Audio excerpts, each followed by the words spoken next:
Chapter 2510, Zero Wings Guild Leader, Black Flame, 100 Tier 3 Experts.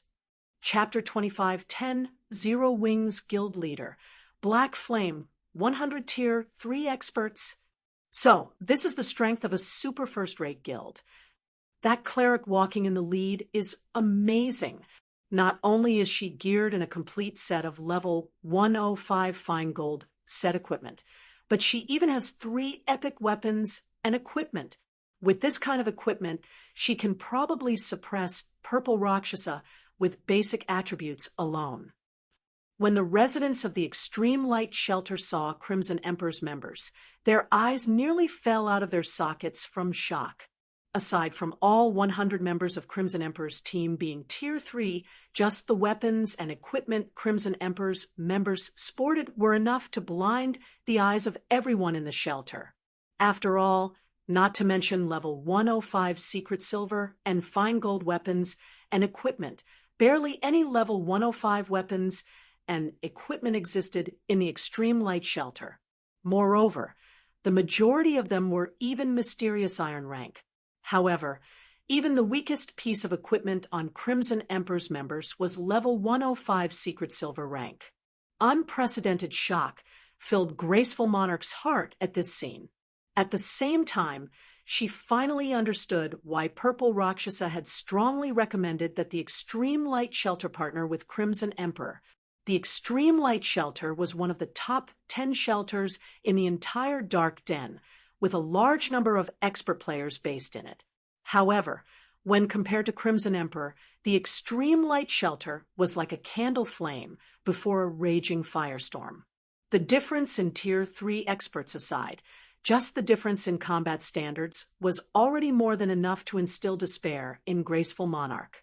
From what she could tell, even the weakest expert among Crimson Emperor's team was at the Flowing Water Realm, with many of them experts at the Void Realm. In fact, Graceful Monarch couldn't even fathom the depths of the female cleric at the lead. However, her instincts told her that this female cleric was definitely far stronger than herself. She doubted she could last more than 5 moves against this female cleric. Graceful Monarch had to admit that Purple Rakshasa was right. It really would be meaningless even if Zero Wings Blue Frost arrived. After all, they could most likely resolve the struggle over the Bronze Teleportation Gate this time with just Crimson Emperor's people. A short moment later, Crimson Emperor's members arrived before Graceful Monarch and Purple Rakshasa. The combined aura released by 100 Tier 3 experts was enough to stifle the breath of the surrounding players. Graceful, let me introduce you. This person here is Illusory Words, a Vice Guild leader of Crimson Emperor. Previously, it was only thanks to Vice Guild leader Illusory that I managed to complete that epic quest of mine. Without her help, I wouldn't have been able to develop as quickly as I did. Purple Rakshasa said in a respectful tone. So long as we have Vice Guild leader Illusory's help, we definitely won't have a problem defending the Bronze Teleportation Gate. Purple Rakshasa had personally witnessed Illusory Words' strength before. Back then, with just her own strength, Illusory Words had suppressed a Grand Lord of the same level. If not for the excessive HP of level 100+ Grand Lords, Illusory Words would have been more than capable of soloing it. Illusory Words' strength was something Purple Rakshasa had been seeking to attain all this time. Compared to Illusory Words, the Dark Den's top-ranking experts, such as Blue Frost, were nothing. Greetings! I am Graceful Monarch, the commander of the Extreme Light Shelter's #1 adventurer team. Graceful Monarch said, introducing herself. I believe you already know about the struggle over the Bronze Teleportation Gate. On behalf of the Extreme Light Shelter's various adventurer teams, I hope that you can assist us in defending our Bronze Teleportation Gate. The Extreme Light Shelter is willing to offer 30% of the gate's slots to Crimson Emperor for the successful defense of the gate. May I know what you think of this proposal? Vice Guild leader Illusory? The main function of the bronze teleportation gate was to facilitate travel between the Dark Den and the outside world. However, the gate limited travel to a maximum of 1,000 players daily. It naturally held an incredibly huge temptation for the Dark Den's players and the players of the outside world. As a result, the gate had become the extreme light shelter's main source of income. However, as luck would have it, powers in the outside world had somehow obtained a key that could control the bronze teleportation gate and gained the right to contest for the gate's authority. Fortunately, the extreme light shelter was the one responsible for activating the bronze teleportation gate and held a dominant position over it. Hence, the extreme light shelter could send as many players as it wanted to defend the gate. On the other hand, the key allowed its user to send only a maximum of 5,000 players to contest for the gate. Originally, Graceful Monarch had been relatively confident that the extreme light shelter could protect the bronze teleportation gate all by itself. She had recruited the help of Shelter One's Zero Wing merely as a precaution. However, after seeing Crimson Emperor's team, she came to understand how mistaken she was. In front of a true superpower, the 100-plus Tier 3 experts the extreme light shelter possessed were nothing but a joke. As for Tier 2 players, they were nothing more than cannon fodder before Tier 3 players. The most they could do was whittle down the stamina of the enemy's Tier 3 players. However, if the extreme light shelter's Tier 3 experts couldn't stand up to the enemy's Tier 3 players, then the efforts of the shelter's Tier 2 players would be for naught. After Graceful Monarch finished speaking, she looked at Illusory Words nervously. Conceding 30% of the gate's slots was already the extreme light shelter's various adventurer teams' bottom line. After all, aside from the slots for the various adventurer teams, the shelter had to sell some to earn the resources and coins for its own development. However, Crimson Emperor would be pivotal to a successful defense of the bronze teleportation gate. The extreme light shelter wasn't the only shelter with a teleportation gate connecting the Dark Den with the outside world. However, its bronze teleportation gate was currently the sole teleportation gate to have a key fall into the hands of a superpower in the outside world. The keys for the other teleportation gates had yet to be discovered. Meanwhile, for a teleportation gate that had its key discovered, the shelter that ruled the gate would face a power struggle once a month. Moreover, the timing of the struggle was the same for all teleportation gates. In other words, Crimson Emperor would be able to help only one shelter at a time. The extreme light shelter might be the only shelter available for Crimson Emperor to partner with right now, but that wouldn't be the case in the future. It was only a matter of time before a power in the outside world discovered the keys of the teleportation gates of the other shelters. At that time, Crimson Emperor would have more, and possibly better, partners to choose from. During the time Graceful Monarch and Purple Rakshasa were quietly waiting for Illusory Words' reply, the latter actually had her eyes directed behind Graceful Monarch. To be precise, she was looking at the departing backs of Shurfeng's group. Vice Guild Leader Illusory, is something wrong with those people? Purple Rakshasa asked when she noticed Illusory Words staring at Shurfeng's group with a strange expression. It's nothing. I just felt that those people looked somewhat familiar. However, it shouldn't be possible for them to appear here, Illusory Words said, shaking her head. She felt that she was overthinking things. According to her guild's investigation, Shurfeng's group was currently on the Western continent. With the Western continent's resources at hand, why would they come to such a small world to compete for resources? Are you talking about them? They are experts belonging to Shelter One's Zero Wing. They should be here to trade with the Extreme Light Shelter, Graceful Monarch said as she turned to look at Shurfeng's group, which had already moved over 300 yards away from her position.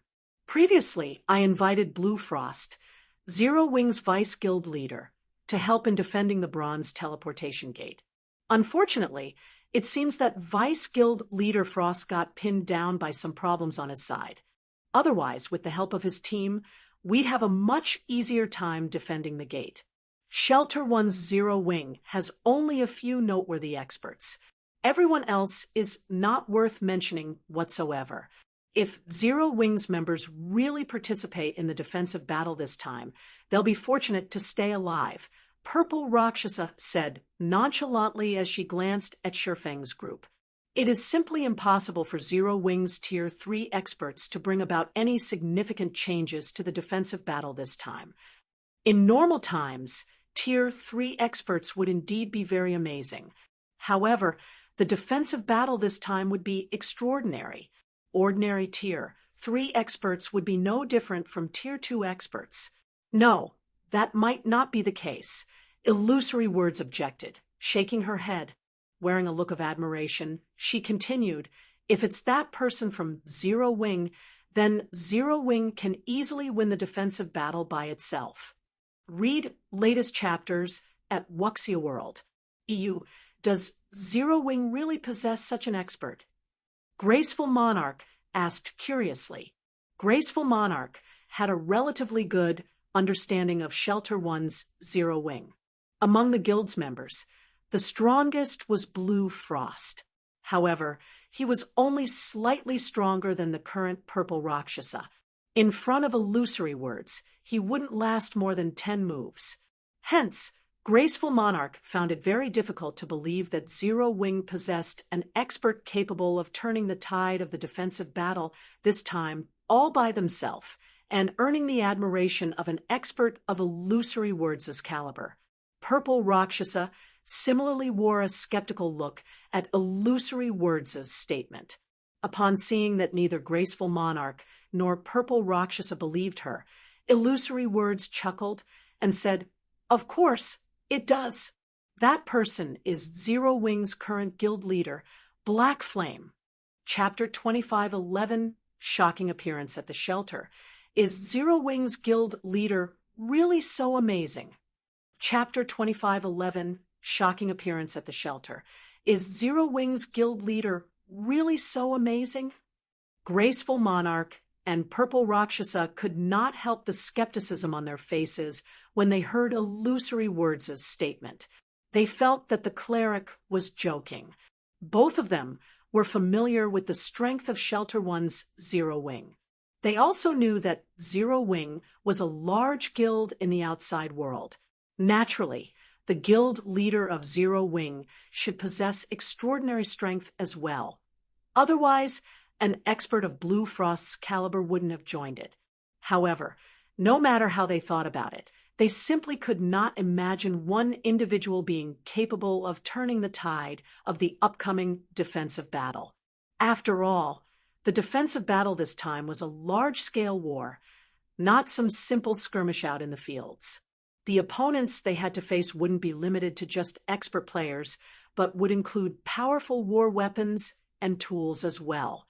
In the face of powerful war weapons and tools, Tier 3 players were no different from Tier 2 players. Unless players had an invulnerability skill, they would almost certainly die upon getting attacked. MHM. He is very amazing. It's no exaggeration to call him a true monster, Illusory Words said, nodding. Upon seeing Graceful Monarch's and Purple Rakshasa's skeptical looks, she smiled helplessly and continued, "With my present skills, I wouldn't last more than 3 moves against him." Even you can't last more than 3 moves.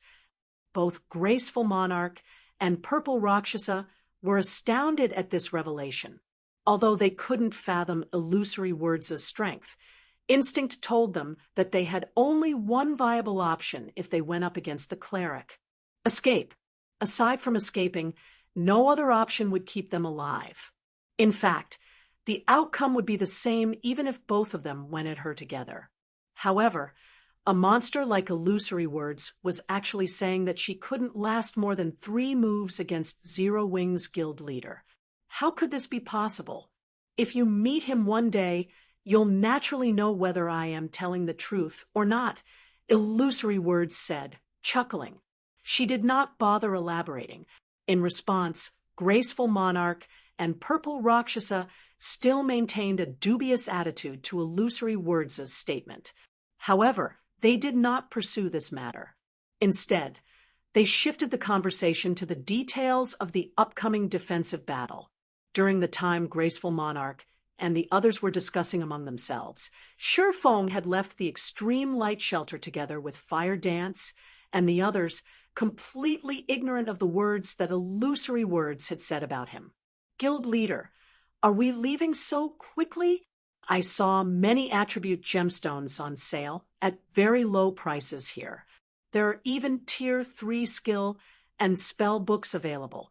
It's a huge waste to leave this place so soon, Aqua Rose said when she noticed that Shifeng had no intention of lingering in the extreme light shelter.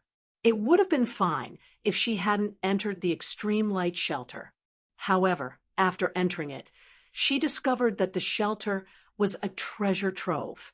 Not only were attribute gemstones 50% cheaper than on the Eastern continent, but even Tier 3 skill and spell books, which were incredibly rare on the Eastern continent, were available. Although these Tier 3 skill and spell books were all for ordinary skills and spells rather than control or AoE skills and spells, if put up for auction in the various kingdoms and empires, they would still cause a huge uproar. Tons of people would vie to purchase them. After all, the power of Tier 3 skills and spells were significantly stronger than their Tier 2 counterparts. They would be of great help to players when dealing with both players and monsters. Yes, we need to leave at once.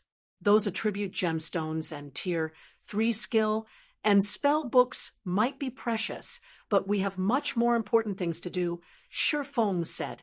The Dark Den was a special otherworld.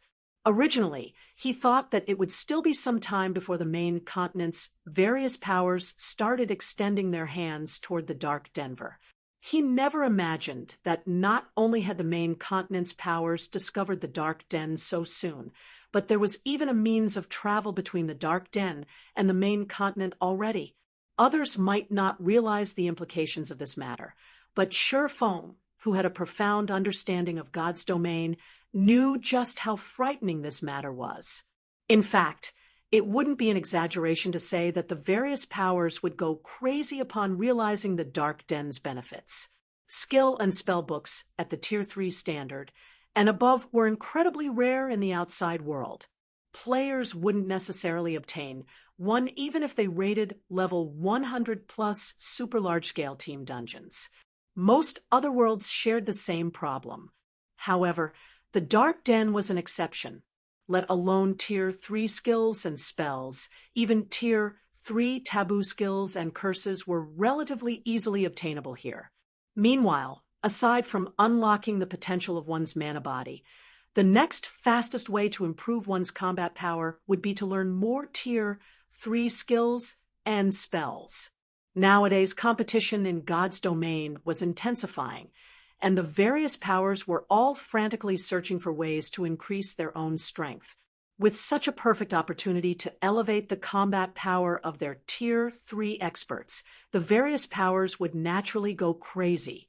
While there still weren't many passages linking the Dark Den and the main continent in existence, Shifeng needed to occupy as many advantages in the Dark Den as he could and accelerate Shelter One's development. Only by doing so would he be able to provide Zero Wings experts with a continuous supply of Tier 3 skill and spell books. Currently, although Shelter One's development was progressing relatively smoothly, it barely ranked within the top 10 shelters of the Dark Denver. It was quite inferior even to the Extreme Light Shelter. Normally, it was incredibly difficult to accelerate the development of a shelter, as it depended on the effort and contribution of the shelter's residents. To accelerate a shelter's development, one had to raise the quality of the players residing in the shelter. For other powers and players, this might be quite a challenge. For the current Shifeng, however, it wasn't a difficult task at all, because he was already an intermediate master magician with the ability to construct and strengthen town and city magic arrays. So long as he strengthened Shelter One's magic array and improved its defensive capabilities, the shelter would become a much safer place for players. Then, he wouldn't have to worry about lacking talented players developing in Shelter 1. While Surephone was trying to find a secluded location to use the Seven Luminaries ring to teleport to Shelter 1, a series of explosions came from outside the Extreme Light Shelter. They were so loud that they echoed throughout the entire Extreme Light Shelter. What's going on?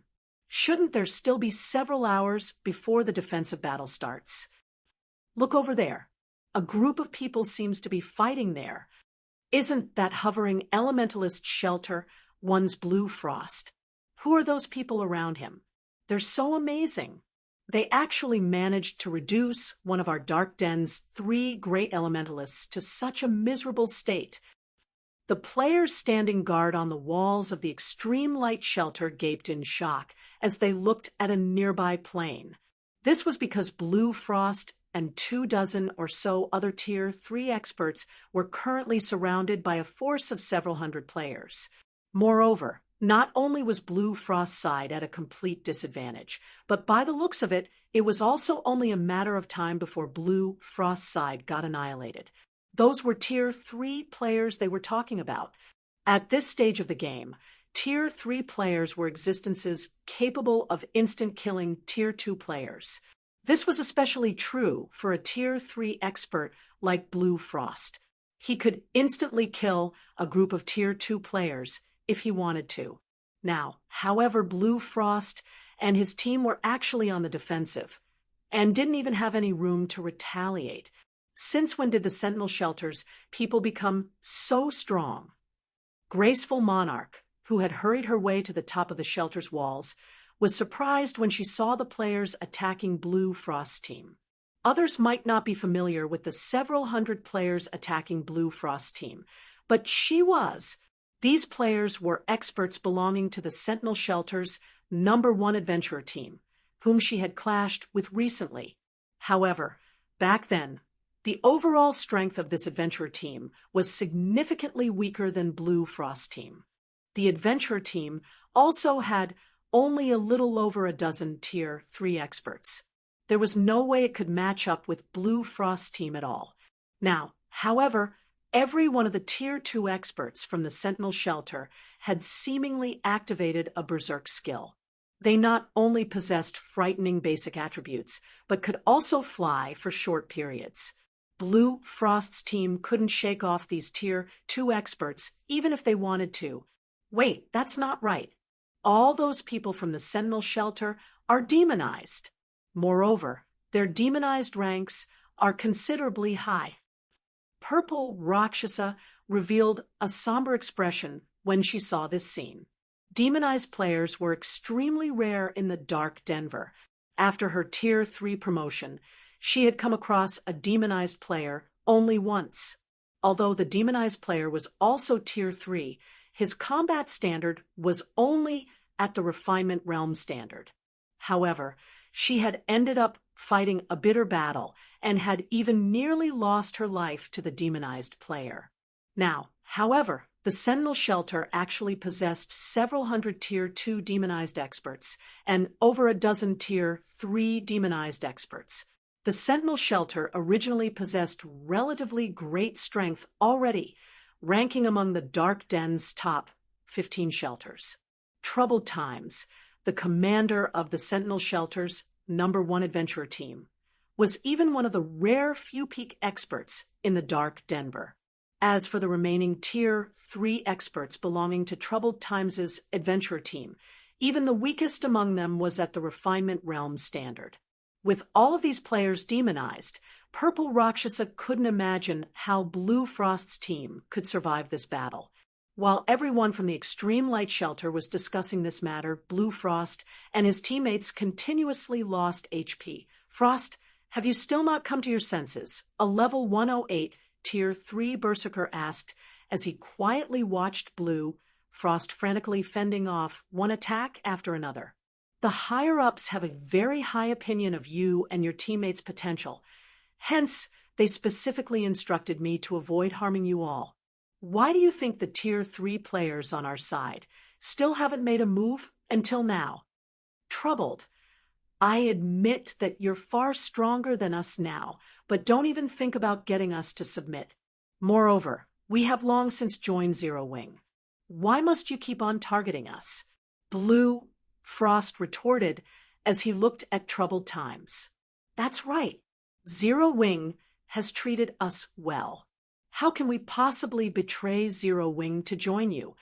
Evening Lotus, the female cleric standing beside Blue Frost, said in a determined tone. It seems you people have resolved yourselves to die. Troubled Times frowned when he heard Blue Frost's and Evening Lotus's words. He then started walking toward Blue Frost and said, In that case, I'll let you all know just how laughable Zero Wing's strength is before us. Read latest chapters at Wuxia World. EU. After saying so, Troubled Times' body expanded in size, and his skin blackened. Two horns also suddenly sprouted from his forehead, and the aura his body exuded turned violent. Upon sensing the change to Troubled Times' aura, Graceful Monarch and the others spectating from a distance gasped. They never thought that Troubled Times had actually grown this strong. Just the aura he released already surpassed that of ordinary Grand Lords. Right now, he most likely could wipe the floor with a 100-man team of ordinary Tier 3 players. However, as Troubled Times walked towards Blue Frost's team, a deep voice suddenly appeared from the void. It seems you're very confident in your strength. In that case, let me see if you really are as strong as you say you are. As soon as this voice appeared, everyone turned to look at its origin. Everyone's eyes landed on a spatial gate that had appeared in midair. To be precise, everyone was looking at the cloaked man carrying two long swords walking out of the spatial gate. Chapter 25:12. You're not qualified.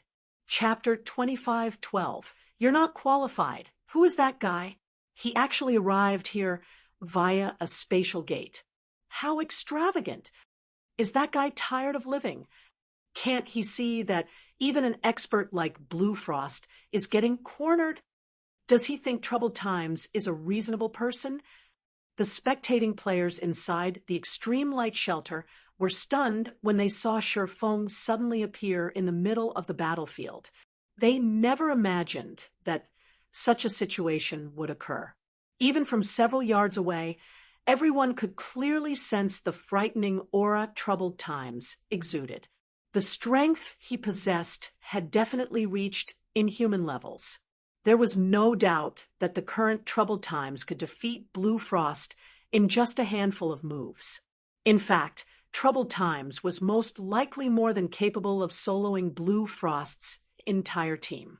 Yet, there was actually someone who experienced Troubled Times' domineering strength and still dared to provoke him.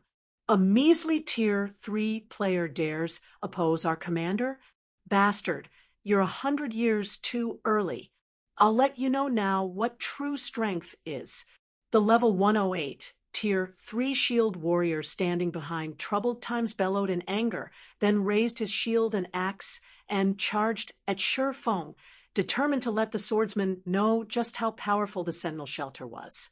This person actually dares provoke Troubled Times just so that he can become famous.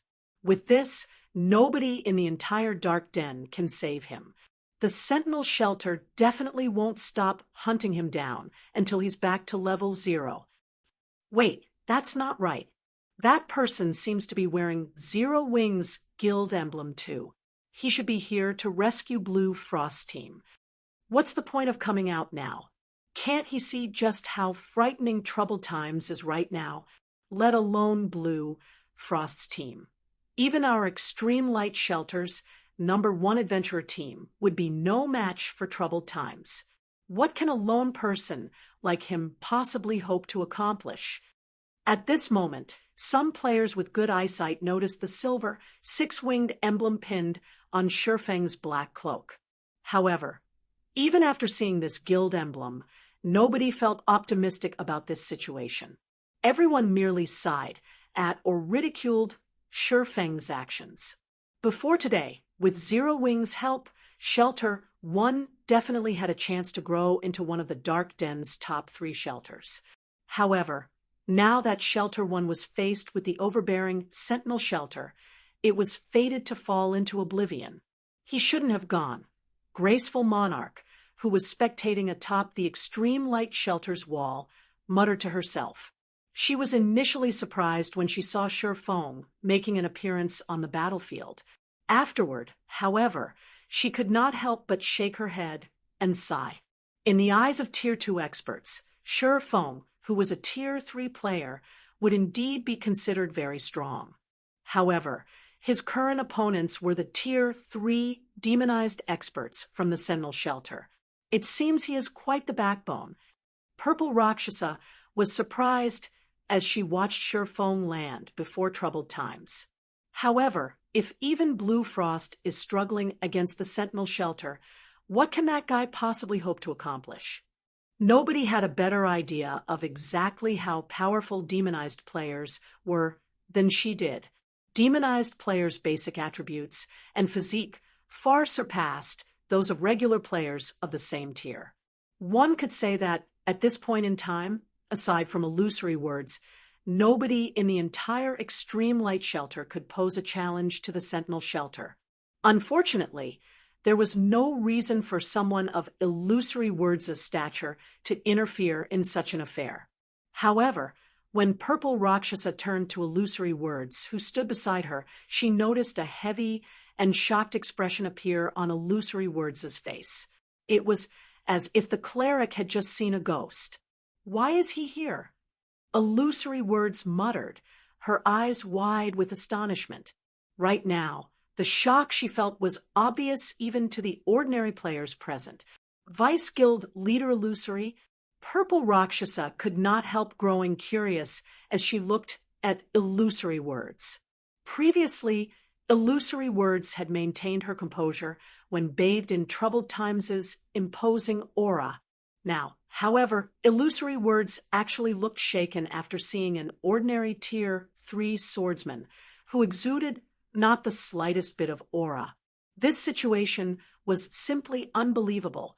Vice Guild Leader Illusory, do you know that person? Graceful Monarch asked. She, too, could clearly sense Illusory Words losing her composure. Previously, Graceful Monarch had already carefully observed Feng and understood that he possessed considerable strength. However, it was not at a level where experts of her caliber needed to pay much attention. The only thing she found noteworthy about Feng was that he was an expert of Zero Wing. However, if even Blue Frost, a Vice Guild leader of Zero Wing, had failed to gamer Illusory Words' interest, how could a measly Tier 3 expert from Zero Wing possibly do so? I do. Of course, I do, Illusory Words said, a smile blooming on her face when she saw the curious gazes Graceful Monarch and Purple Rakshasa were directing at her. He's the person I told you about before. He's Zero Wing's guild leader, Black Flame. As soon as Illusory Words mentioned the name of Black Flame, Graceful Monarch and Purple Rakshasa were momentarily stunned. Vice Guild Leader Illusory, you're saying that he is Zero Wing's guild leader? Purple Rakshasa instinctively denied the truth of Illusory Words' statement. How is that possible? I met him before, let alone the aura of a Tier 3 player. Even the mana fluctuations he is giving off are very weak for a Tier 3 player. How can he possibly be the monster you mentioned? In God's domain, all expert players would exude an aura of strength. After they reached Tier 3, the mana fluctuations their bodies caused would also become much more difficult to hide. Moreover, even if a player managed to conceal those mana fluctuations, an expert's instincts would still warn them if they were standing before an opponent with monstrous strength. Take Illusory Words, for example. Despite Illusory Words having concealed her strength completely, Purple Rakshasa's instincts still warned her against fighting the cleric. However, Purple Rakshasa could not sense anything from Feng. In her mind, Feng was the textbook example of an ordinary Tier 3 player. So, he is that rumored guild leader of Zero Wing. Graceful Monarch muttered doubtfully As she looked at the distant Shurfong, similar to Purple Rakshasa, she found Illusory Words' statement incredible and suspected it was a joke. The Black Flame Illusory Words mentioned was Zero Wings guild leader. Even if he wasn't as strong as Illusory Words said he was, he should, at least, be stronger than Blue Frost and his teammates. Otherwise, with the personalities of Blue Frost and the others, they definitely wouldn't be willing to submit themselves to his command. On the other hand, someone of Illusory Words' stature had no reason to play jokes on experts like them. While Purple Rakshasa and Graceful Monarch were half-doubting Illusory Words' statement, Blue Frost suddenly exclaimed in bewilderment, "Guild leader!" Although Blue Frost did not speak very loudly, his words swept through the battlefield, and subsequently the extreme light shelter like a typhoon. What? He really is Zero Wings guild leader. Purple Rakshasa and Graceful Monarch goggled in shock upon hearing Blue Frost's words. They never thought that Shurfong, who looked like the average passerby, would actually be the person responsible for recruiting experts like Blue Frost and his teammates, as well as the monster that Illusory Words admired. Originally, they thought that, with the several hundred yards separating Illusory Words and Shurfong, the cleric might have recognized the wrong person. However, such a mistake was definitely impossible for Blue Frost. Setting aside the fact that Blue Frost possessed the extraordinary body of a Tier 3 player, he was one of Zero Wings' vice guild leaders. He might as well resign from his position if he couldn't recognize his own guild leader at that proximity. Everyone from the Sentinel Shelter was also dumbfounded at this scene. They never thought that this rude intruder would actually be Zero Wings guild leader. Are you kidding me? How can this weak bastard be Zero Wings guild leader? They knew very clearly what kind of strength and potential Blue Frost and his teammates possessed. In their opinion, the person responsible for recruiting Blue Frost's group had to be a dragon among men. Otherwise, how could that person have persuaded an expert of Blue Frost's caliber to join Zero Wing? Upon sensing the skeptical looks everyone was giving him, Shurfong could not help a bitter smile. Previously, he had become so famous that everybody knew about him. Now, however, this group of people was actually questioning his identity. Read latest chapters at Wuxia World. EU, so, you're Zero Wings guild leader. However, what about it? Whether it is you or Blue Frost's group, none of you will be leaving this place alive. The level 108 Tier 3 Shield Warrior, who was charging at Shurfong, remained unfazed, even after finding out Shurfeng's identity. Instead, he proceeded to activate Brutal Collision and rammed his shield at Shurfong. However, before the level 108 Shield Warrior could reach Shurfong, a lithe figure suddenly appeared behind the Shield Warrior, catching him unawares. The snowy short sword this lithe figure wielded then transformed into a black streak of light that pierced through the Shield Warrior's armor and stabbed straight into his heart. By the time the Shield Warrior reacted to the attack, a bloody rose had bloomed on his chest. Damage exceeding -400,000 also appeared above his head, the attack plundering all of his HP. You're not qualified to fight our guild leader. Chapter 2513, Power of One Strike. Chapter 2513, Power of One Strike. When the level 108 Tier 3 Shield Warrior's body collapsed to the ground and disintegrated into particles of light, the entire world seemingly froze momentarily as silence enveloped the battlefield. Only after some time had passed did everyone react to the situation. He died. Impossible. Everyone was dumbstruck as they looked at the lithe figure standing behind the Shield Warrior's corpse. This was especially true for the players from the Sentinel Shelter. Their mouths were hanging wide open in shock because nobody knew better than they did just how much HP and defense the fallen Shield Warrior possessed. It was no exaggeration to say that even if a Tier 3 Berserker were allowed to freely attack the Shield Warrior using skills, the Berserker would need at least 10 attacks to kill the Shield Warrior. Now, however, let alone 10 attacks, the Shield Warrior had failed to sunv even one. The Sentinel Shelter's healers didn't even have a chance to heal the Shield Warrior. That's a Tier 3 demonized Shield Warrior we're talking about. Is she even human? Purple Rakshasa could not help her astonishment as she stared at Fire Dance, who was slowly walking up to Sherfone. Purple Rakshasa had clashed with a Tier 3 demonized expert before, so she knew exactly how powerful Tier 3 demonized experts were. Their high defense and HP aside, just their physique granted them reaction speeds far superior to Tier 3 human players. However, Fire Dance had attacked and instantly killed the demonized Shield Warrior without the Shield Warrior even reacting. Fire Dance's reaction speed and attack power were simply unheard of. She's actually so strong. When Graceful Monarch looked at Fire Dance's distant figure, shock and excitement flashed across her eyes. Power, violence. The suffocating strength Fire Dance displayed was something Graceful Monarch was constantly seeking to attain. Graceful Monarch never thought that she would get to witness this domineering display in person. Moreover, the monster that had carried out this display of power had actually been standing beside Sherfone all this time.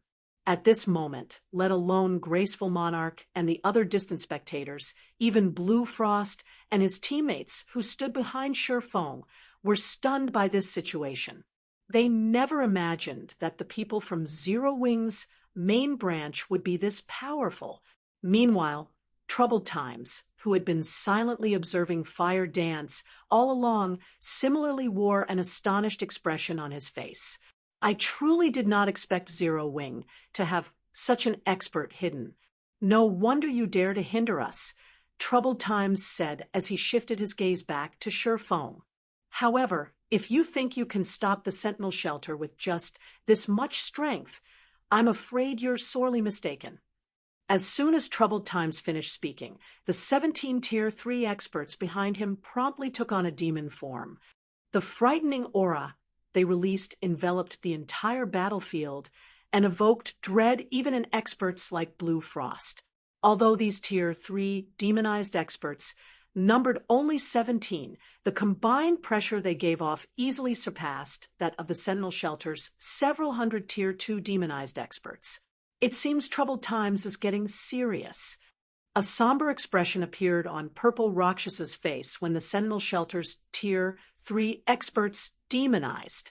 The Shield Warrior that previously took action was only at the refinement realm. His combat standard was also the weakest among the Sentinel Shelter's Tier 3 experts present. Meanwhile, if every one of the Sentinel Shelter's Tier 3 experts attacked together, even Fire Dance would not be a match for them. After all, this was a team battle, not a one-on-one duel. Not only could players reduce their defensive blind spots by working with teammates, but they would also have a much easier time striking at the enemy's weak points. Not to mention, the assassin class was at its strongest when it was in stealth. So long as an assassin was discovered, their combat power would be halved. Meanwhile, at this point, Troubled Times and the others had already noticed Fire Dance's existence. She wouldn't have another opportunity to launch a sneak attack. In the next moment, the 17 Tier 3 demonized experts rapidly closed in on Sherfeng's group, their positioning leaving Fire Dance no chance to fight them one-on-one. At the same time, every one of them used their trademark moves. Tier 3 spell, Shadow Puncture. Tier 3 skill, Chaotic Slash. Tier 3 skill, Shadow Raid. Tier 3 spell, Flame Dragon Bind. Over a dozen skills and spells flew at Sherfeng's group. Seeing all these powerful attacks approaching them, Blue Frost and the Zero Wing members with him could not help but despair. Not only did every one of these skills and spells possess power close to the Tier 4 standard, but these skills and spells also overlapped into a perfect assault that had no holes to exploit. It simply wasn't an attack that players could block or dodge. However, contrary to everyone's expectations, Fire Dance did not use Vanish or Wind Steps to defend herself even after seeing these perfectly coordinated attacks. Instead, she simply stood beside Shurfeng, showing no intention of taking action whatsoever. It was as if the coordinated attacks of the Tier 3 demonized experts did not exist in her eyes at all. Just when the demonized expert's skills and spells were about to reach Shurfeng and Fire Dance, Shurfeng suddenly took action. Sword's Orbit! A galaxy of stars immediately appeared, with Shurfeng as the center, the stars striking down the approaching skills and spells, one after another. From afar, the attacks seemed to disappear automatically upon reaching within 10 yards of Shurfeng, let alone damaging Shurfeng. None of them managed to cause him to stumble by even one step. Impossible. He blocked them all. Upon seeing Shurfeng shattering their assault, the Tier 3 demonized experts were dumbfounded. After all, not only did their attacks carry great power, but there were also more than 20 of them timed to hit Shurfeng and Fire Dance simultaneously. Every one of these attacks was also aimed at the pair's defensive blind spots. Unless Shurfeng and Fire Dance used an invulnerability skill, they should have taken damage. It's my turn now. Since the Sentinel Shelters players had stopped attacking, Shurfeng unsheathed the Abyssal Blade and brandished the magic weapon at the 17 Tier 3 demonized experts. Lightning Flash. In the next moment, pitch-black sword lights wrapped in dense mana struck the demonized experts like pitch-black lightning arcs. Pung, pung, pung. A series of explosions reverberated throughout the battlefield. At the same time, the 17 Tier 3 demonized experts went flying backward, each of them losing over minus 100,000 HP. When they landed, their hands and weapons they wielded trembled uncontrollably. Is he a monster? The spectating players gasped upon seeing this scene. Those were 17 Tier 3 demonized experts. If they moved together as a team, no existence in the Dark Den could hinder their advance. Even the mighty Tier 4 mythic monsters were no exception. Now, however, Shurfeng had actually repelled all these experts with a single move. Moreover, he had even injured them quite heavily. Before everyone could snap out of their daze, Shurfeng brandished Killing Ray once more. This time, though, he directed his attack toward Troubled Times over 30 yards away. First sword, Light Shadow. Immediately, the phantom of a gigantic greatsword appeared in midair. When it descended on Troubled Times, it looked as if a mountain was falling toward the berserker. The AoE of the attack was so large that evasion was impossible. Moreover, space shattered wherever the gigantic sword passed. Troubled Times's complexion turned grim when he saw this attack. He hurriedly raised his war axe and met the oncoming attack head-on. Shatter. Tier 3 taboo skill. Heavenbreaker. Read latest chapters at Wuxia World. EU in the next moment. Troubled Times's axe also cut space and landed directly on the Phantom Greatsword. Boom! Along with the sound of an explosion, the ground shook violently, and as if a violent storm had just passed, dust filled the air, preventing those standing on the battlefield from opening their eyes. When the dust settled and the situation on the battlefield became clear again, everyone was dumbfounded. At this moment, the almighty Troubled Times came into view, partly embedded into the ground, his kneecaps no longer visible. At the same time, the ground within a 10-yard radius of the berserker had also sunk by over a meter. As for Troubled Times himself, he had also lost more than 1/5 of his HP. Chapter 2514, not to be trifled with. Chapter 2514, not to be trifled with. As the dust settled on the battlefield, The watching players from the Extreme Light Shelter, who had assumed that Sure Feng's group was in for a bitter battle, were dumbfounded as they stared at Troubled Times embedded in the ground. Is he really a Tier 3 player? They had all felt Troubled Times' aura after he had taken on his demon form. It was strong enough to rival Grand Lords of the same level. Combined with the Berserker's profound combat techniques, he could kill Tier 3 experts with little to no effort. Tier 3 players had no hope against him. Only experts who had reached Tier 4 would have the power to suppress a monster like Troubled Times.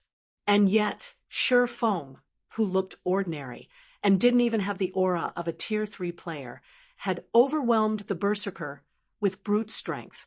Everyone watching felt as if the main god system were joking with them. He's actually this strong. When Purple Rakshasa and Graceful Monarch saw Troubled Times' embedded figure, their minds went blank, although illusory words had told them that Sure Feng was monstrously strong, even going so far as to insist that she was no match for the swordsman. They hadn't believed it. First, Sure Feng had repelled 17 Tier 3 demonized experts with one move. Then, he had used another move that tore space apart and left Troubled Times heavily injured. The man's strength was simply unheard of. With just this ridiculous strength, Sure Feng was more than capable of making fools of 100 Tier 3 players. When demonized, Troubled Times enjoyed inhuman basic attributes. If any other Tier 3 player had stood against Sure Feng's attack, they would have instantly perished. In other words, Sure Feng was powerful enough to instant-kill Tier 3 players. There was almost no difference between Tier 2 and Tier 3 before him. At most, Tier 3 players were slightly stronger ants. Purple Rakshasa and Graceful Monarch now, more or less, understood why illusory words admired Sure Feng, declaring that he alone could change the tide of the upcoming war. Sure enough, he's grown stronger. While illusory words watched Sure Feng, who stood proudly among the Sentinel Shelter's players, she couldn't contain her bitter smile. After the battle on Dragonheart Island, the various superpowers had recognized Sure Feng as a peerless monster, one not to be provoked, but they had continued their development since then. Adding to the fact that they had stronger foundations than Zero Wing, illusory words had been sure that she should have caught up to Sure Feng a little. She had never imagined that the distance between her and the swordsman had grown. She had been humble when she had told Graceful Monarch and Purple Rakshasa that she wouldn't last more than 3 moves against Zero Wing's guild leader. In truth, she had been confident that she shouldn't have any issues taking 5 or 6 hits from Sure Feng. She had recently obtained a bloodline, and her life rating was beyond that of an ordinary Tier 3 player. After all, her basic attributes had also substantially increased. But now, she realized how sorely mistaken she had been. When Sure Feng's attack had torn apart space itself, she realized that his strike had Tier 4 power. Combined with the attack's large AoE and high attack speed, she knew she didn't have a prayer of dodging or blocking the attack without an invulnerability skill or spell. Naturally, Blue Frost and his teammates were dazed after seeing the outcome of the exchange between Sure Feng and Troubled Times. They didn't react like Zero Wing members at all. Blue, is that really our guild leader? A level 108, Tier 3 Guardian Knight prodded Blue Frost. When they heard the question, several other recent additions to the guild turned to their vice guild leader with curious looks. Aside from Shelter One's good development prospects, they had joined Zero Wing because of Blue Frost's individual strength. They didn't view Zero Wing's larger branches in the outside world as important. Many of the Dark Den's shelters had allied with powers from the outside world, too. Aside from financial support, Shelter One didn't receive any benefits from Zero Wing's main branch. Their connection was far weaker than the other shelters that had outside powers support. This was precisely the reason that they doubted the main branch's strength. after witnessing Shifeng's display. However, even a fool could tell that Zero Wing was no simple guild. With such a powerful guild leader, they were confident that Shelter 1 would eventually grow into one of the Dark Den's top 3 shelters. MH, he's our guild leader, Black Flame, Blue, Frost muttered, replying to his teammate's question, but as he stared at Shifeng, he couldn't help but question his own memory. The power the swordsman had just used was too overwhelming. The man was nothing like the Shifeng he remembered. When Shelter 1's Zero Wing members heard the confirmation, their eyes lit with excitement. Before they could celebrate, however, Troubled Times pulled himself out of the crater around him, glaring at Shifeng with a grim expression. If he hadn't blocked that attack with a Tier 3 taboo skill, he would have lost more than half of his HP. It seems that I've underestimated you, Frost. With such a guild leader to back you up, you're out of my reach, but don't think this one failure will be enough to stop the Sentinel Shelter's advance. Demon players will only grow stronger as time passes. Our next meeting will be the end of Shelter 1. Troubled Times said, sneering at Blue Frost. He then shouted to his teammates, "Everyone, retreat!" Following their orders, every player from the Sentinel Shelter turned and fled. They gave Shifeng and Fire Dance no opportunities to strike. When Blue Frost heard Troubled Times' warning, however, he paled. Meanwhile, the Extreme Light Shelter's members couldn't help but shake their heads and sigh. As Troubled Times had said, demon players and ordinary players were on different levels. Demon players could continue to upgrade their demon rank, bolstering their combat power as time passed. Shifeng might be able to stop the Sentinel Shelter's demon players right now, but how long could he continue to do so? Moreover, Shifeng was Zero Wing's guild leader. He couldn't stay in the Dark Den indefinitely. Once he left Shelter 1, which constantly fought the Sentinel Shelter over resources, would suffer. You're not wrong, but that only holds true if you escape with your lives. Shifeng growled, watching Troubled Times preparing to flee. Demon players could increase their combat power by raising their demon rank, but they had a fatal flaw. They couldn't afford to die. Once a demon player died, they'd lose a significant fraction of the strength and reputation they had built up. It was a problem that constantly plagued demon players. I admit that you're exceptionally powerful guild leader, Black Flame, but if we focus on escape, how many of us can you really kill? You're better off saving your energy. The moment Troubled Times finished his statement, he split into 5 clones of himself. All 5 clones then split up and fled in different directions. As he did, the rest of the Sentinel Shelter's Tier 3 experts used their trump cards as well, either boosting their movement speeds or creating a group of doppelgangers to cause confusion on the battlefield. It was obvious that the Sentinel Shelter's experts were quite adept at escaping and surviving. None of them were afraid of Shifeng or Fire Dance's pursuit. Read latest chapters at Wuxia World. EU, is that so? Even as Troubled Times ran, Shifeng showed no intention of chasing him down. Rather, he chuckled and asked, "What if we invite 2 Tier 3 magical classes to join the fray?" Suddenly, Troubled Times realized that something fell off. Magical classes were more suited for team battles than physical classes. They could exhibit far more combat power on the battlefield, which was why Graceful Monarch had gone out of her way to invite Blue Frost to the Extreme Light Shelter. Suddenly, space roughly 100 yards away from the battlefield began to blur. A translucent barrier of water then appeared, in front of which stood 2 women in elegant mage robes. All of the mana within 300 yards of the women gathered to them. The mana density around them became so high that it formed a thin layer of mist in the area. This is that a fully unlocked mana body. Chapter 25:15, Apex Sword. Chapter 25:15, Apex soared, seeing the mana on the battlefield gather around Aqua Rose and Violet Cloud. Troubled times, expression darkened further. The mana body was the very symbol of Tier 3, and any player that reached Tier 3 understood one thing. They had no control over their mana bodies. They needed to learn about and adapt to their mana bodies first. Only then could they gain full control over their mana bodies and exhibit the true strength of a Tier 3 class. However, it wasn't easy to unlock a mana body's full potential. Very few Tier 3 experts had even begun. And yet, 2 experts with fully unlocked mana bodies had joined the fight, and both were magical class players. What? This can't be true, can it? They've already unlocked their mana body's full potential. What kind of guild is Zero Wing?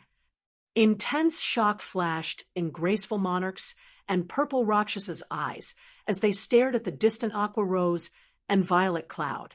Zero Wing was already amazing to have a monster like Sherfong, but now they learned that the guild had 2 magical class experts with fully unlocked mana bodies as well. What was up with this? Even at this stage of the game, it was incredibly unlikely that the various superpowers would have a single expert with a fully unlocked mana body. Yet, Zero Wing had 2. How did they do it? Even Illusory Words stared with wide, shocked eyes. She couldn't bring herself to believe what she was seeing. Since more of the various superpowers members had begun to reach Tier 3, these superpowers had shifted their focus toward helping their Tier 3 members unlock their mana body's potential, rather than nurturing more Tier 3 players. Controlling one's mana body wasn't like controlling the physical body. However, players' mana control needed to be excellent to accomplish the task. Unlocking one's mana body required such high mana control that even magical class players, who often manipulated mana, only had a small edge over physical class players. Unlocking a mana body's potential was a gradual process. Players needed to conduct repeated experiments, slowly learning how their mana bodies operated. This process was impossible to skip since every player had a different mana body. The current top player in Crimson Emperor had only unlocked 35% of their mana body's potential, and the guild's remaining Tier 3 experts hadn't even unlocked 1%. As one unlocked more of their mana body, the process became more difficult. Based on Crimson Emperor's estimates, a Tier 3 player should need 2 or 3 months, at least, of relentless effort to unlock their mana body's full potential, notwithstanding any fortuitous encounters. And now, Illusory Words learned that Aqua Rose and Violet Cloud had both fully unlocked their mana bodies. How could she possibly believe this? Moreover, the mana the 2 women commanded was truly frightening. Despite standing several hundred yards away, Illusory Words could sense the torrent of mana flowing toward them. It felt like watching whales take a breath of air. Those 2 women were practically moving mana engines. Before anyone could recover from their daze, Aqua Rose and Violet Cloud had finished chanting the final verses of their incantations. As they did, a blue, 2-fold magic array appeared above the battlefield, covering a 100-yard radius. Meanwhile, several hundred silver magic arrays manifested around Violet Cloud. Tier 3 super spell, Frostburst Waterfall, Shadow Rage. With the help of their mana bodies, the women's spells drained all of the mana in a 400-yard radius. Suddenly, countless ice shards rained down from above, and as they passed, space froze. Any Tier 2 demonized player these ice shards encountered transformed into ice sculptures and died instantly. When the ice touched a Tier 3 demonized expert, they plundered 1/3 of their HP. While Aqua Rose's ice covered the battlefield, the Shadow Blade's Violet Cloud's Shadow Rage danced among the fleeing demon players. Not only had her mana body strengthened her Shadow Blades, but the fragmented, legendary, ranked Magic Light pendant did so as well. 300 Shadow Blades, with power approaching the Tier 4 standard, struck the Sentinel Shelter's fleeing members. The blades were so powerful that not even Tier 3 experts could block them without taking some damage. The Tier 2 players didn't even have time to resist before they died. For a time, the several hundred fleeing players from the Sentinel Shelter transformed into ice sculptures or were shredded by the shadow blades. They all transformed into particles of light.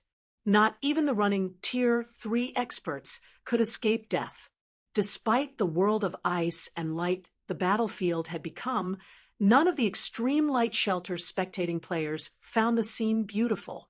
They only felt fear and dread as they gazed at the destruction. Everyone already knew that magical class players could exhibit far greater combat power on a battlefield than physical class players, but they couldn't help the shock they felt as they watched the two women destroy their enemies. Aqua Rose and Violet Cloud had only used a total of 2 spells, after all. Despite such a large-scale bombardment, not only hadn't the women's attacks harmed their allies, but they had also drastically reduced the number of players from the Sentinel Shelter. Only 4 seconds had passed since they had cast their spells, yet they had slain over 200 players. Moreover, the death toll climbed as more time passed. Not even a 100-man team of Tier 3 experts would prove this effective. Every player that had come from the Sentinel Shelter was a demonized player. Even their Tier 2 members had combat power nearly on par with the Tier 3 players after transforming into their demon form. Just landing a hit was a struggle for Tier 3 players, much less killing them. Moreover, demonized players possessed far higher HP, defense, and magic resistance than human players. At most, a Tier 3 skill or spell would deal high damage to these players. It would take a lot more to instant-kill them. However, Aqua Rose and Violet Cloud spells had instant-killed the Sentinel Shelter's Tier 2 players, giving the enemy healers no chance to help them. Moreover, the absurd damage the spells dealt wasn't the most frightening aspect about them. What truly amazed everyone was the fact that those spells seemed like they had a life of their own, always targeting players' blind spots. Only Refinement Realm experts and above had any chance of blocking them. Everyone else would have to bear the full brunt of the projectile's hits. Black Flame. Troubled Time's eyes bulged as he watched one subordinate after another fall. Every player he had brought with him was an expert from the Sentinel Shelter, and they all played crucial roles in the shelter. The Berserker skidded to a stop and pulled a gigantic, pitch-black crystal from his bag. Maddened, he shouted, "Since you won't let my people live, I'll take you down with us." With that statement hanging in the air, Troubled Times shattered the crystal. Suddenly, dark clouds formed above the plain, and a colossal spatial tear split the sky. A gigantic hand, as large as a mountain, then reached through the tear. Both Blue Frost's team and the players from the Extreme Light Shelter watched in horror. What? The Demon King's hand. How does he have that tool? Is Troubled Times insane? Does he want everyone to die? It's over. We're all dead. The players from the Extreme Light Shelter cursed Troubled Times for his cruelty. The Demon King's hand was every Dark Den player's nightmare. An independent player had once gotten their hands on this tool, and to avenge his fallen comrades, he had used the Demon God's hand to destroy the shelter responsible. The Demon King's hand had only attacked once, crushing the shelter into dust. The attack was a massive AoE. Although Troubled Times had summoned the Demon King's hand several hundred yards from the Extreme Light Shelter, it was still well within range. Even illusory words felt the presence of death surround her, not to mention the shelter's residents. Unfortunately, it was too late to run. The spell had already taken shape, and even space would freeze under a Tier 5 spell's influence. Read latest chapters at Wuxia World. Yushi couldn't even use instantaneous movement to flee. Even if she could, she wouldn't have time to escape the spell's AoE. Instantaneous movement would only teleport her several dozen yards away. The Demon King's hand.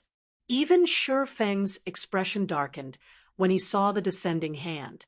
He immediately activated disintegration power, forcing himself to Tier 4 before he leaped into the air, raising Killing Ray above his head with both hands. Block it. First Sword, Light Shadow. Chapter 2516, Legend of the Dark Den. Chapter 2516, Legend of the Dark Den. As Shi Feng jumped into the air, the phantom of a gigantic greatsword encompassed his sacred sword. Shi Feng swung the ghostly weapon at the descending Demon King's hand, stupefying the spectating players who had begun to despair. Is he really trying to block the Demon King's hand?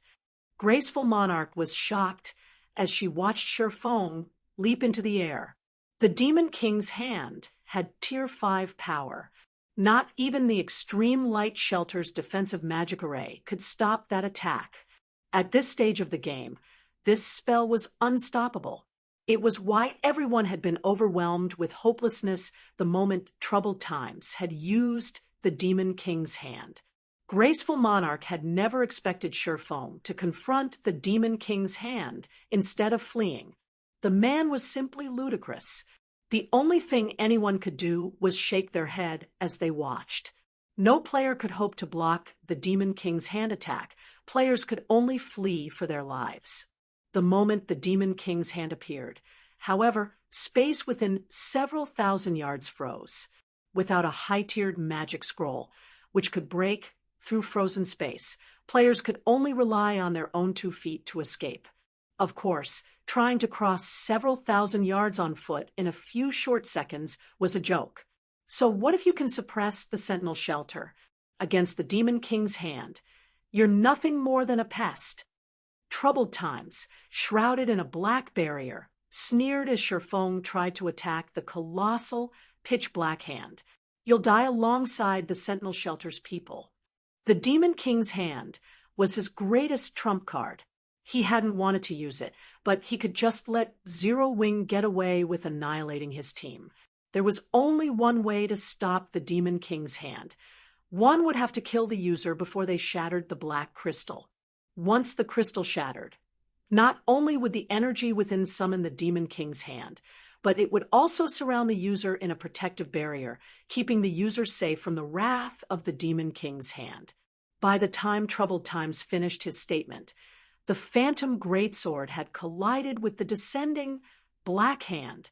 The Demon King's hand was the size of a mountain, and although the Phantom Greatsword was quite large, it was little more than a toothpick against the colossal palm. It was utterly insignificant. Boom!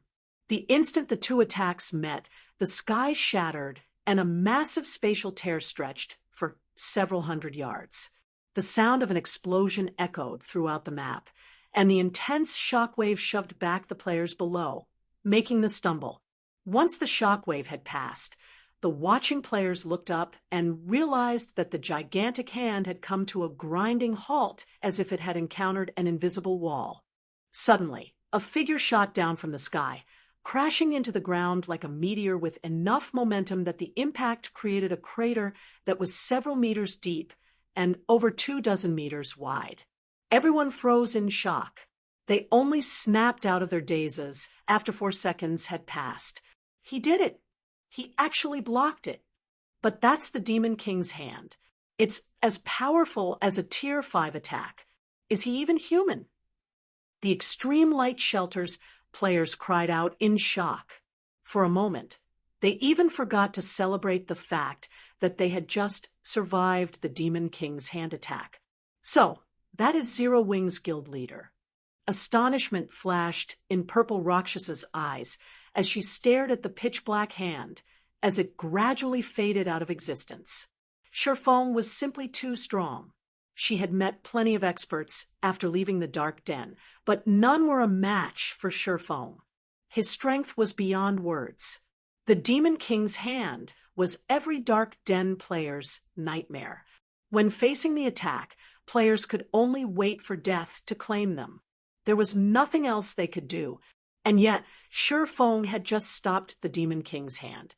No one would believe her if she told them about this incident, but she had seen it with her own eyes. Is he really Black Flame? Illusory Words was just as flabbergasted. She could hardly believe what she had just witnessed. They were talking about a Tier 5 attack. Not even one of the outside world's guild cities would survive such an attack, much less a stronghold like the Extreme Light Shelter.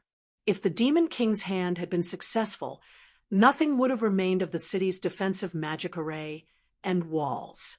However, Shifeng had blocked the attack and saved them all. Only the 5 great super guild's true monsters were likely capable of accomplishing such a feat. Impossible. How can anybody block that thing? Troubled Times was dazed as he watched the Demon King's hand dissipate. His mind instinctively refused to accept the situation. A Tier 5 Demon King's attack could even vaporize Tier 4 players, much less Tier 3 experts. It shouldn't be possible for current players to block the attack. But no matter how hard the Berserker rubbed his eyes, he couldn't change the fact that the gigantic, pitch-black hand was fading away. It was obvious that the hand had exhausted the energy that had summoned it, and it couldn't sustain itself on this plane of existence. While everyone struggled with their shock and elation over the Demon King's hand's disappearance, a figure pulled itself from the massive crater in the middle of the battlefield. It was none other than Shifeng, who had intercepted the attack. He was clearly in a miserable state. Not only was he heavily injured, but he also had less than 10% of his HP remaining. The sacred sword in his hand trembled violently as if crying in agony. He's not dead. He survived. How high are his defense and HP? Everyone's jaw dropped when they noticed Shifeng emerge from the crater. The fact that the swordsman had stopped the Demon King's hand was already unbelievable, yet now they learned that he had actually survived the endeavor. He had just taken on a Tier 5 attack, which was even powerful enough to severely injure Tier 4 mythic monsters if they took it head-on. Current players should have no hope of surviving such a blow. Read latest chapters at Wuxia World. EU Guild Leader. When Blue Frost and his comrades saw Shifeng, they were elated and pride shone in their eyes. They had just witnessed a legend in the making, and their guild, Zero Wing, was responsible for it. Both Shifeng and Zero Wing would become legendary names throughout the Dark Den as word of this spread. Chapter 2517, Fame Spreads Across the Dark Den. Chapter 2517, Fame Spreads Across the Dark Den. Everyone was astounded that Shifeng had survived after countering the Demon King's hand, but the player in question only breathed a deep sigh of relief. Thank goodness the Demon King's hand's power is barely at Tier 5. If it had been stronger, not even Void Shield would have saved me. Glancing at his HP bar, Shifeng realized he had very nearly lost his life. Had an expert with a fully unlocked mana body summoned the Demon King's hand instead of Troubled Times, he wouldn't have even had a chance to resist. In God's domain, magic tools' effects varied depending on the state of a player's mana body. When a player with a locked mana body used a magic tool, its effects would be minimized, but if a player used their mana body's mana to activate a magic tool, they could elevate its power. If a Tier 5 expert had used the Demon King's hand, they would have likely boosted its power to the peak of Tier 5. Fortunately, Troubled Times hadn't unlocked his mana body's full potential yet. With his disintegration armor's help, Shifeng had forced himself to Tier 4, but his strength was nowhere near Tier 5, even after using Holy Annihilation's first sword. At best, his Light Shadow had peaked Tier 4 power. To attack with Tier 5 strength, he'd have to master the second sword, Holy Devour. A large part of the reason for his miserable state was the fact that he hadn't yet perfected Light Shadow. Although, he still wouldn't have wielded Tier 5 power even if he had perfected the technique, pushing it to its limits. It only would have saved him from most of the damage he had suffered encountering the Demon King's hand. but that counterattack was his current limit. Even after forcing himself to Tier 4, executing Light Shadow perfectly was practically impossible. Mana techniques weren't like combat techniques. They focused on mana manipulation.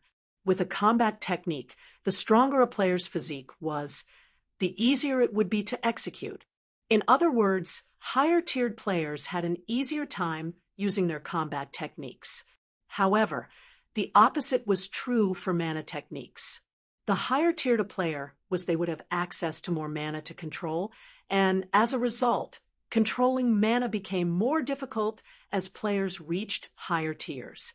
Just using Light Shadow at Tier 4 had depleted more than half of his concentration. His consumption rate had been many times higher than when he used the technique at Tier 3. "Since you're done, Commander Troubled, it's my turn." Shi Feng snapped, shifting his gaze to the dazed berserker a short distance away. Shi Feng hadn't been loud, but when the Sentinel Shelter survivors heard him, their scalps went numb as fear overcame them. Even Troubled Time's instincts screamed at him to run, and he took an involuntary step back for each step Shi Feng took toward him. This swordsman was monstrously strong. The man had actually survived a hit from the Demon King's hand. Troubled Times couldn't even imagine what he could do against Shi Feng. Although he knew that Shi Feng was on his last leg after countering the Tier 5 attack, and he could probably kill the swordsman with a normal attack, he was afraid. He was even terrified of trying. No one could guarantee that Shi Feng didn't have another trick up his sleeve. Moreover, demon players paid a much greater price than human players when they died, especially demon viscounts, like Troubled Times. The crowd only gasped as they watched. He can still fight in such a state. Graceful Monarch's mind was blown when she sensed Shi Feng's aura, which was growing stronger, not weaker. Even she was confident that she could easily defeat Shi Feng in his current state, not to mention the demonized Troubled Times. But when she looked at the swordsman as he slowly approached Troubled Times, her instincts warned her to flee. "Black Flame, I surrender. But don't you dare assume that Sentinel Shelter will just give up. It won't be long before our shelter takes Shelter 1 for our own." Troubled Times growled, mustering some courage. The berserker then pulled an ancient silver magic scroll from his bag and activated it without hesitation. The spell immediately rent space before him, rather than an endless void. However, players saw a burning forest within the tear. They also caught glimpses of a city enveloped in darkness among the burning trees. A boundary breaker scroll? Shi Feng was slightly surprised to see the spatial tear. He had never thought Troubled Times would have such a precious scroll. The Boundary Breaker Scroll was one of God's Domain's super rare ancient magic scrolls. As long as one had a location's coordinates, they could teleport to that location from anywhere in the game, even from another world or continent. The scroll would even prove effective in frozen space. It was an invaluable tool that players could even use to flee from Tier 5 monsters. Players and powers in the past had even spent 5,000 gold on a single Boundary Breaker scroll. And even then, very few players had been willing to sell their scrolls. Just you wait, Black Flame.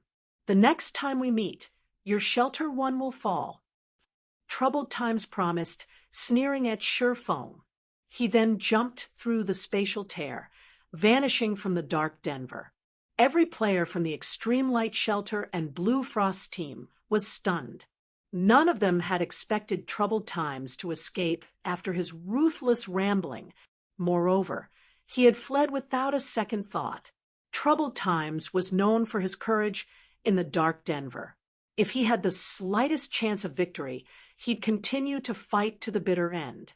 And yet, was that really Troubled Times? His reaction wasn't unusual. If I were in his shoes, I would have fled from the guild leader as well. Not even a Demon King's hand could defeat Black Flame. What could Tier 3 players like us possibly do to him? Black Flame is amazing. With a guild leader like that, Zero Wing will never have to worry about its development. I wonder if Shelter One's Zero Wing is still recruiting members. If it is, I'm definitely applying. After a brief moment of silence, a commotion erupted throughout the extreme light shelter as everyone discussed Troubled Time's escape. They also expressed their admiration for Shifeng, and quite a few players, who had been developing in the shelter for some time, began to consider moving their bases to Shelter One and joining Zero Wing. Shifeng's presence was even more than enough to deter superpowers from attacking Shelter One. Furthermore, Shifeng wasn't Zero Wing's only monstrously strong player. If they could learn from these monsters, they'd quickly grow stronger. He still got away in the end. Blue Frost frowned as he watched the spatial tear disappear. Read latest chapters at Wuxia World. EU, although he was surprised with how decisively Troubled Times had fled, the man's actions had been well within reason. Shifeng's strength had just been that astonishing. There was nothing surprising about how much Troubled Times feared Shifeng, going so far as to run, even knowing that Shifeng had almost no combat power remaining. While almost everyone viewed Troubled Times' ruthless promise as nothing more than an attempt to salvage his reputation, Blue Frost knew that he hadn't been joking. The Dark Den offered demon players an unimaginably advantageous environment, and now that Troubled Times had seen the depths of Zero Wing's strength, he would be absolutely confident of overcoming the guild the next time he attacked. Moreover, the fact that the Berserker had used one precious tool after another proved that a great power supported the Sentinel Shelter. If they didn't deal with this properly, Shelter One would face true danger. Escape? Do you think you can flee from me so easily? Shifeng chuckled as he watched the spatial tear finally close. Chapter 25:18. Kill no matter the distance. Chapter 25:18. Kill no matter the distance. Have you locked onto him? Fire? Shifeng asked, turning toward Fire Dance a short distance away. Players had many ways of escaping to live another day in God's domain, and when one wanted to hunt a fleeing player, they could rely on tracking scrolls, skills, and spells. Of all of the main classes, the assassin was the most adept at tracking and taking out targets. Once an assassin reached Tier 3 and unlocked their mana body's full potential, their tracking abilities would undergo a qualitative transformation. They could use their own mana to lock on to another player's mana signature. Unlike tracking scrolls, this method didn't add any debuffs to the target, making it nearly impossible to detect. Unless the targeted player could remove the mana the assassin had left on them, they couldn't shake off the tracker. Rest assured, Guild Leader, my mana is on him. Even if he runs to the edge of the world, I can find him, Fire Dance confirmed, nodding. She had locked on to every Sentinel Shelter member's mana signature, even before she had killed the Tier 3 Shield Warner.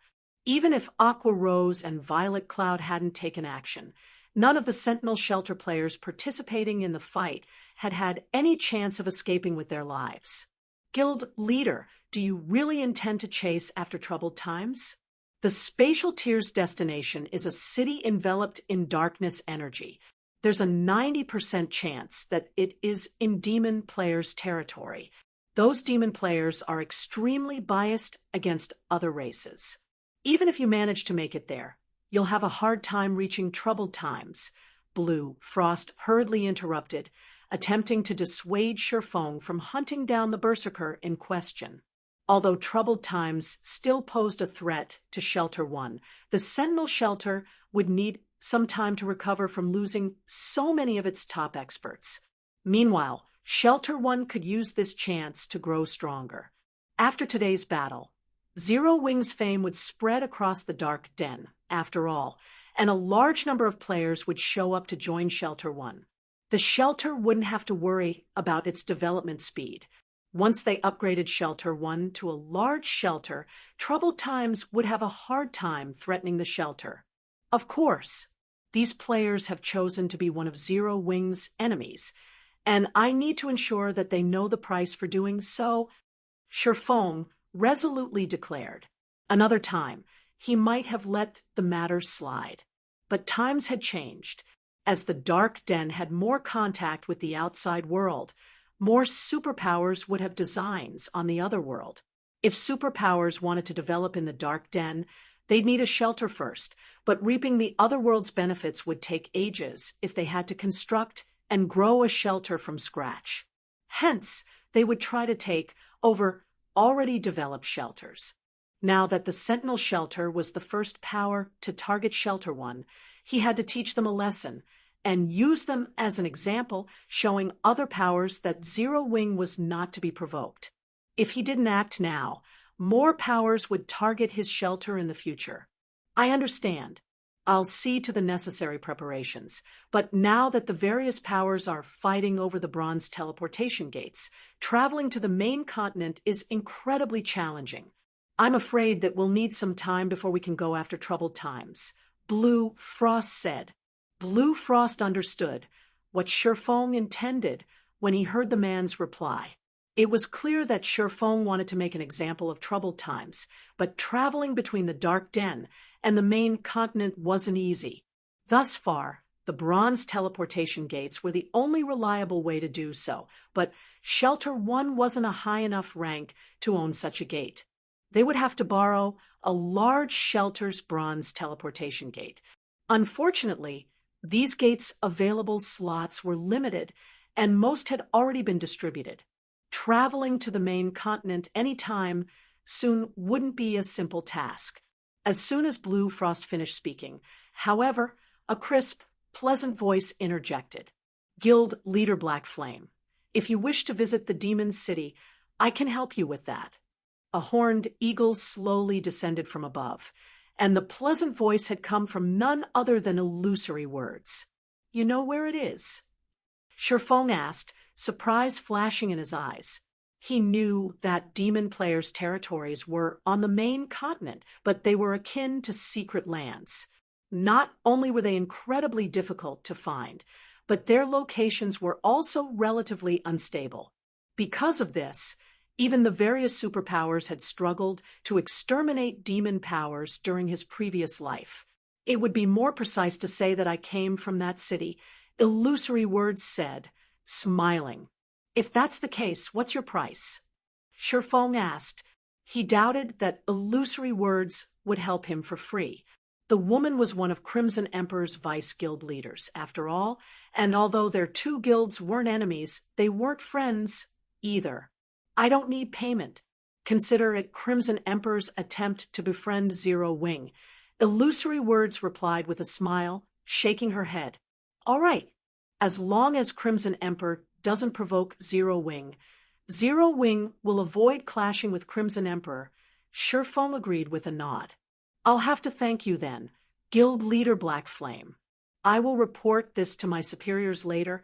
Illusory Words said.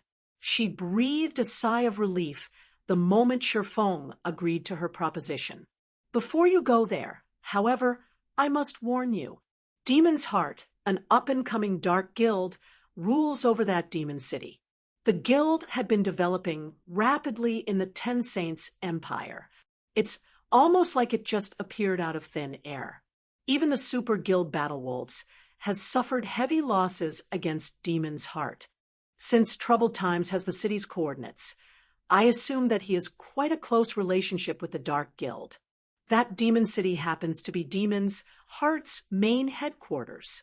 Demons control the entire map. In fact, the demonic residents target and attack any non-demon player they find. You should avoid exploring too much of the map if you wish to slay Troubled Times. While Illusory Words had explained the situation, Blue Frost, who had initially approved of the hunt, revealed a grim expression. They might not have had an issue if Troubled Times' relationship with Demon's Heart had been only on the surface, but it'd be a different story if he were close with the Dark Guild. Even super guilds had a headache when it came to Demon's Heart. If Troubled Times hid within the Dark Guild's headquarters, trying to hunt him down would be suicidal. Demon's Heart. So, That's why he was so confident. Realization dawned on Shurfeng. Read latest chapters at Wuxia World. EU Demon's Heart had been one of the 6 great dark guilds in God's domain during his past. The entire guild consisted of demon players, and although it didn't have as many players as other superpowers, every member had extraordinary combat power. Ordinary players had had no chance against them. Many super guilds had suffered huge losses at the hands of Demon's Heart back then. The Dark Guild had even slain several super guilds' guild leaders. It was practically as powerful as the 5 great super guilds. As far as Shurfeng could remember, Demon's Heart had begun to grow stronger around this time during his previous life, too. If Troubled Times thinks he can take Zero Wing on just because he's got a powerful backer, he is sorely mistaken. When Shurfeng recalled Troubled Times' bold exit, he sneered. He turned to Illusory Words, asking, "Vice Guild Leader Illusory, how many people can you help me transport to the main continent? I don't have many slots available. May I know how many people you wish to take with you? Guild Leader Black Flame? If I don't have enough, I can borrow some slots from other guilds." Illusory Words offered after giving the matter some thought. A little over 300. Chapter 25:19, Descending Toward Demon Territory. Over 300. Chapter 25:19, Descending Toward Demon Territory. Over 300.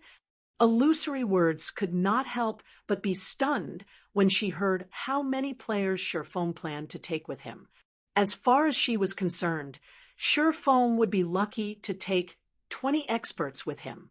They were talking about infiltrating demon territory. After all, not only did powerful monsters wander the map, but there were also many powerful demons and demon players in the area.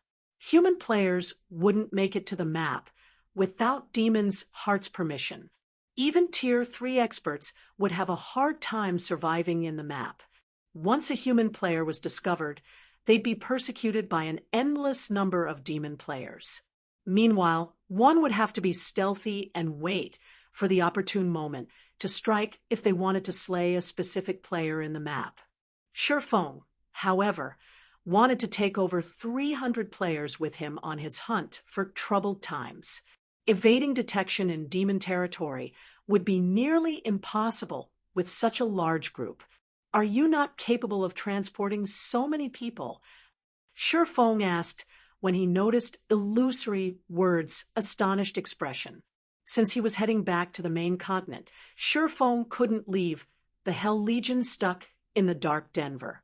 Moreover, he wanted to make an example of Troubled Times.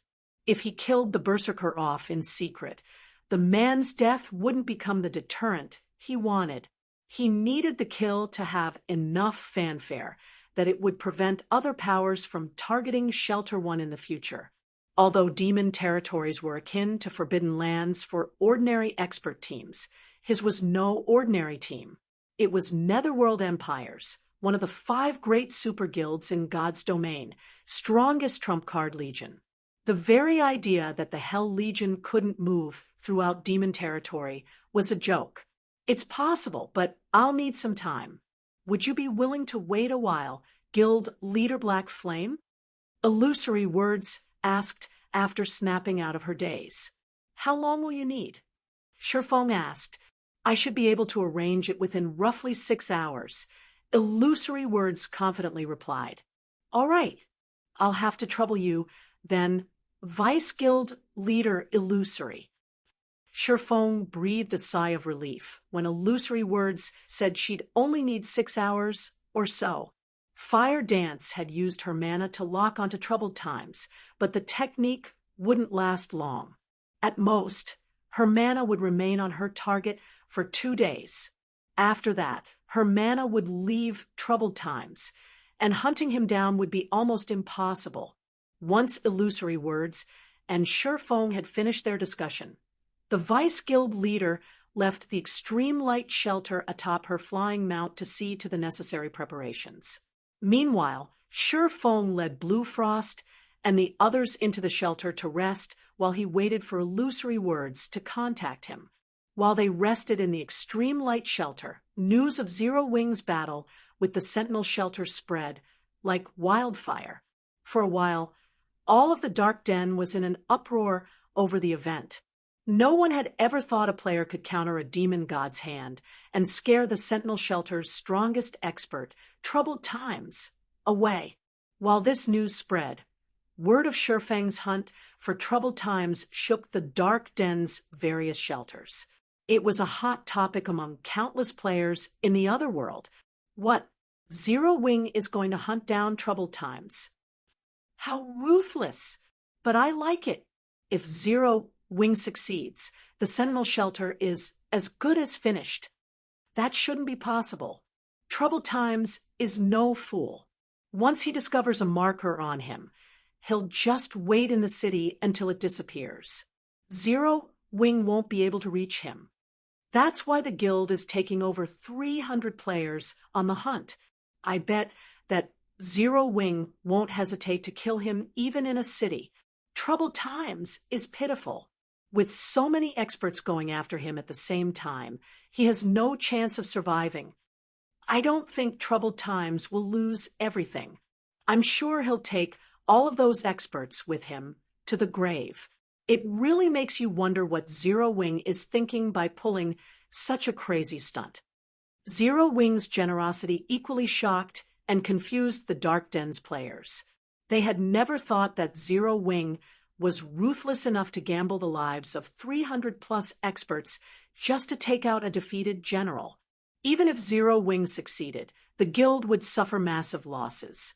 Lava Valley, Demon City. Several middle-aged men, one of which was none other than Troubled Times, the commander of the Sentinel Shelter's #1 adventurer team, sat around a table in one of Demon City's high-class bars. Commander Troubled, the Zero Wing you spoke of is insane. The guild actually plans to come here just to deal with you. It's just 300-plus experts. If they dare come to this city with so few players, they'll be wiped out before they even reach the city gates. I know, right?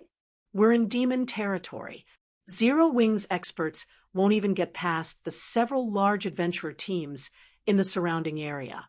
Even if they're lucky enough to make it here, Demon's heart controls this city. Even dragons would have to lay low here. When the middle-aged men around Troubled Times heard this, they all laughed. The Sentinel shelter was no match for Zero Wing in the Dark Den, but it would be a different story in Demon City. Even if Zero Wing's 300-plus experts magically appeared in the city, they couldn't touch Troubled Times. Attacking a player in Demon City meant declaring war against Demon's heart. Right, Elder Heart, when will Vice Guild Leader Light return? Troubled Times asked a level 108, Tier 3 Elementalist. Does he need anything of me? The Vice Guild Leader is currently meeting with an important person, so he told us to rest for now. He's already commissioned the city's large adventurer teams to deal with the Zero Wing issue. Rest assured.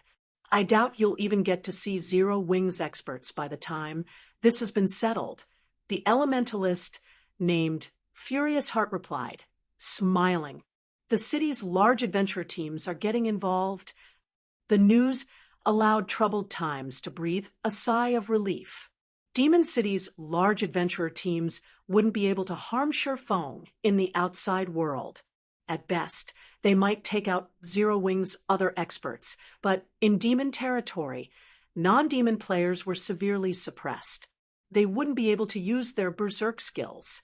In other words, the terrifying berserk skill Shurfeng had used in the Dark Den wouldn't be available to him. Shurfeng would have to face a large number of demon players, and a few that had basic attributes on par with or greater than Troubled Times. While Troubled Times chatted with Demon's Heart's elders, a 5-meter-tall, space-time gate appeared in a volcanic region within the Lava Valley's outer area. Read latest chapters at Wuxia World. EU numerous figures burst forth from the gate, and leading the group was none other than Shurfeng. I'm finally back. Shurfeng gave a rueful sigh when he felt the familiar mana around him. Sure enough, one can only fully exhibit their full strength in a familiar environment. He couldn't help but feel a little uncomfortable both on the mana-deficient Western continent and in the mana-rich, dark Denver.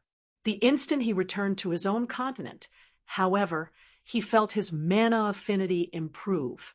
Everyone's through Guild Leader. What should we do next? Blue Frost asked Sherfong.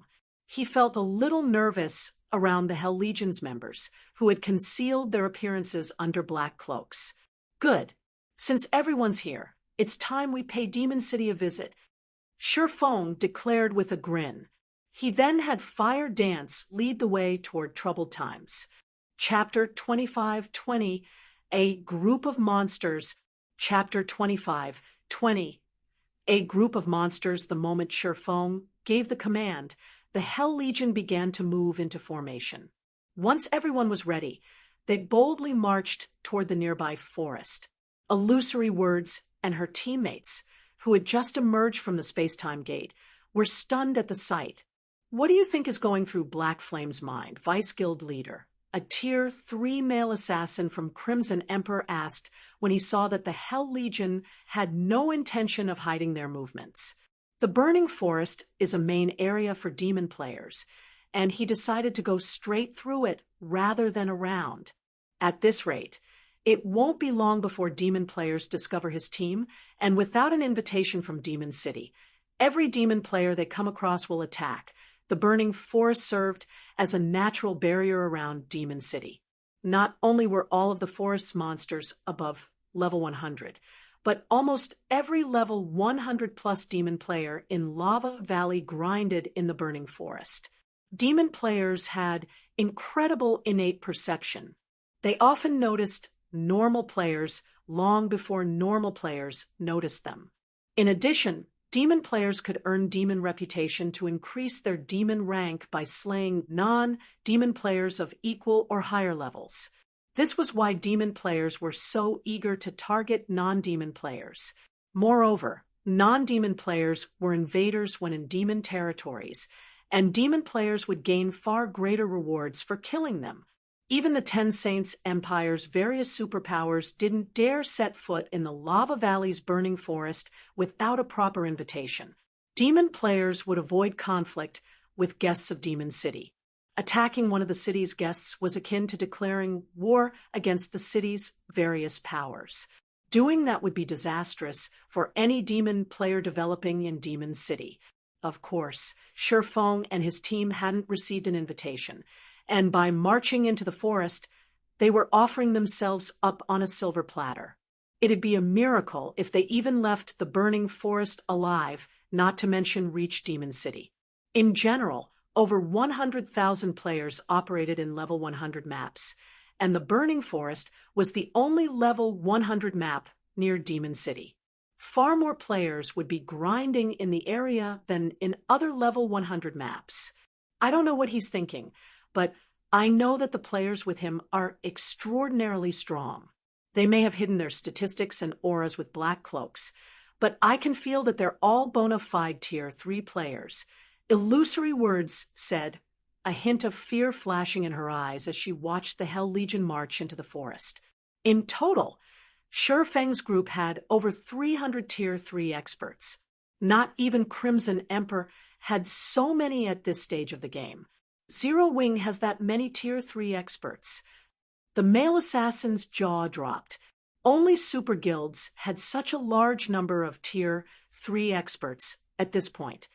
How could Zero Wing, a guild that had only established itself in God's domain and had no backing whatsoever, have as many Tier 3 experts as a super guild? While Illusory Words and the male assassin shared their shock over the number of Tier 3 experts Zero Wing had just sent into the Burning Forest, a young man in white robes and surrounded by the power of darkness stepped through the space-time gate, sneering when he overheard the two players' conversation.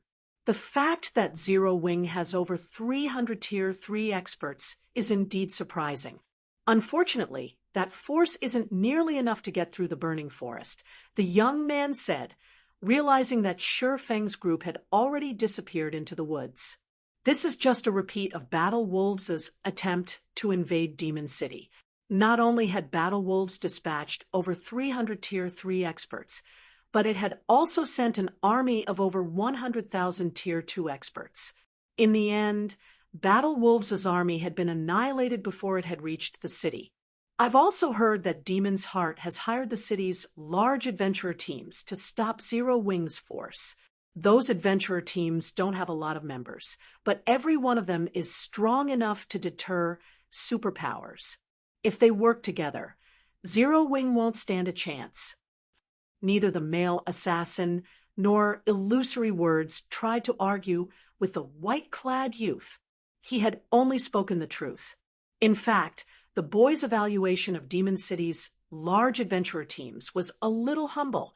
Battle Wolves' army had suffered tremendous losses against those large adventurer teams, and they had undoubtedly grown stronger since slaughtering the guild's members. As the white-clad youth and Illusory Words quietly discussed the situation, a party of demon players had discovered Shurfeng's team. Why have so many human players come to the Burning Forest? Are they the bounty targets Demon's Heart announced? And here I thought Demon's Heart was joking. I hadn't actually thought that these human players would dare enter our territory. Quick, send word to the large adventurer teams. If we take too long to report this, someone else will and claim the reward. The Demon Party's members were ecstatic over discovering Shurfeng's group. They immediately reported their discovery to the large adventurer teams within the forest, just as they were about to contact one of the adventurer teams. However, over 100 figures descended from above, landing a short distance from Shurfeng's team. They all wore jet black plate armor and wielded standard weapons. They also radiated dense power of darkness and emitted an intense pressure that even deterred Tier 3 experts from approaching. Crap! How is our luck so bad? I didn't know there was a demon patrol squad nearby. I guess we won't get credit for the discovery. After all, when the demon party members saw the figures in black, they could not help but shake their heads and sigh dejectedly. The Burning Forest was demon territory, and demon squads patrolled the area. Every one of these squads consisted of up to 3 Tier 4 great demons and 100 Tier 3 advanced demons. They also maintained a 10-level gap above Demon City's mainstream players. They weren't a force players should take lightly. These demon patrol squads were a large part of the reason that the Battle Wolves' crusade on Demon City had failed before it had even reached the city gates. Now that one of these squads had discovered Shurfeng's team, annihilation was almost certain. Furthermore, these demons had wings and were capable of flight. Even if Shurfeng's group could fly, they wouldn't escape. Read latest chapters at Wuxia World. The watching demon players expected Shurfeng's group to turn and flee, but they didn't. Rather, they took the initiative to charge at the demon patrol squad, as if they had just found their prey.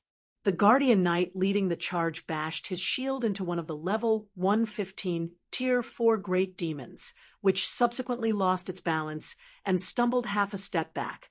That Guardian Knight's strength was unbelievable. A 3-meter-tall man and his emaciated companion proceeded to pin down the other 2 Tier 4 great demons. The Tier 3 advanced demons wanted to help, but other members of Shurfeng's team got in their way.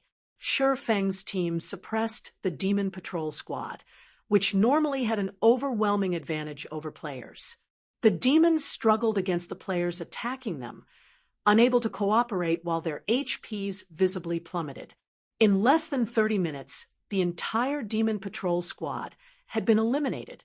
Not a single demon had escaped with its life. Chapter 25-21, Turmoil in the Burning Forest. Chapter 25-21, Turmoil in the Burning Forest as they watched the Demon Patrol Squad become nothing more than EXP for Shurfeng's team. The demon players gaped in shock. Who are those people? The spectating demon players in the distance were both shocked and curious as they watched Shurfeng's team. The demon patrol squads formed a solid defensive barrier that prevented intruders from reaching Demon City. They were akin to NPC city's soldiers. Not only did they have an arsenal of powerful skills and spells, but they could also fight as a team. They were nothing like ordinary demon players. However, these demons were little more than ordinary monsters before Shifeng. Are we still going to wait for the adventure team's leader, a level 105, Tier 2 Ranger asked, turning toward the Tier 3 assassin that led their party. Not even Demon City's large adventurer teams would have an easy time against a team that could annihilate a demon patrol squad so effortlessly. Otherwise, those adventurer teams wouldn't share much of their spoils with an ordinary party. Moreover, they'd have to risk their lives to keep an eye on Shifeng's team until the adventurer teams arrived. They were demon players and had far sharper senses than human players, but there was no guarantee that they wouldn't be discovered. On the off chance that Shifeng's team noticed them, the consequences would be dire. The risk simply wasn't worth the reward.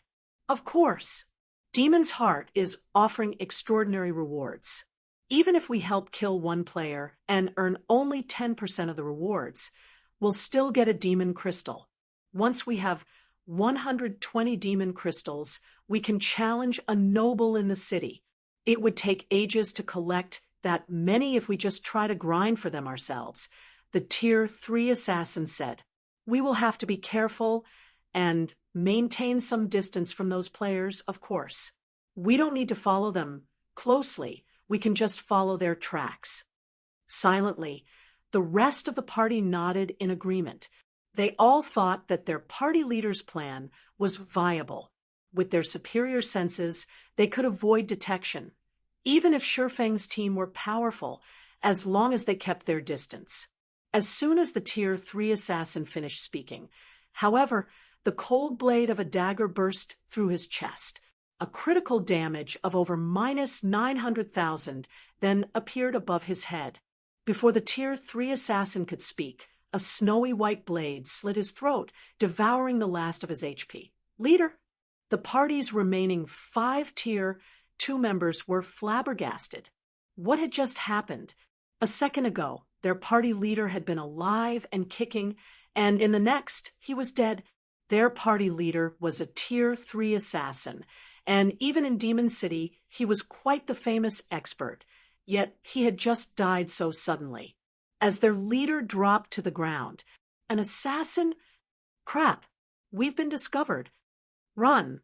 By the time the 5 demon players reacted, the alluring woman vanished like a ghost. She reappeared before the 5 demon players, and a streak of snowy white light immediately swiped at them.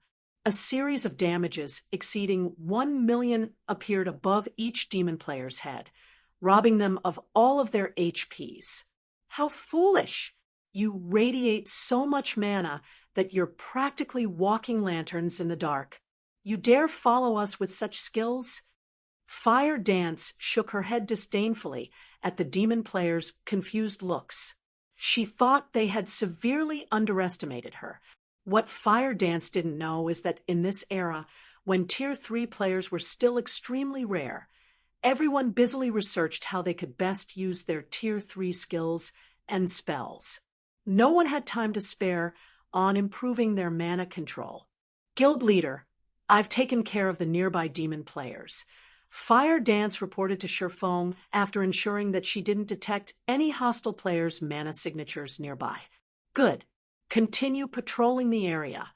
If you run into too many demon players, call the Hell Legion's assassins for help, Shifeng said, nodding. He then returned his gaze toward the loot the demon patrol squad had dropped. He hadn't expected the squads to drop anything good.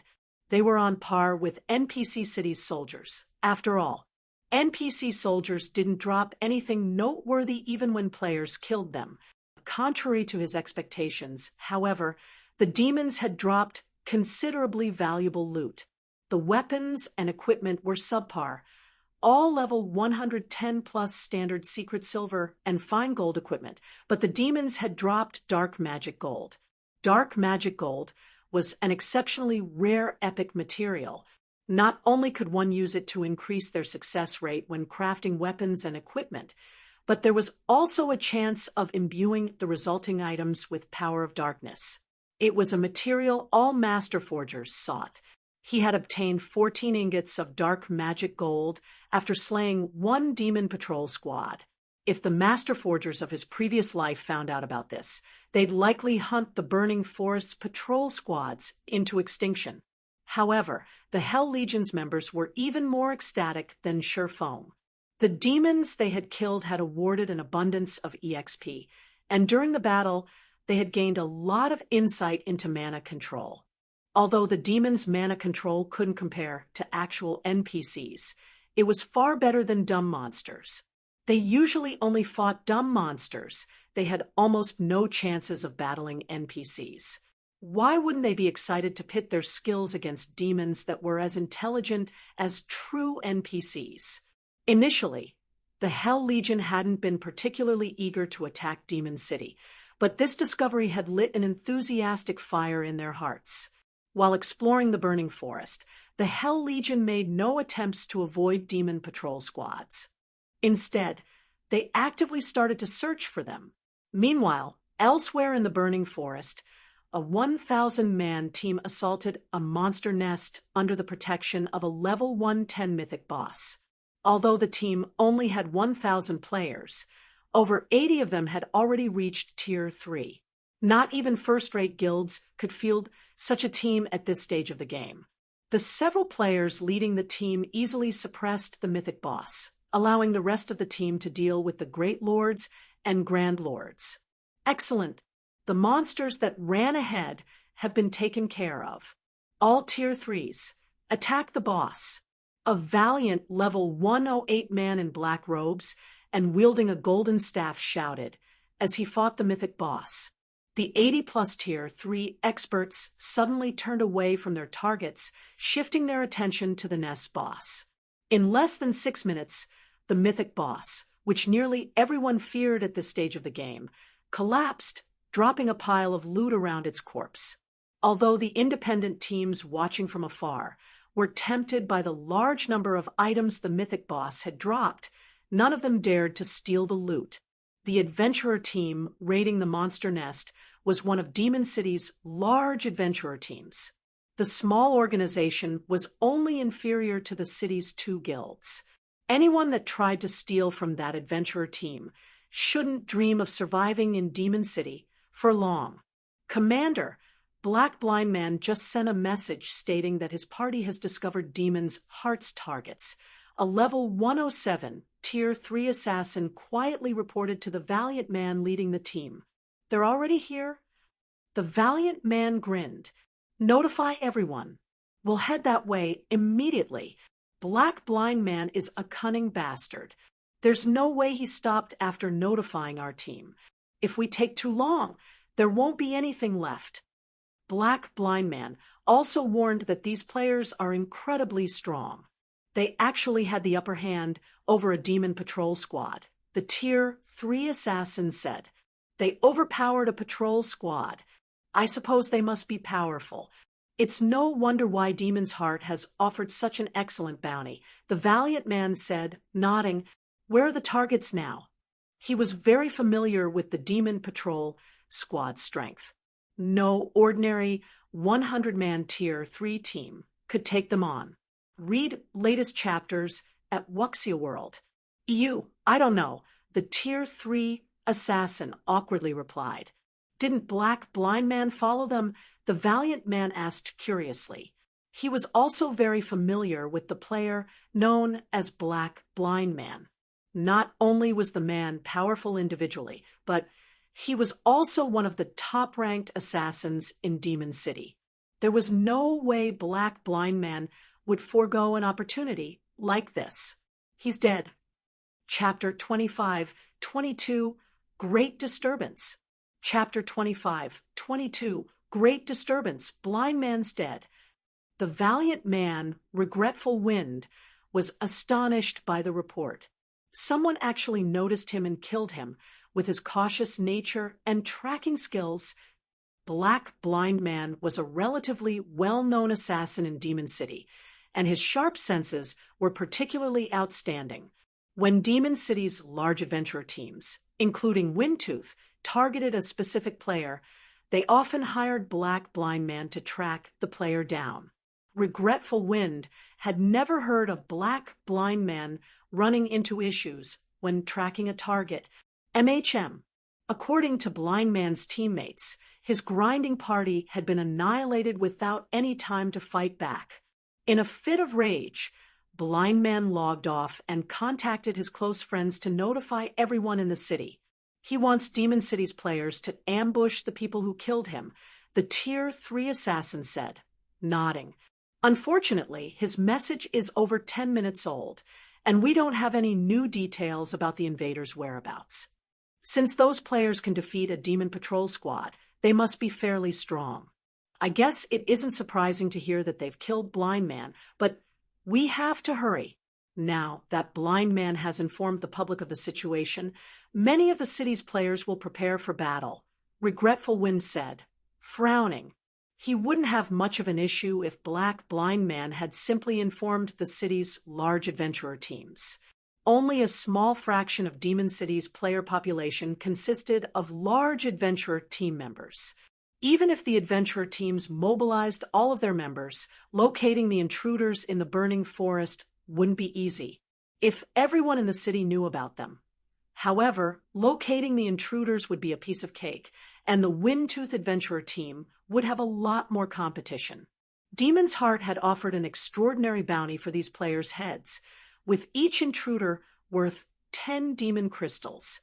Players could slay the monsters in demon territory for demon crystals, but the drop rate was incredibly low. Players could only increase their chances by hunting powerful monsters. Even the city's various large adventurer teams would be lucky to collect 10 or 20 demon crystals per day. Once players collected 20 demon crystals, they could apply for the challenge to earn a noble rank in the city. If they completed the challenge, they'd become one of Demon City's nobles and gain a significant boost to their strength. Even those with noble demon ranks had to acquire demon crystals to elevate their strength and position, although they would need even more demon crystals to do so. With the opportunity to earn 10 demon crystals per player killed before them, none of Demon City's residents would simply stand by and watch. Rest assured, Commander, I've already instructed our team to search the burning forest. It won't be long before we find the invaders. While I was grinding earlier, I also found a secret silver treasure chest and obtained an exotic perception potion. The potion can improve a player's senses and tracking abilities for 6 hours. Normally, players' tracks fade after an hour, but with this potion, I can even follow 4-hour-old tracks.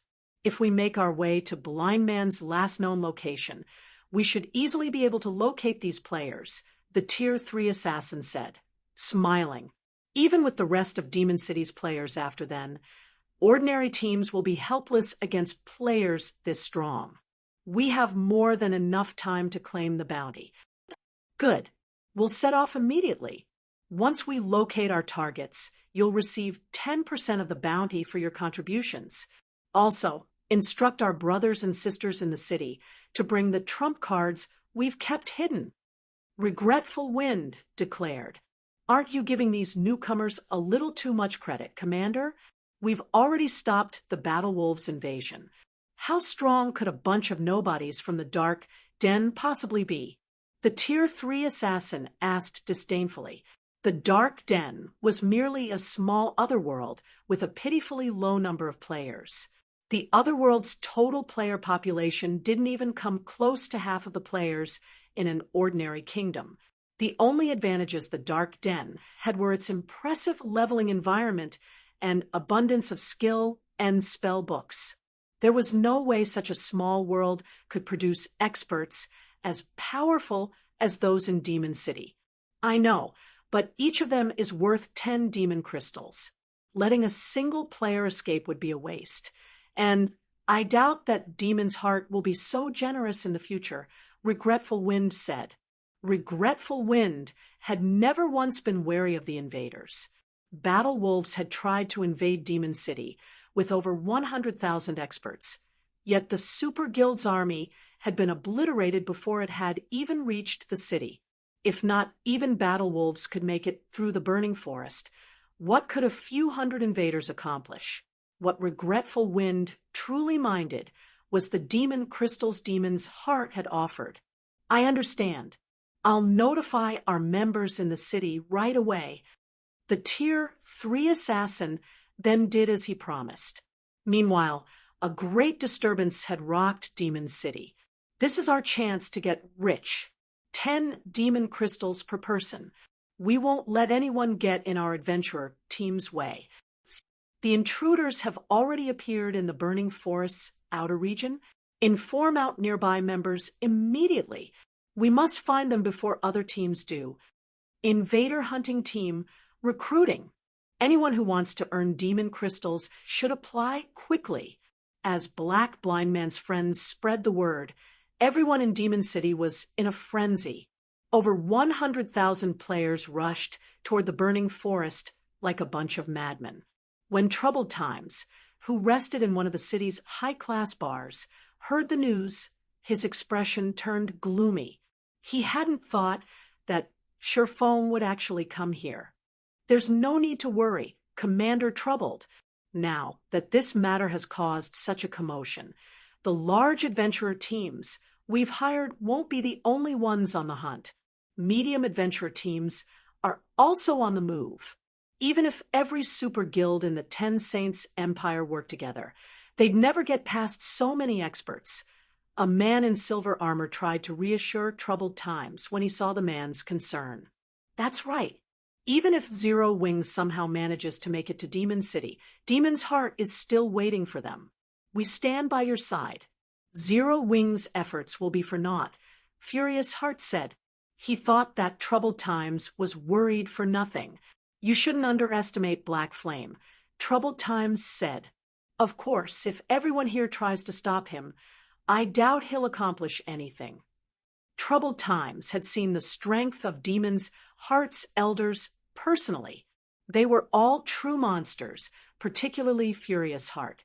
The man was only half a step away from becoming a count in Demon City and was far stronger than Troubled Times, who had only recently become a demon viscount. Furthermore, demon players who had the viscount rank or higher received a strength boost while inside Demon City. While Demon City's players discussed Sherphone and his invading team, several thousand Windtooth members arrived in the burning forest's outer region. Commander, I've found traces of their battle, and the tracks are still fresh. They should be nearby. The masked Tier 3 assassin excitedly reported as he examined the lingering traces Shurfeng's team had left behind.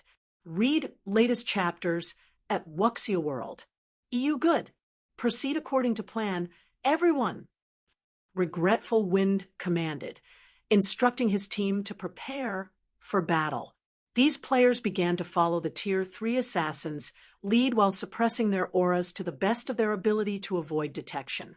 As they followed Shurfeng's tracks, they encountered Demon Patrol Squad corpses. 100, 200, 300. By the time Windtooth's members had crossed 3,000 yards, they had found more than 1,000 demon corpses. And the freshest had been from a patrol squad with over 200 demons. Chapter 25-23, Run. Chapter 25-23, Run. Why are there so many fallen demon patrol squads? What happened here? Did those people kill all of these patrol squads? Windtooth's members were curious and afraid when they saw so many demon corpses strewn around them. The demon patrol squads served as a barrier between intruders and Demon City, with 10,000 demons patrolling the burning forest. Thus far, however, the adventurer team had found more than 1,000 demon corpses. This was 1/10 of the burning forest's defenses. Commander, there's something you need to see. The masked Tier 3 assassin, who had scouted ahead, reported in the team chat. All of the team members put up their guard the moment they heard the assassin. Meanwhile, Regretful Wind hurried to the assassin's side. Finding his comrade, Regretful Wind arrived before a forested area laden with player corpses. To his surprise, however, there was no sign of battle. Some of the weapons and equipment the players had dropped hadn't been touched, and after a quick glance around, Regretful Wind counted more than 200 bodies. Based on how organized the corpses lay, it looked as if death had befallen them as the group marched through the forest. It was almost as if the battle had ended as abruptly as it had begun, and none of these players had had a chance to react to the attack. While scanning the dead, Regretful Wind quickly noticed the familiar faces of several Tier 3 experts. He clearly wasn't pleased about it, either. How was Misty Ghost's main force annihilated? Regretful Wind stared at the fallen team in confusion. What happened here? Misty Ghost was a relatively famous medium-scale adventurer team based in Demon City. Although the adventurer team had fewer than 2,000 members, it had over 30 Tier 3 experts, including 1 Demon Viscount and 10 Demon Barons. Even Windtooth would struggle to defeat Misty Ghost. And yet, Misty Ghost's main force had died here. They hadn't even had a chance to fight back. It was unbelievable. I don't see Misty Ghost's commander. 7 constellations. Among the corpses, Commander, the Tier 3 assassin reported after carefully examining the bodies. He's not here. Regretful Wind took a closer look at the slain players as well, and just as the masked assassin had said, 7 constellations wasn't present. He breathed a deep sigh of relief. 7 constellations was Misty Ghost's sole Demon Viscount, and one of the top 10 assassins in the Demon City. Even Regretful Wind would have a hard time defeating the man. If 7 constellations had died as suddenly as his team, Regretful Wind's prey would be far stronger than he has surmised. I have found traces of a battle. It's possible that he and his surviving teammates were involved, the masked assassin said as he looked toward the towering trees some distance away. The trees were large enough that it would take several people to wrap their arms around the trunks, but they had been sliced cleanly through. Moreover, lingering life auras clung to the trees. The fight wasn't that long ago. Misty Ghost's members must have encountered the invaders. They might still be fighting as we speak, Regretful Wind guessed, staring at the bisected trees. Notify the team. We're going after them, and we won't bother hiding our presence. Understood. The masked assassin nodded before contacting the team. Windtooth's several thousand members charged past the cut trees, and they made no attempt to hide. It wasn't long before they encountered another group boldly marching through the forest. The group had more than 4,000 players, and Windtooth's members tensed when they saw them. I see you've picked up the scent. As well, Old Wind, the savage woman carrying 2 dark blue axes and leading the group said, smiling at Regretful Wind. This is interesting. Now, all of Demon City's top 3 adventure teams are here. I suppose this is only the second time since the fight with Battle Wolves. A dignified, debonair man carrying an ancient bow spoke up. When they heard the 2 leaders, Windtooth's members released a held breath. These 2 were the commanders from Crimson Sand and Eternal Night, 2 of Demon City's top adventurer teams. They were also Regretful Wind's old acquaintances. Indeed, the last time we worked together, we helped Demon's Heart secure more territory. Regretful Wind said. Smiling, he continued, well, how are we going to split the profits this time? Regretful Wind was very familiar with the 2 players before him. Since they had found each other in the forest, Windtooth had lost its chance to monopolize the bounty rewards. But the encounter also eased the pressure on Regretful Wind's adventurer team. No force that could instantly wipe out Misty Ghost's main force should be underestimated. Even Windtooth would suffer tremendous losses if it tried to take on such a force alone. If his adventurer team worked with Crimson Sand and Eternal Night, however, the 3 teams could minimize their losses and maximize their profits. There's not much to consider. We'll split them evenly. I'm sure you find this acceptable, correct? Helpless Smile, the bow-carrying man who commanded Eternal Night, said. Flame Feather, Crimson Sands commander, nodded in agreement. Deal. That way, we won't have to compete for contribution and can divide the work. Regretful Wind replied without hesitation. If their 3 adventurer teams tried to outdo each other, the fight would descend into chaos. Doing so would only weaken their teams. The gains weren't worth the losses. Rather, they'd all be better off cooperating, maximizing their combat power. None of the 3 teams even considered that they might be ripped off by another. Each of the teams was on par with the others, and they all had around 3 or 4 demon viscounts and 30 demon barons. They each also had around 70 or 80 tier 3 experts. Good. That settles it. When we find the rumored monster, I'll hold him back. Old Wind and Smile, back me up from the sides, Flame Feather said. Regretful Wind was the 3rd-ranked elementalist in Demon City and one of the publicly acknowledged top 10 experts in the city. Although Helpless Smile wasn't quite as powerful, he still ranked among the top 15 experts in Demon City. In a support role, he was one of the 5 best players in the city. No problem. Neither Regretful Wind nor Helpless Smile objected to Flame Feather's plan. She was the strongest melee player among their adventurer teams. After all, Flame Feather was also the only 3-star viscount in any of their teams, only 1 step away from becoming a count. Shortly after the 3 commanders came to an arrangement, they heard the sound of battle from the nearby forest. All 3 teams immediately charged toward the sound. After crossing about 500 yards, a loud explosion rocked the forest. Boom! A figure suddenly shot past the 3 adventurer teams like a cannonball, crashing into a large tree roughly 100 yards away from Regretful Wind. The tree shattered instantly, falling while the figure slid down its trunk to the ground. To everyone's surprise, this figure radiated an even stronger aura than a Grand Lord of the same level. Even so, the figure rapidly lost HP. 7 constellations. Regretful Wind paled when he recognized the player. Read latest chapters at Wuxia World. EU Flame Feather and Helpless Smile looked at the player with somber expressions as well. They were all familiar with 7 constellations and the strength he wielded. Demon City didn't have many viscounts, and as such they all more or less knew each other. Despite his noble demon rank, however, 7 constellations had just been defeated. The man hadn't even had a chance to flee. They could only imagine how strong his opponent was. Monster!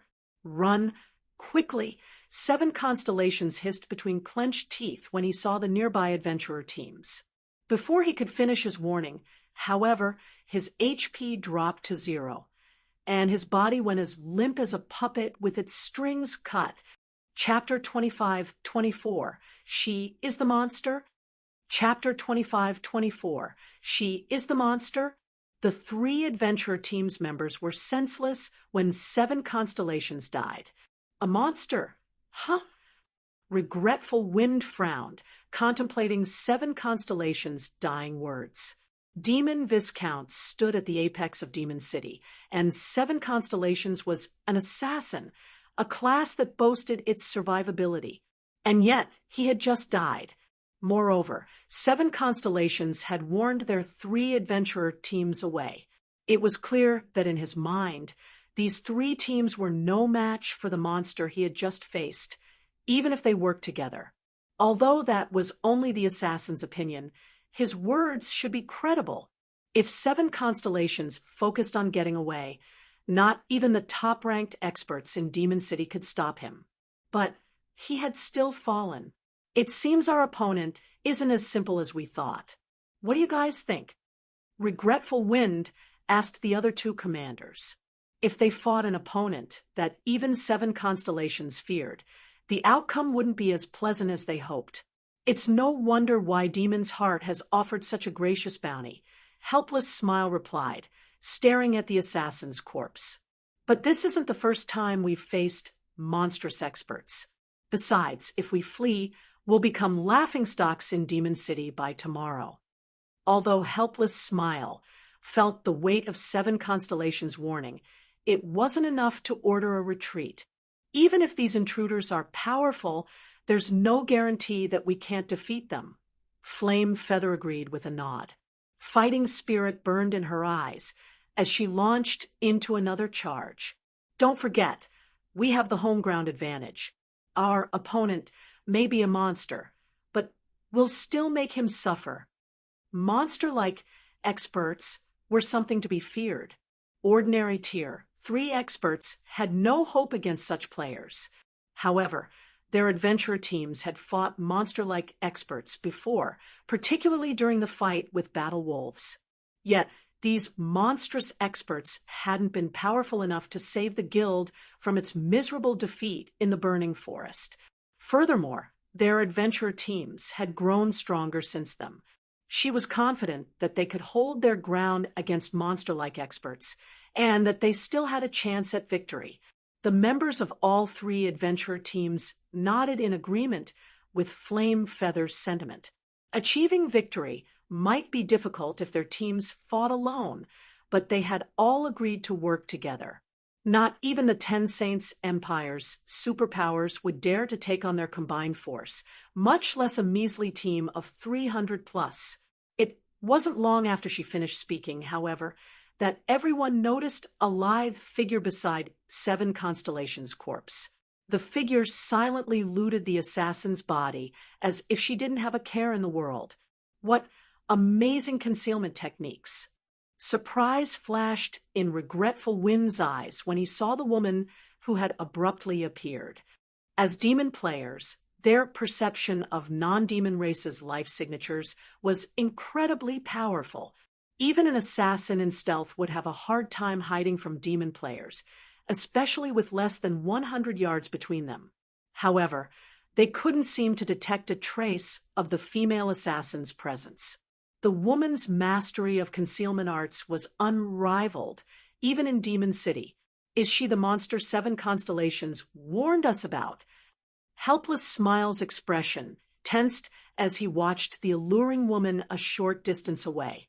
If he encountered the assassin, normally she'd kill him 9 out of 10 times.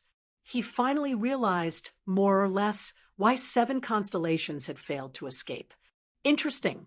I'm going to fight her, Flame Feather declared, her fighting spirit reaching its peak.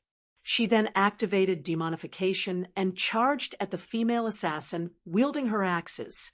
As the only 3-star demon Viscount, activating her demonification would not only strengthen her physique by a large margin, but her basic attributes would also undergo a qualitative transformation. In her demon form, every action she took could transform the terrain around her. With just her Tier 2 demon charge, Flame Feather had bathed her surroundings in a sea of fire and shook space itself. Another ambush. Sensing Flame Feather charging toward her, Fire Dance stored the dagger she had just picked up from 7 Constellations' corpse and unsheathed the short sword hanging at her waist. In that case, I'll bury you alongside them. Fire Dance then swung 1,000 transformations through the empty air before her. Tier 3 skill, Triple Flash. 3 streaks of black light shot toward Flame Feather, one after another and as fast as lightning. However, Flame Feather's enhanced physique allowed her to brandish her axes during her charge in turn. Tier 3 skill, Demon Storm. Boom, boom, boom. A series of explosions echoed throughout the forest, and the powerful shock waves knocked down trees while stirring dirt and debris into the air. Among the chaos, Flame Feather stumbled 3 steps back as a damage of over minus 50,000 appeared above her head. The difference between the 2 women's strengths was clear. What? Flame Feather was pushed back even in her demon form. The scene astonished helpless smile. He was perfectly aware of how powerful Flame Feather became after activating demonification. She was undoubtedly the strongest player among 3 adventurer teams. In her demon form, Flame Feather's Tier 3 skills were nearly as powerful as Tier 4 attacks, yet she had just lost a competition of strength against this human assassin. Amazing! It's no wonder why 7 constellations called you a monster and assumed that we're no match for you, Flame Feather said, the flame of passion in her eyes burning even brighter than before. She launched into another charge, continuing, "If I were alone, I wouldn't be a match for you, but in this forest, I'm not your only opponent." Regretful Wind finished activating his demonification as Flame Feather finished her statement, and he began to chant an incantation. When he completed it, he slammed the butt of his staff on the ground, and a golden, 2-fold magic array appeared under his feet. Tier 3 spell, Earth and Roar. Suddenly, the earth beneath Fire Dance's feet burst, exploding with countless streaks of light. Meanwhile, Helpless Smile didn't waste time. After activating demonification, he pulled the string of his ancient bow and launched 6 arrows into the sky, which formed a 6-pointed star above the assassin. Tier 3 skill, Demon Thorns. As the star-shaped magic array took form, pitch-black magic arrows descended, each with the power of a Grand Lord-ranked archaic species. Under Helpless Smile's control, a total of 18 magic arrows fell, diverting Fire Dance's attention away from Flame Feather. The nearby adventurer team members gaped, impressed by their commander's coordination. They had never guessed that those 3 would be so strong when they worked together. How was this still a battle between players? It was basically a fight between monsters. Not even Battle Wolf's monster-level experts could stop their 3 commanders when they cooperated. With attacks coming in from all directions, Fire Dance was forced to activate a life-saving skill. She immediately used shadow steps to appear behind Flame Feather, evading the countless streaks of light. She dodged most of the 18 magic arrows, relying on Wind Step's brief invulnerability to block 5 unavoidable shots. She then tried to block the 2 incoming axes with 1,000 transformations. Boom! Fire Dance didn't have time to use a skill to block the axes, filled with power of darkness, in time. And as her short sword collided with Flame Feather's weapons, she was sent flying, losing 70,000 HP in the process. She didn't even have 1 million total HP, and the strike claimed a visible chunk. All hail the commanders. So what if she's a monster? She's still at a disadvantage against our commanders. The adventurer team members were ecstatic and overcome with pride to see one of their commanders dominate this monstrous assassin. The various superpowers monster-level experts were a nightmare for adventurer teams like theirs. Although their teams had defeated Battle Wolf's monstrous players, that had only been possible because of Demon's Heart's help. To be precise, their 3 adventurer teams had merely played a support role. However, their teams now had the strength to deal with monster-level experts, too. Now that she's alone, we can't let her escape. Flame Feather shouted to Regretful Wind and Helpless Smile. Fire Dance was clearly the invader's cornerstone, and since she was alone, this was the perfect chance to take her out. If they could not defeat her, and she regrouped with her allies, dealing with her would prove far more challenging. Relax. I've already had people set up a spatial barrier. She might be an assassin, but she won't get away that easily, Regretful Wind replied, grinning, after witnessing the initial clash between Flame Feather and Fire Dance. Regretful Wind realized the importance of this battle. Hence, he had instructed his subordinates to set up a magic barrier before he had even joined the fight.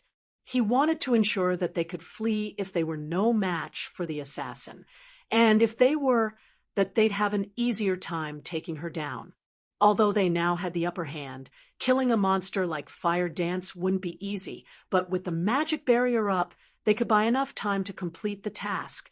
Read latest chapters at Wuxia World. EU even as regretful words finished his statement. A gigantic barrier rose around the battlefield, covering a 200-yard radius. 88 magical class players powered the array, and not even a Tier 4 mythic monster would find it easy to break out of. Good. Now she's dead.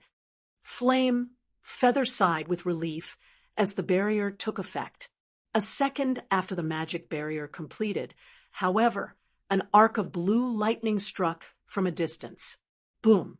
Everyone heard the sound of glass shattering as the sturdy barrier disintegrated into particles of light.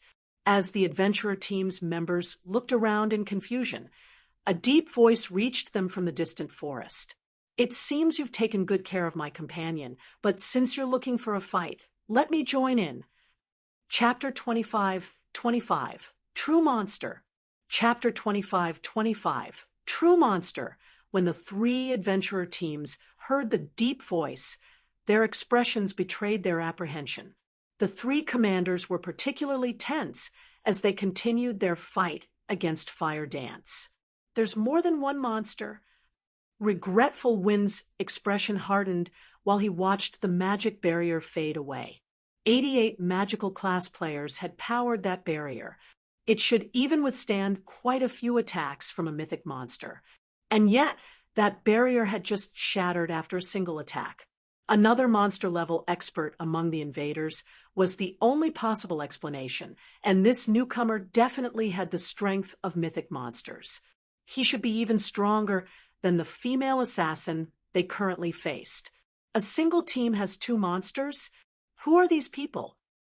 Helpless Smile growled, frowning. He had never expected the invaders to have more than one monster-level expert. The three of them were already having a rough time trying to suppress Fire Dance. If another expert of her caliber joined the fight, they'd be in trouble. So what if there's another monster? Why should we fear them? Resolutely, Flame Feather reminded her comrades, don't forget that we have over 5,000 players, including 7 more demon viscounts, and nearly 100 demon barons. What is one extra monster compared to our forces? The only reason the three commanders had attacked was to gauge how much they had improved since the war with Battle Wolves. Furthermore, ordinary Tier 3 experts would only get in their way in such an intense battle if they had to face two monsters. However, the members of their adventurer teams could keep the second one busy. Even if their teams couldn't kill the other monster, they could buy enough time for the commanders to finish off Fire Dance. Eventually, their adventurer teams would secure victory, even if some of their members died. That's right. However, it seems we'll incur some losses in this operation, Helpless Smile said, nodding. He then gestured to one of his subordinates in the distance and said, Blue, lead our main force members to stop the other monster. Try to buy as much time as possible. Understood, the Tier 3 Shield Warrior, Blue Sea, responded, Mandala, take your group and go with them. Flame Feather ordered a Tier 3 Dark Druid on her team. Poison, I'm giving you command of our members, Regretful Wind shouted to the masked assassin named Poison Heart. If worst comes to worst, use that. Just make sure that you keep the second monster away from us for now. Are you sure that I can use it? Poison Heart instantly grew excited upon receiving permission from his commander. I promise he won't get anywhere near you. Overhearing the order, both Flame Feather and Helpless Smile glanced at Regretful Wind in astonishment. What? Old Wind, you were the one who bought that thing during the last intermediate auction? Flame Feather blurted. There was only one item she could think of that could easily deal with monster-level experts, and it was one of the items that had appeared in the last intermediate auction in Demon City's auction house. Satan's Remnant Soul. That item was a true treasure. It would allow a player to transform into a Tier 4 Great Demon for a short time. Players would also have access to all the skills and spells in a Tier 4 Great Demon's arsenal. Satan's Remnant Soul's only flaw was its short, 30-minute duration. Even so, every demon player in Demon City had gone crazy over the item. Aside from the strength boost, Satan's remnant soul granted players better control over Power of Darkness, albeit temporarily. This experience would be immensely helpful when players took the challenges to increase their demon ranks. Just having a Satan's remnant soul in one's bag was a major deterrent for the city's various major powers.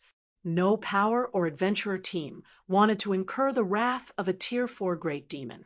After all, when the Satan's remnant soul had been put up for auction, Demon City's various major powers had bid for it like madmen. Moreover, the seller didn't accept coins, but demon crystals, which were the standard form of currency in Demon City's intermediate auctions. In the end, someone had purchased the Satan's remnant soul for an astronomical sum of 1,000 demon crystals, but the buyer hasn't revealed their identity. The mystery of who now owned the item had been a hot topic among the city's major powers. Even Helpless Smile flashed regretful, whined a surprised look. He had never dreamed that Windtooth had hidden such a powerful trump card. If Eternal Night had clashed with Windtooth, the consequences would have been dire for his adventurer team. That being said, he had to admit that he was glad to work with Windtooth right now. MHM. I dug up practically everything we had to win it. Regretful Wind proudly confirmed. I had wanted to save it for a fight against a superior mythic, but I don't mind using it to annihilate these invaders. I will say this, however, any invader poison heart kills belongs to Windtooth. Since you're willing to go to such lengths, we won't take advantage of you. Don't worry. Helpless Smile agreed, nodding. That's right. We won't ask for any loot from an invader the great demon slays. I'd be even happier if the great demon takes care of the two monsters, Flame Feather said, laughing. She had been confident that the three of them could defeat Fire Dance eventually with the magic barrier to back them up, but now that the barrier had fallen, they wouldn't be able to stop the assassin if she focused on fleeing. This battle would go much smoother if Poison Heart could take care of the two monstrous invaders.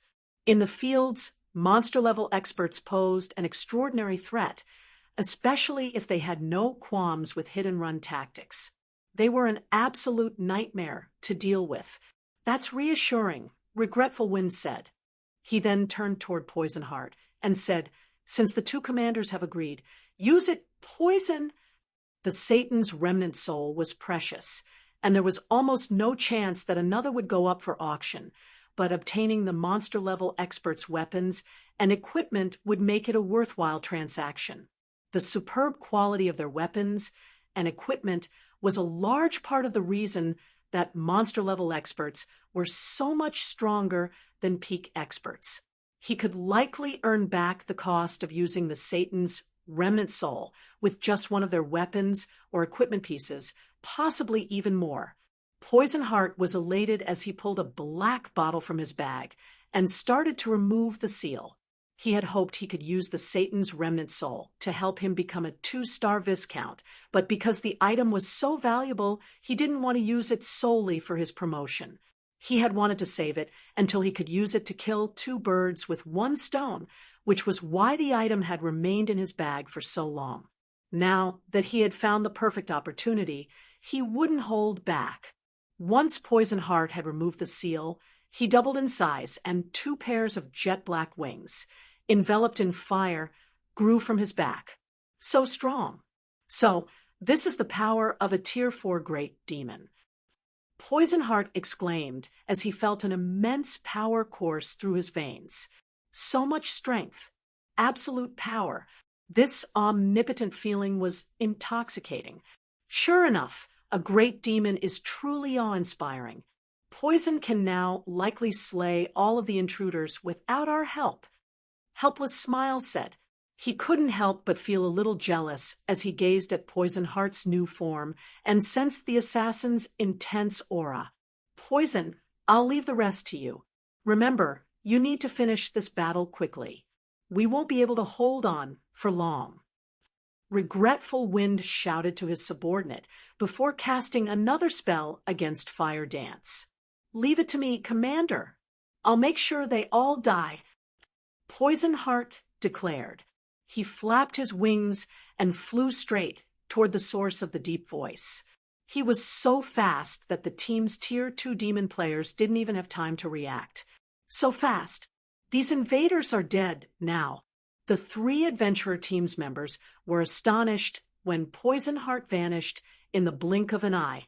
Some of them even pitted Shurfeng's team. Even working together, their teams wouldn't have been a match for Shurfeng's people if they had attacked before the Battle Wolves crusade. But after that fight, they had gained a bountiful harvest that had helped them undergo qualitative transformations. Now, with the great demon Poison Heart by their side, they were all confident that their teams could repel Battle Wolves' army by themselves, let alone a laughable team of 300+ experts. What a pity! It seems your companion is doomed, Flame Feather said, grinning as she brandished her axes at Fire Dance. "I think you're the one that should pray for your friend." Fire Dance rolled her eyes at the other woman. "I think you've misunderstood something from the very beginning." "Misunderstood? And what would that be?" Flame Feather asked curiously. "I'm not responsible for killing that assassin. In fact, I hadn't even seen him before looting his body." Fire Dance said, "I only came to collect the items." The 3 commanders immediately paled. "What do you mean? You didn't kill 7 constellations? Read latest chapters at Wuxia World. You're not the monster he was talking about." Regretful Wind, Flame Feather, and Helpless Smile simultaneously recalled 7 constellations' dying monster. Run quickly! If Fire Dance hadn't seen the assassin before he died, she couldn't be the monster he had warned them about. But before the 3 commanders could respond, they heard a series of explosions from the nearby forest, and the ground under their feet shook violently. After a few seconds, a colossal figure flew toward them, slamming into a nearby tree and felling it. The figure was none other than Poison Heart, who had just flown toward the other monster-level expert a moment ago. Chapter 25-26, Despair of 3 Adventurer Teams. Chapter 25-26, Despair of 3 Adventurer Teams. Poison. Regretful Wind was shocked when he saw Poison Heart's miserable figure lying at the base of the collapsed tree. Right now, the assassin was a bona fide Tier 4 being. He was even stronger than Tier 4 players. The man had command of every Tier 4 skill and spell a great demon possessed, which was an advantage that Tier 4 players wouldn't have. And yet, someone had thrown Poison Heart with an attack. When Flame Feather and Helpless Smile saw this, they found the scene incredibly familiar. They had encountered 7 constellations in the same way. Is the monster 7 constellations referred to in that area of the forest? Helpless Smile tensed as he recalled the other assassin's warning. They had gone to great lengths to corner Fire Dance. Yet just when they thought they had curbed the monster 7 constellations had warned them about, reality's punchline hit them. Flame Feather was also momentarily dazed over the unexpected revelation, and for a moment, she forgot about her fight with Fire Dance, very nearly letting the female assassin kill her. After a brief moment of silence, a man emerged from between the nearby trees. He was fully clad in pitch-black light armor and hid his appearance under a black cloak. 2 long swords hung from his belt, and the frightening amount of mana he radiated formed a layer of mist around his body. Within the burning forest, he looked like the Grim Reaper, and everyone who saw him felt chills crawl down his spine. The 3 adventurer team's main force members, who had been prepared to follow Poison Heart into battle, glanced back at their commanders. None of them were sure whether or not they should try to confront this invader. If this man had even thrown Poison Heart, who had transformed into a great demon, they'd suffer an even worse fate. It was highly likely that they'd die instantly, just like 7 constellations did. The mana he's radiating is practically even denser than Poison Heart's. Is he really just a Tier 3 player?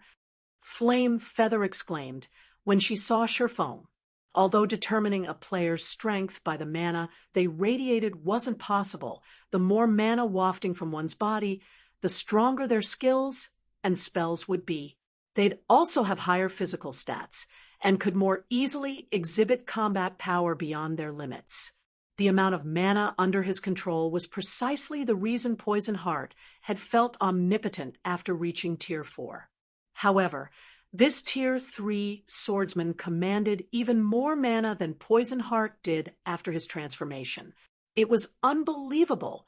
Could he have unlocked his mana body's full potential? Regretful Wind thought of a possibility as he sensed the immense amount of mana surrounding Surefoam. He couldn't think of any other reason that would let a Tier 3 player command so much mana. Is a fully unlocked mana body really this strong? Helpless Smile wondered, skeptical about Regretful Wind's guess. As demon players, unlocking their mana body's potential proved far more difficult than it was for human players because their body structure was completely different.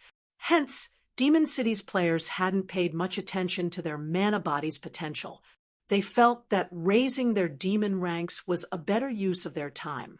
Not even most great demons they came across had fully unlocked mana bodies. Demon players were also physically stronger than humans, and they controlled more. They simply didn't need to go to the trouble of unlocking their mana body's potential. As long as they raised their demon rank, they were more than powerful enough to suppress human players. But Helpless Smile had never dreamed that human players with fully unlocked mana bodies would be this strong. The amount of mana Surefoam controlled was enough to give him goosebumps. It was easy to imagine how powerful the swordsman's skills and spells would be. This isn't worth the trouble. Demon's Heart didn't offer nearly enough demon crystals for us to take on a monster like that. As Regretful Wind watched this Grim Reaper approach, he inwardly cursed the Dark Guild. If he had known that he'd have to fight a monster like this swordsman, he never would have led his team here. Even if they managed to defeat Surefoam, it would be a Pyrrhic victory. 3,000+ demon crystals wouldn't even come close to compensating their losses. What are you afraid of? He's just one person. There's a limit to his stamina. Poison didn't even take that much damage. We can definitely wear him down if our main force members work together. As long as we defeat this assassin, we can take our time with the swordsman. Flame Feather shouted when she realized that the 3 adventurer team's main force members were cowering in fear. Her insistence snapped the main force members out of their daze, and they trusted that the commander was correct. Regardless of how powerful a player was, there was a limit to one's stamina. Surefoam was merely one person. No matter how strong he was, he couldn't kill them all. Aside from the 100 or so demon barons, they had over 5,000 demon experts with them.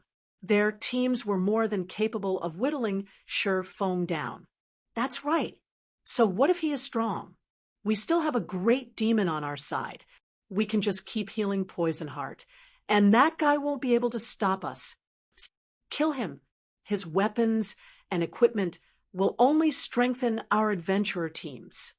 Fighting spirit burned within the adventurer team's members, and they immediately moved into formation, slowly approaching Surefoam. No, run. Everyone get out of here.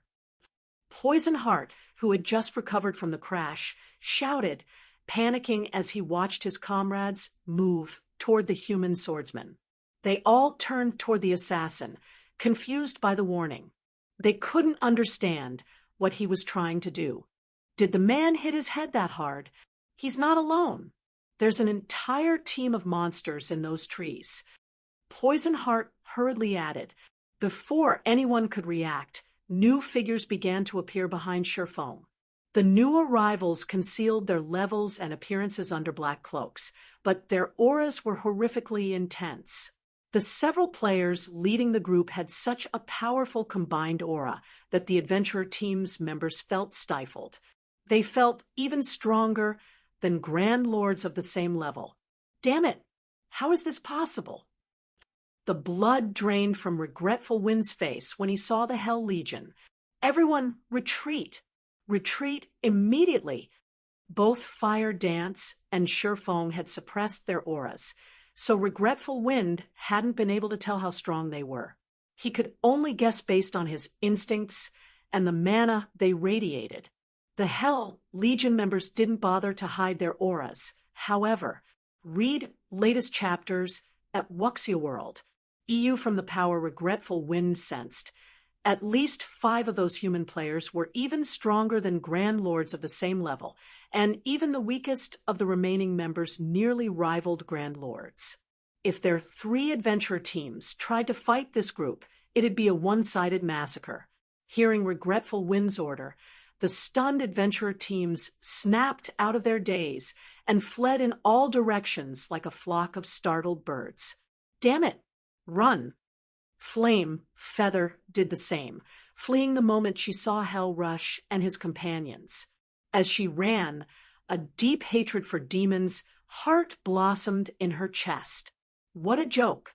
The enemy team had at least 6 monster-level experts, and more than 300 of them could rival Grand Lords of the same level. This was no longer a force that Demon City's powers could take on individually.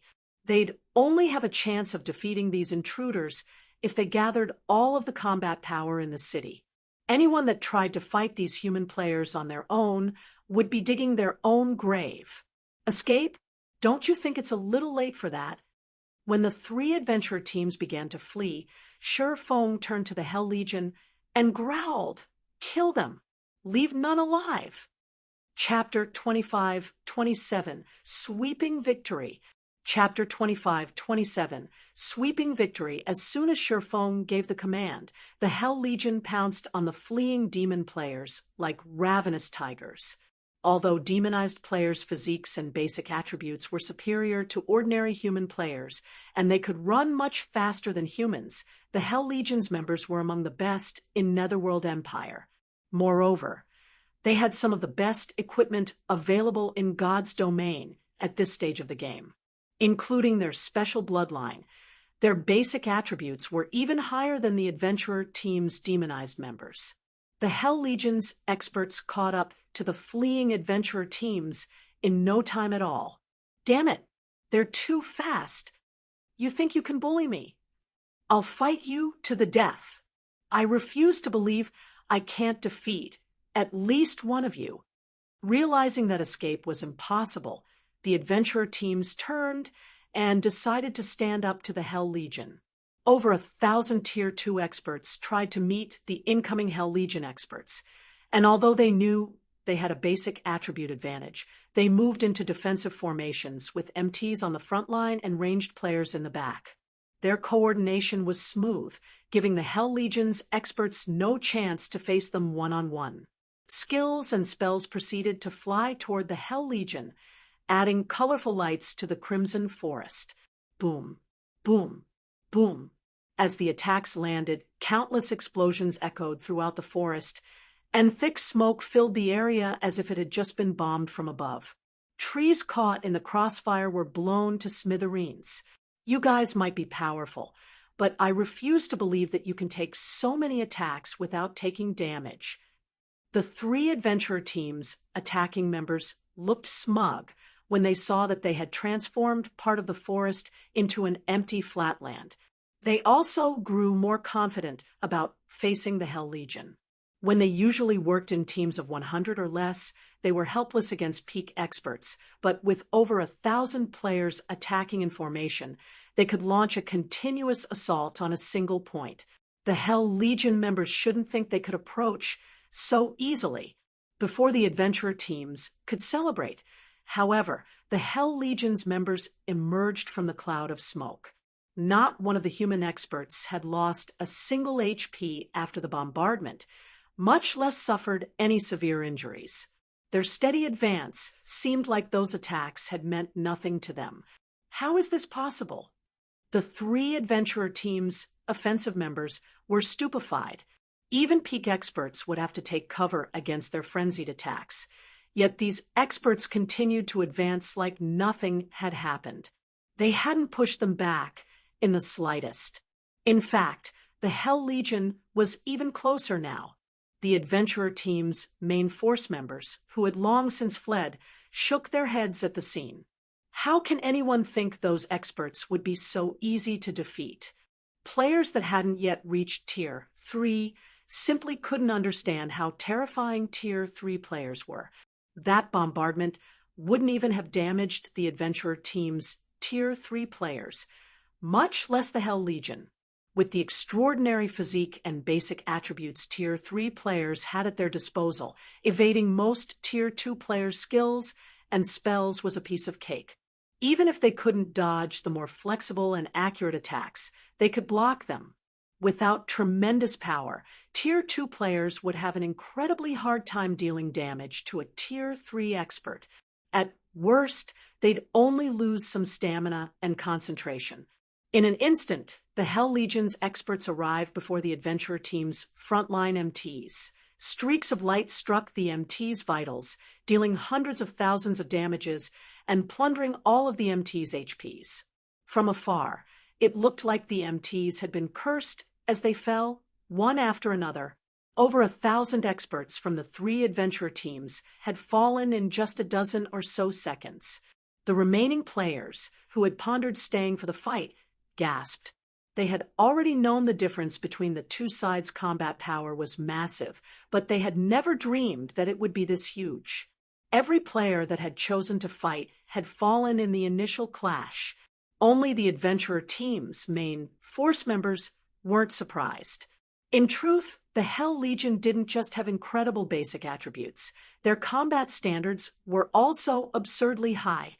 Unlike Shurfeng and Fire Dance, the Hell Legion's experts made no attempt to hide their combat standards, which made it easy for the main force members to notice.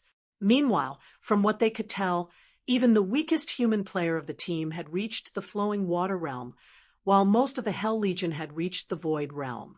The three adventurer team's commanders had only recently reached the Void Realm, and none of their teammates had caught up to them. The Hell Legion continued to call the three adventurer teams like the Grim Reaper himself. Their assault was unstoppable. The adventurer teams didn't even have the chance to buy their commanders any time.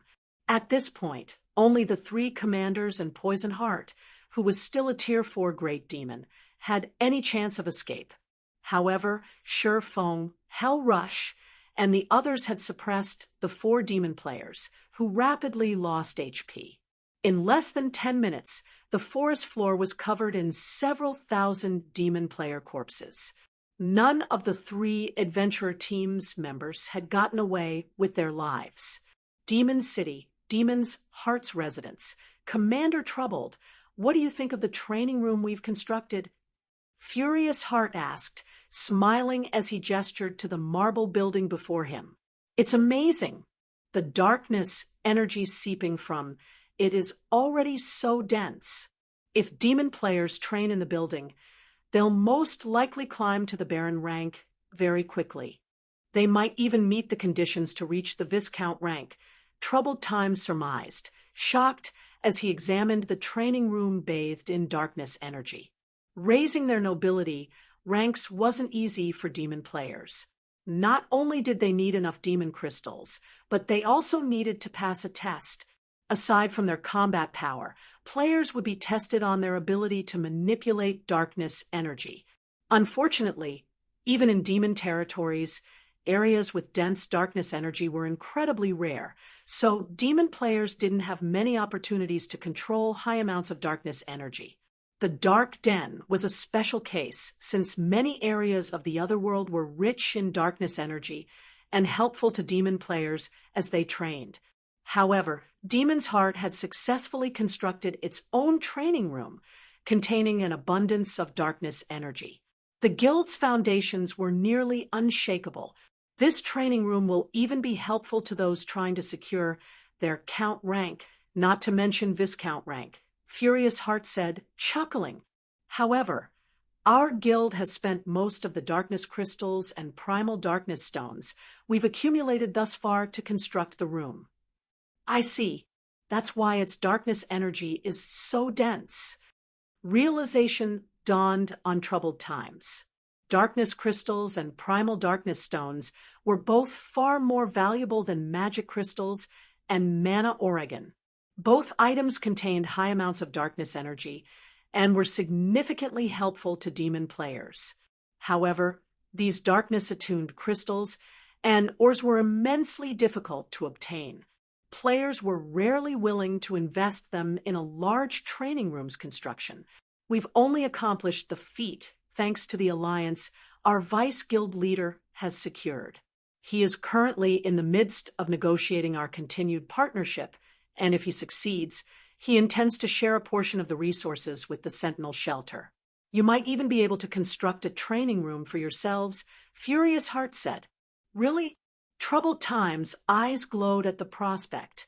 If the Sentinel Shelter could construct its own darkness-attuned training room, even if it were only a small training room, he wouldn't have to worry about his shelter's development. The Sentinel Shelter might even become strong enough to rule over all of the Dark Den, not to mention becoming the #1 shelter. MHM. Furious Heart nodded, smiling. Once you grow a little stronger, the Vice Guild leader also intends to provide enough resources for you to become a demon count. You will stand at the peak of God's domain, Commander Troubled. Elderheart, please inform Vice Guild leader Flaming Light that he has nothing to worry about. The Sentinel Shelter will not disappoint him. I guarantee that we will become Demon's Heart's second major city, Troubled Times said. He could not help his growing excitement when he heard that Demon's Heart would help him with his promotion to Demon Count. Becoming a Demon Count wasn't an easy task. Once a Demon player earned the Count rank, their strength would undergo a qualitative transformation. Like in the various NPC kingdoms and empires, players were considered high nobles once they reached the rank of Count and above, enjoying unimaginable status. As a Count, Troubled Times was sure he could even defeat Surefoam. Read latest chapters at Wuxia World. EU, just as Furious Heart was about to continue. However, a Tier 3 assassin frantically approached him. Elderheart, we just received information regarding Zero Wing. The assassin hesitantly reported. It seems the 3 adventure teams finally found them. Zero Wing certainly knows how to hide, Furious Heart said, smiling.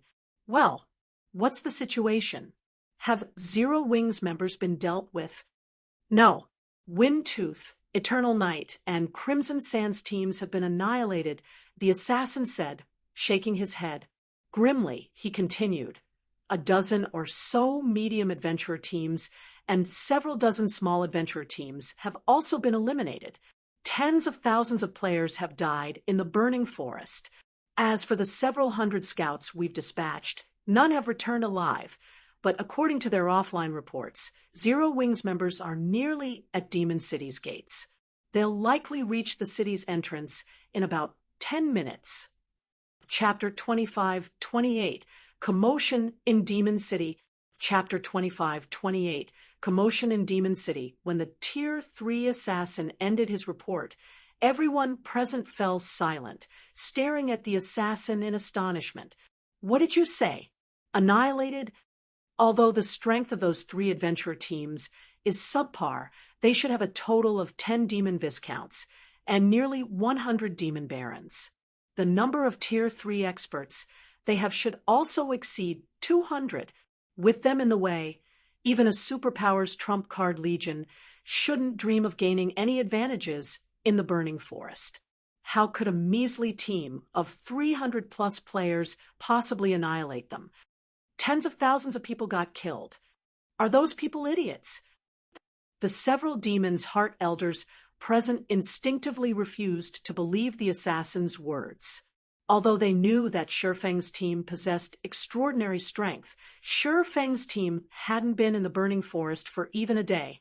Despite that, they were being told that Shurfeng's team had annihilated Demon City's top 3 adventurer teams along with several tens of thousands of other players.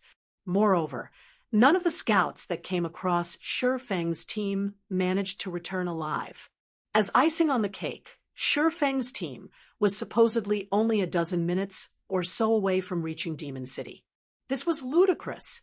Previously, Battle Wolf's army hadn't even managed to reach Demon City's gate before getting annihilated. Now, however, a measly team of 300-plus players was actually about to reach Demon City. Who would believe this? He really came. Troubled Times was stunned when he heard the assassins report. They were currently in demon territory. This wasn't a place human players could enter casually. Back then, when Troubled Times heard that Shifeng had declared that he would come to Demon City to hunt him down, Troubled Times had taken it for a joke. After all, Shifeng simply didn't understand how frightening demon territories were. In Troubled Times' opinion, let alone reaching Demon City, Shifeng would be fortunate to survive in the burning forest for a few hours. After all, no matter how powerful Shifeng was, he was still a player. There was a limit to his stamina and concentration. In the expansive burning forest, non-demon players were subjected to the corrosion of darkness energy, which increased their stamina and concentration consumption substantially. Even with a team of 300-plus Tier 3 experts, it should still be impossible for Shifeng to reach Demon City. Now, however, not only was Shifeng's team close to reaching Demon City, but he had even killed Demon City's top 3 adventurer teams, along with tens of thousands of other demon players. This was simply unbelievable. However, shortly after Troubled Times and the others received this piece of news, a commotion occurred at Demon City's main entrance. This was because a group of human players had appeared a short distance from Demon City. These human players numbered over 300, and they were none other than the team Demon's Heart had placed a bounty on. In this situation, the demon players residing in Demon City could not help but panic. What's going on? How did they get here? Why wasn't there any news about them? Didn't the top 3 adventurer teams leave to hunt them just now? They must have gotten lucky and avoided detection. Otherwise, how could they get here so quickly and intact? Impossible. Even if the top 3 adventurer teams did not find them, there are still several dozen others that joined in on the hunt. At least one adventurer team should have come across them. And so long as even one did, the other adventurer teams would have received news about it right away. It should be impossible for these invaders to evade detection completely. When Shifeng's team suddenly appeared outside Demon City, the players standing on the city's walls were filled with both surprise and curiosity. They never thought that human players could actually cross the burning forest and get to Demon City without an invitation. This was the first time a situation like this had occurred since Demon City's construction. Of course, there's no news about these invaders, as everyone that came across them had gotten killed. A friend of mine was one of the players that joined the hunt. Despite the adventurer team, he belonged to having over 1,000 members. None of them managed to make it out alive after coming across the invaders. According to what I heard, the top 3 adventurer teams also got annihilated. They're just keeping their mouths shut all this time to prevent information leaks. As the ordinary players on top of the wall were discussing the situation, a Tier 3 expert rolled his eyes at their ignorance and revealed the truth to them. Upon hearing the Tier 3 players' revelation, the ordinary players were stunned. At the same time, though, they eyed the Tier 3 expert skeptically, suspecting that this expert was playing a joke on them. It seems the rumor I heard coming from Demon's Heart's members is true, after all. These invaders really did kill tens of thousands of experts. Another Tier 3 expert, who originated from a medium-scale adventure team and had just arrived on the wall, commented upon seeing Shifeng's team in the distance. This Tier 3 expert's words threw everyone present into an uproar. What? The tens of thousands of experts that joined the hunt got annihilated. Who are these invaders? They're not really here to kill troubled times, right? It seems Demon's Heart has met its match. I wonder which side is stronger. Do you even have to ask? It's definitely Demon's Heart. Don't forget that this place is Demon City, the main headquarters of Demon's Heart. These 300+ invaders might be amazing out in the fields, but they're asking for death if they think they can do whatever they want inside Demon City. When everyone present heard the news of Demon City's top 3 adventure teams getting annihilated, aside from feeling surprised, they also felt excited. After all, Demon City had never been besieged before. Meanwhile, news of Shurfeng's team appearing outside Demon City's gate spread quickly throughout the city, stunning its millions of player residents. Crap, they actually came here to hunt down troubled times. This is amazing. I wonder how Demon's Heart plans to deal with this situation. I doubt Demon's Heart will let these people do anything. However, these people aren't pushovers either. If even the top 3 adventure teams are not a match for them, Demon's Heart should have a tough time too. Everyone inside Demon City discussed this matter, spreading Zero Wings fame across the city.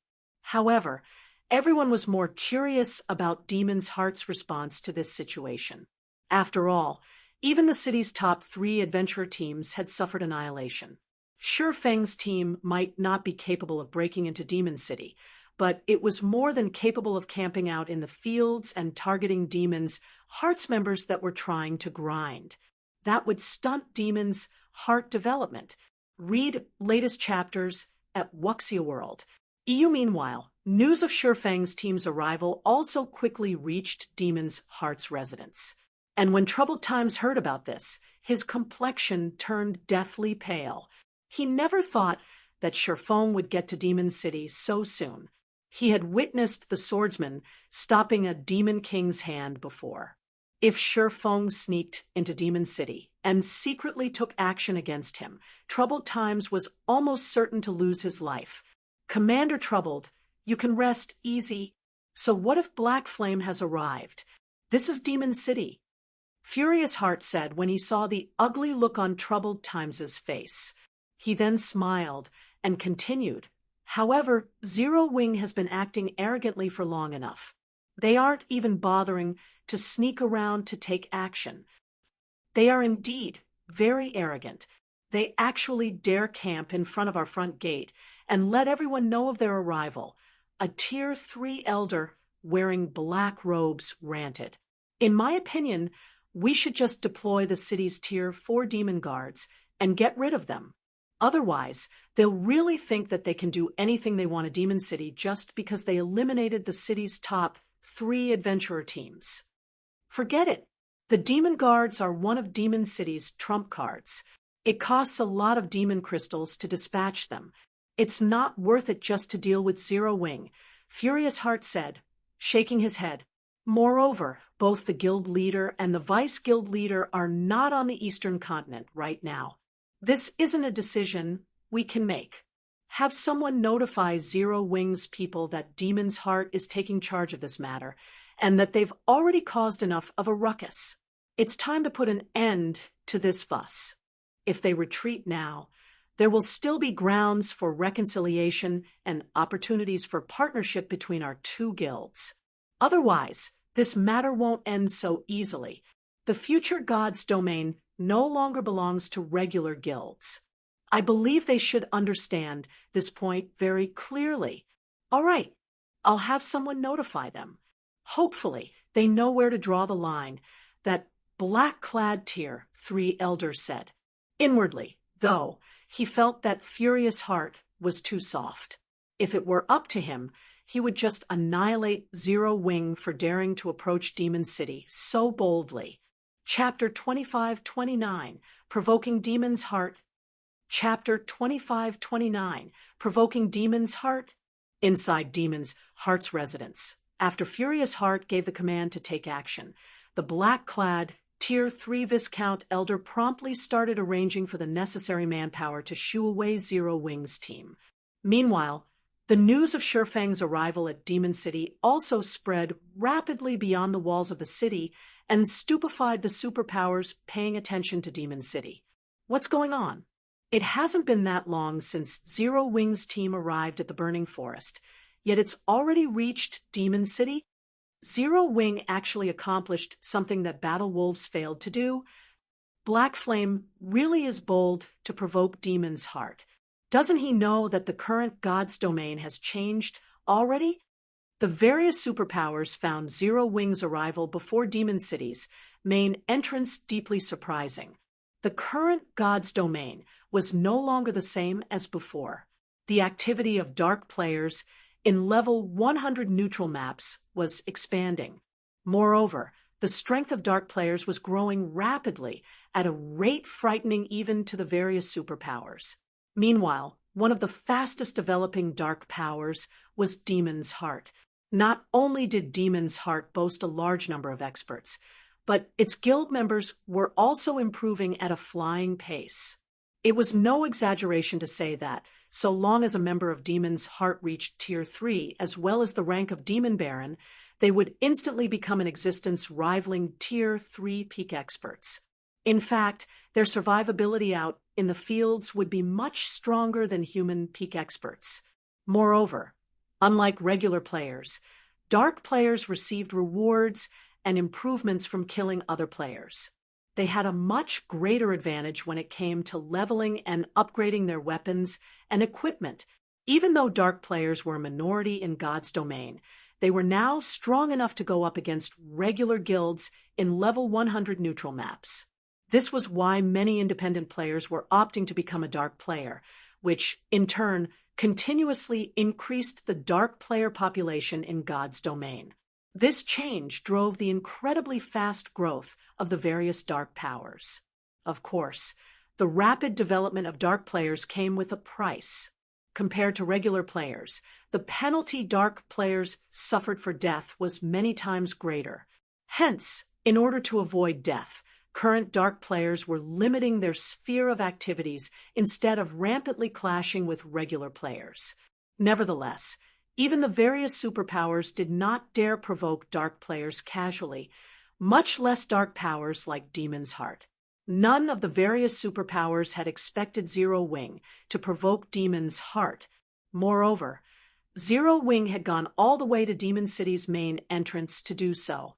Meanwhile, inside one of the advanced restaurants in the Ten Saints Empire's capital, Illusory Words was currently enjoying a meal. Midway through her meal, however, a Tier 3 assassin barged into her private room with a tense expression on his face. Vice Guild Leader, we just received news that Zero Wing annihilated not only Demon City's top 3 adventurer teams, but also tens of thousands of Demon City's experts. Zero Wing's team has already arrived before Demon City's main entrance. By the looks of it, Zero Wing is really intent on taking action against troubled times, the Tier 3 assassin said, astonishment writ large on his face. They arrived already? Illusory Words similarly felt astonished by this point. She had visited Demon City as a guest before, so she knew just how difficult it was to cross the burning forest. A large number of demon patrol squads and demon players operated within the forest. In her opinion, even with frightening strength, Shurfeng and his team should still struggle to reach Demon City. In fact, by the time they got to Demon City, the tracking mark they placed on troubled times might have disappeared already. In that case, visiting Demon City would also be meaningless. However, Shurfeng's team had actually reached Demon City less than a day after they entered the burning forest. Moreover, they didn't arrive at the city by covert means, but walked straight to the city instead. We also found out a little regarding the relationship between troubled times and Demon's Heart. The Tier 3 assassin said, Troubled Times' Sentinel Shelter is Demon's Heart's most important pawn in the Dark Den. Demon's Heart is even planning to turn the Sentinel Shelter into its main headquarters. In addition, Troubled Times fought alongside Flaming Light, one of Demon's Heart's vice guild leaders, during the early stages of God's domain. Although the two of them eventually chose different development paths, Troubled Times is now one of Flaming Light's trusted aides, due to his excellent strength and talents. He's actually Flaming Light's confidant.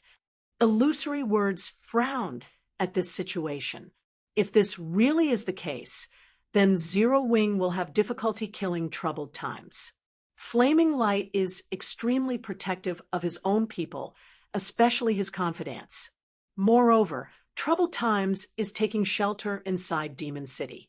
Hopefully, Guild Leader Black Flame doesn't act too rashly.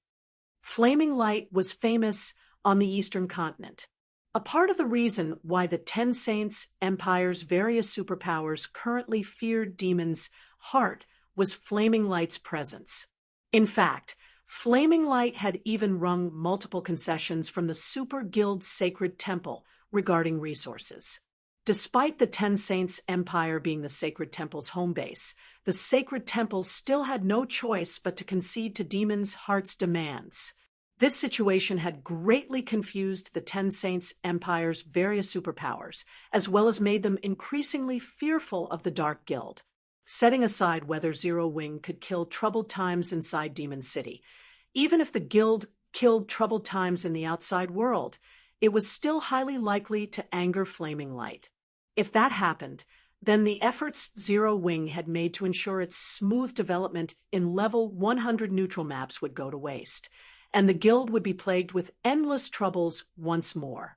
After all, the current God's Domain had already changed. The advantages Dark players had over regular players were simply overwhelming. While the Ten Saints Empire's various superpowers were secretly discussing Zero Wing, another commotion occurred at Demon City's main entrance. The reason for this commotion was Demon's Hearts members making an appearance. In the next moment, Demon City's gate opened slowly. A 1,000-man team, led by Tier 3 experts, then marched out of Demon City. Every one of these members from Demon's Heart sported uniform weapons and equipment. Moreover, these weapons and equipment were of considerably high quality, with even the weakest piece being level 100 fine gold rank. In addition, every member of this team was a noble. Just the number of players emitting power of darkness at the standard of demon viscounts numbered as many as 20. Standing in the head of this team was a burly man geared in exquisite armor. The spectating players present gasped in shock at the sight of this man. Crap! Rebellious Thunder, the vice commander of Demon's Heart's main force, showed up. What a powerful pressure. So, this is the strength of a demon count. When the players standing atop the city's walls saw the burly man, awe filled their eyes. The count rank was something all demon players aspired to. However, it was beyond the reach of most demon players. The reason for this wasn't just the astronomical amount of demon crystals required to challenge the test to become a demon count, but also the test's great difficulty. Even now, aside from Demon City's two main guilds, no other power boasted a demon count among their ranks. The strongest person the other powers possessed was a 3-star Viscount. Players that had become demon counts were treated with respect by even great demon NPCs because Tier 3 players at the demon count rank were already strong enough to go up against great demons. Their becoming a Tier 4 great demon in the future was also only a matter of time. They actually sent a demon count out. When Regretful Wind, who was currently sitting inside a bar near the main entrance, saw Rebellious Thunder through a magic mirror, envy flashed in his eyes. It seems Demon's Heart really places great importance on Troubled Times. However, we ended up eating a major loss this time.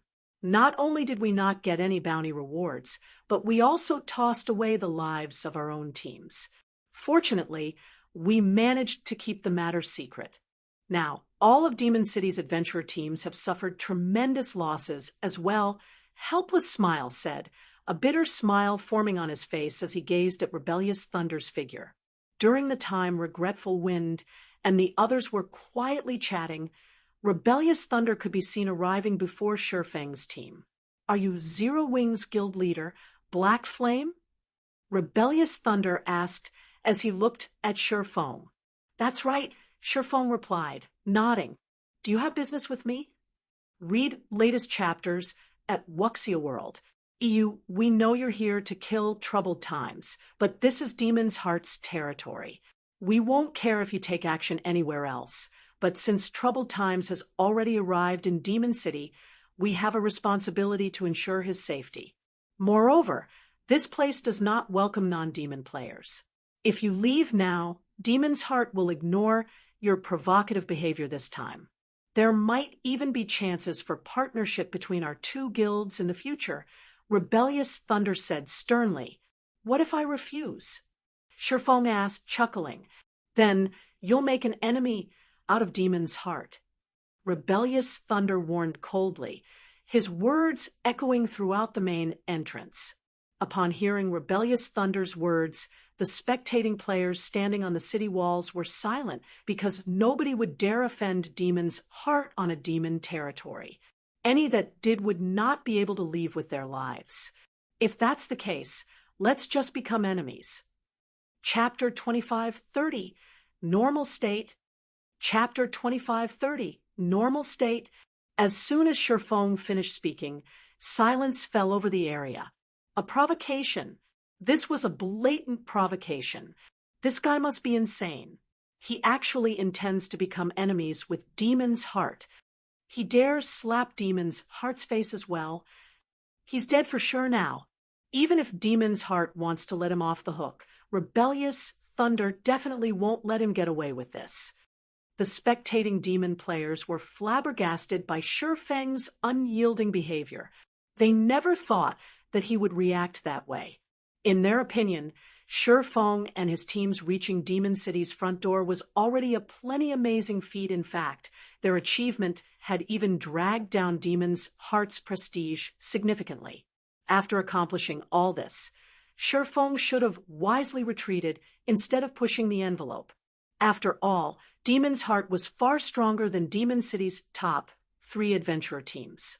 Even the 10 Saints Empire's various superpowers did not dare to offend the guild. Moreover, it had always been impossible for Shurfeng to fulfill his goal of killing troubled times in Demon City. Although Demon City might seem like a player-constructed city, it was, in reality, a partial NPC city. The city was protected not only by players, but also by quite a number of great demon NPCs, including a great demon monarch. The demon monarch was a bona fide demon marquis, and was one of the 72 great demon marquises of God's domain, only 1 rank below the highest rank of Duke. It was not an existence that current players could hope to go up against at all. With the demon monarch protecting Demon City, breaking into the city and killing troubled times would be absolutely impossible. Meanwhile, after Rebellious Thunder heard Shurfeng's words, his complexion darkened immediately. Guild leader Black Flame, it seems you are intent on challenging Demon's Heart's bottom line. Rebellious Thunder snarled as he glared at Shurfeng. Since you wish for battle, I'll fulfill your wish. Suddenly, dense darkness energy flowed out of Rebellious Thunder's body, and his body started undergoing a significant transformation. Not only did he double in size, but pitch-black demonic patterns also appeared all over his body. At the same time, the intensity of the aura he radiated skyrocketed, the aura so strong that the spectating demon players gasped in shock. Amazing! So, this is the strength of a demon count. The power of darkness he radiates is so strong. It's practically denser than the great demon NPCs inside the city. Just how powerful will his demon skills become with such a strong power of darkness? Black Flame is doomed now. The spectating demon players exclaimed in shock at Rebellious Thunder's transformation. Although they had long since known that Demon City's 2 guilds possessed demon count level experts, they had never seen a demon count in action before. They only knew that the count rank was a major turning point for demon players, and that players couldn't reach the rank without frightening strength and resources. Looking at Rebellious Thunder now, however, Rather than calling the Count rank a major turning point, calling it a leap in tears would be more apparent. At this moment, even with only ordinary identification skills, one would realize that rebellious thunder transcended the realm of ordinary. Just his current HP was as high as 6 million. Previously, his HP was only a little more than 1 million. Aside from HP, rebellious thunder should have also received a similarly massive boost to his defense, basic attributes, and physique after demonification. After rebellious thunder activated demonification, Regretful Wind and the other spectators in the bar near Demon City's main entrance were shocked. Sure enough, a demon count really is frightening. It's no wonder those two guilds have been keeping all information about the rank a secret all this time. Helpless Smile looked enviously at Rebellious Thunder, who now rivaled a Tier 4 Great Demon in terms of strength. Now, not only has Rebellious Thunder transformed into a demon count, but he also wields Cruel Darkness, one of the demon race's 16 magic weapons. He also has Demon City's buff, which all demon players get. With all that, I'm afraid that aside from those three people, nobody in the entire Demon City is his match. Rebellious Thunder was originally a monster-level expert working for a super guild. However, after entering God's domain, Demon's Heart had poached him by offering a munificent package.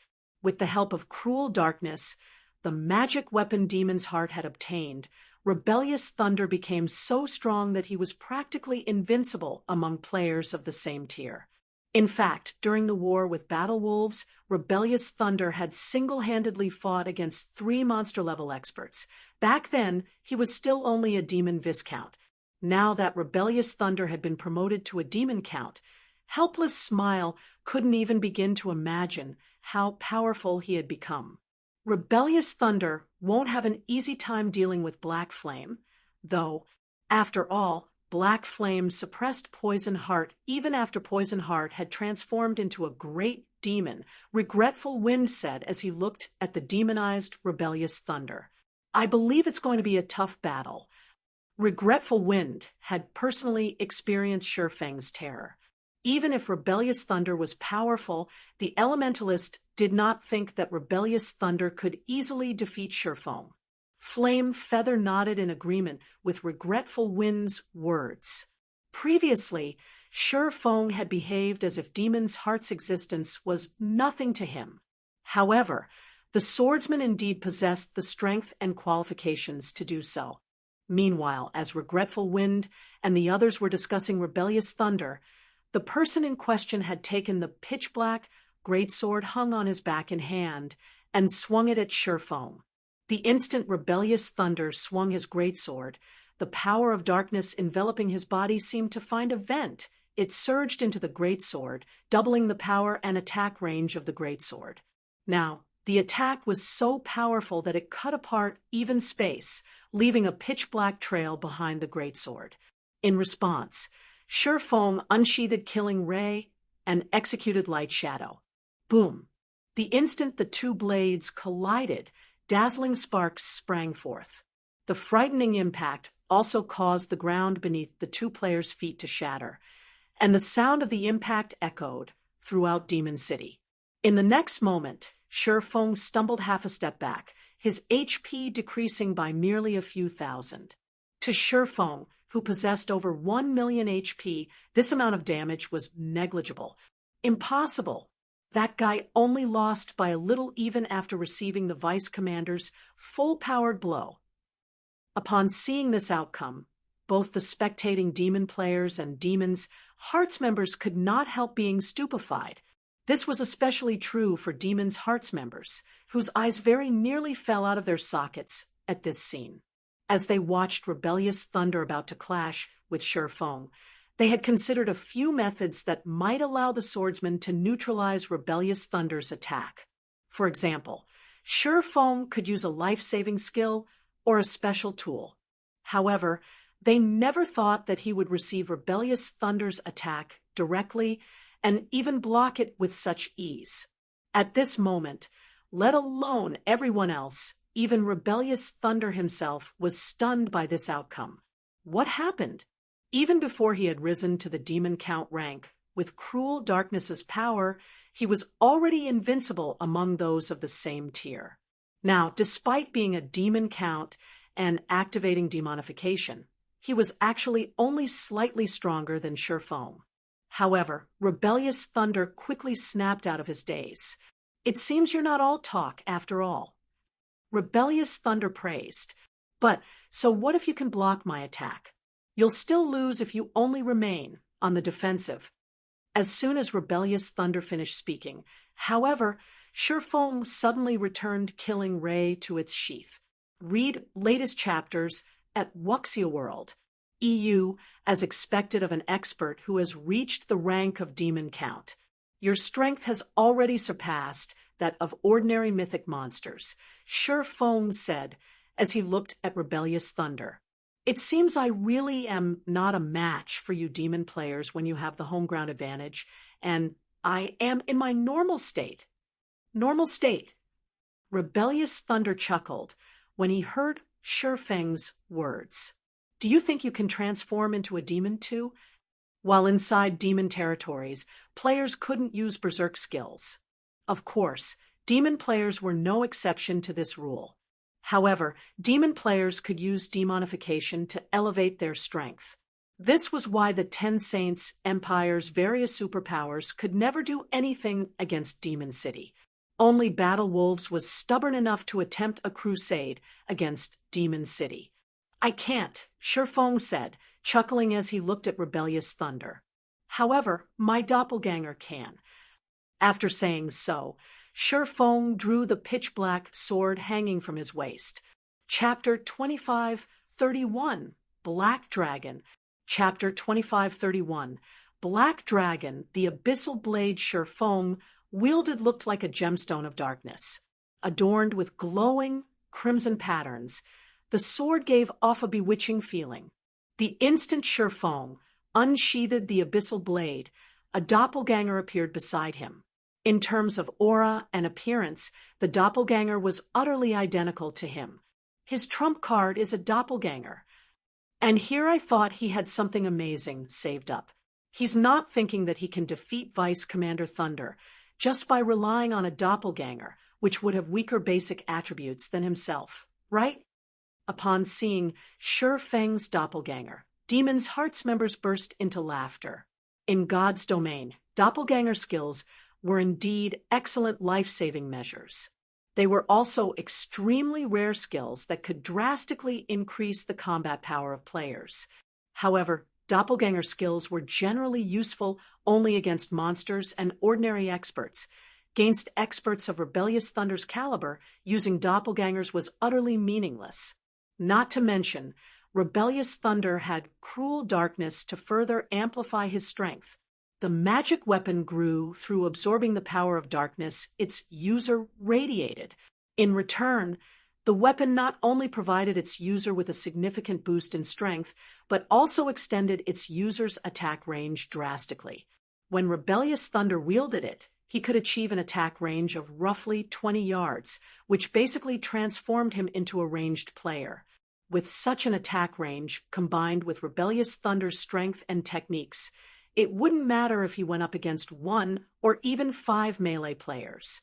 There wouldn't be much difference, as he wouldn't give his opponents an opportunity to get close to him. Meanwhile, if a melee player couldn't approach Rebellious Thunder, they naturally couldn't attack him either. This was the reason why Rebellious Thunder was able to fight 3 of Battle Wolves' domain realm experts simultaneously without being put at a disadvantage. Since Shurfeng had summoned only 1 doppelganger, this increase in numbers wouldn't affect Rebellious Thunder's performance in battle at all. Although I don't know what you're trying to pull here, you should just use whatever cards you have, Rebellious Thunder advised. Even after seeing Shurfeng summoning a doppelganger, he did not hurry to attack Shurfeng. Instead, he simply casually observed the swordsman before him. I'll teach you how foolish it is for you to make an enemy out of Demon's Heart. After Rebellious Thunder said this, the power of darkness that his body radiated intensified once more. This time, It even produced a faint layer of dark fog around his body. At the same time, the magic weapon he wielded seemingly received an upgrade. Now, pale blue flames flickered around Cruel Darkness's blade.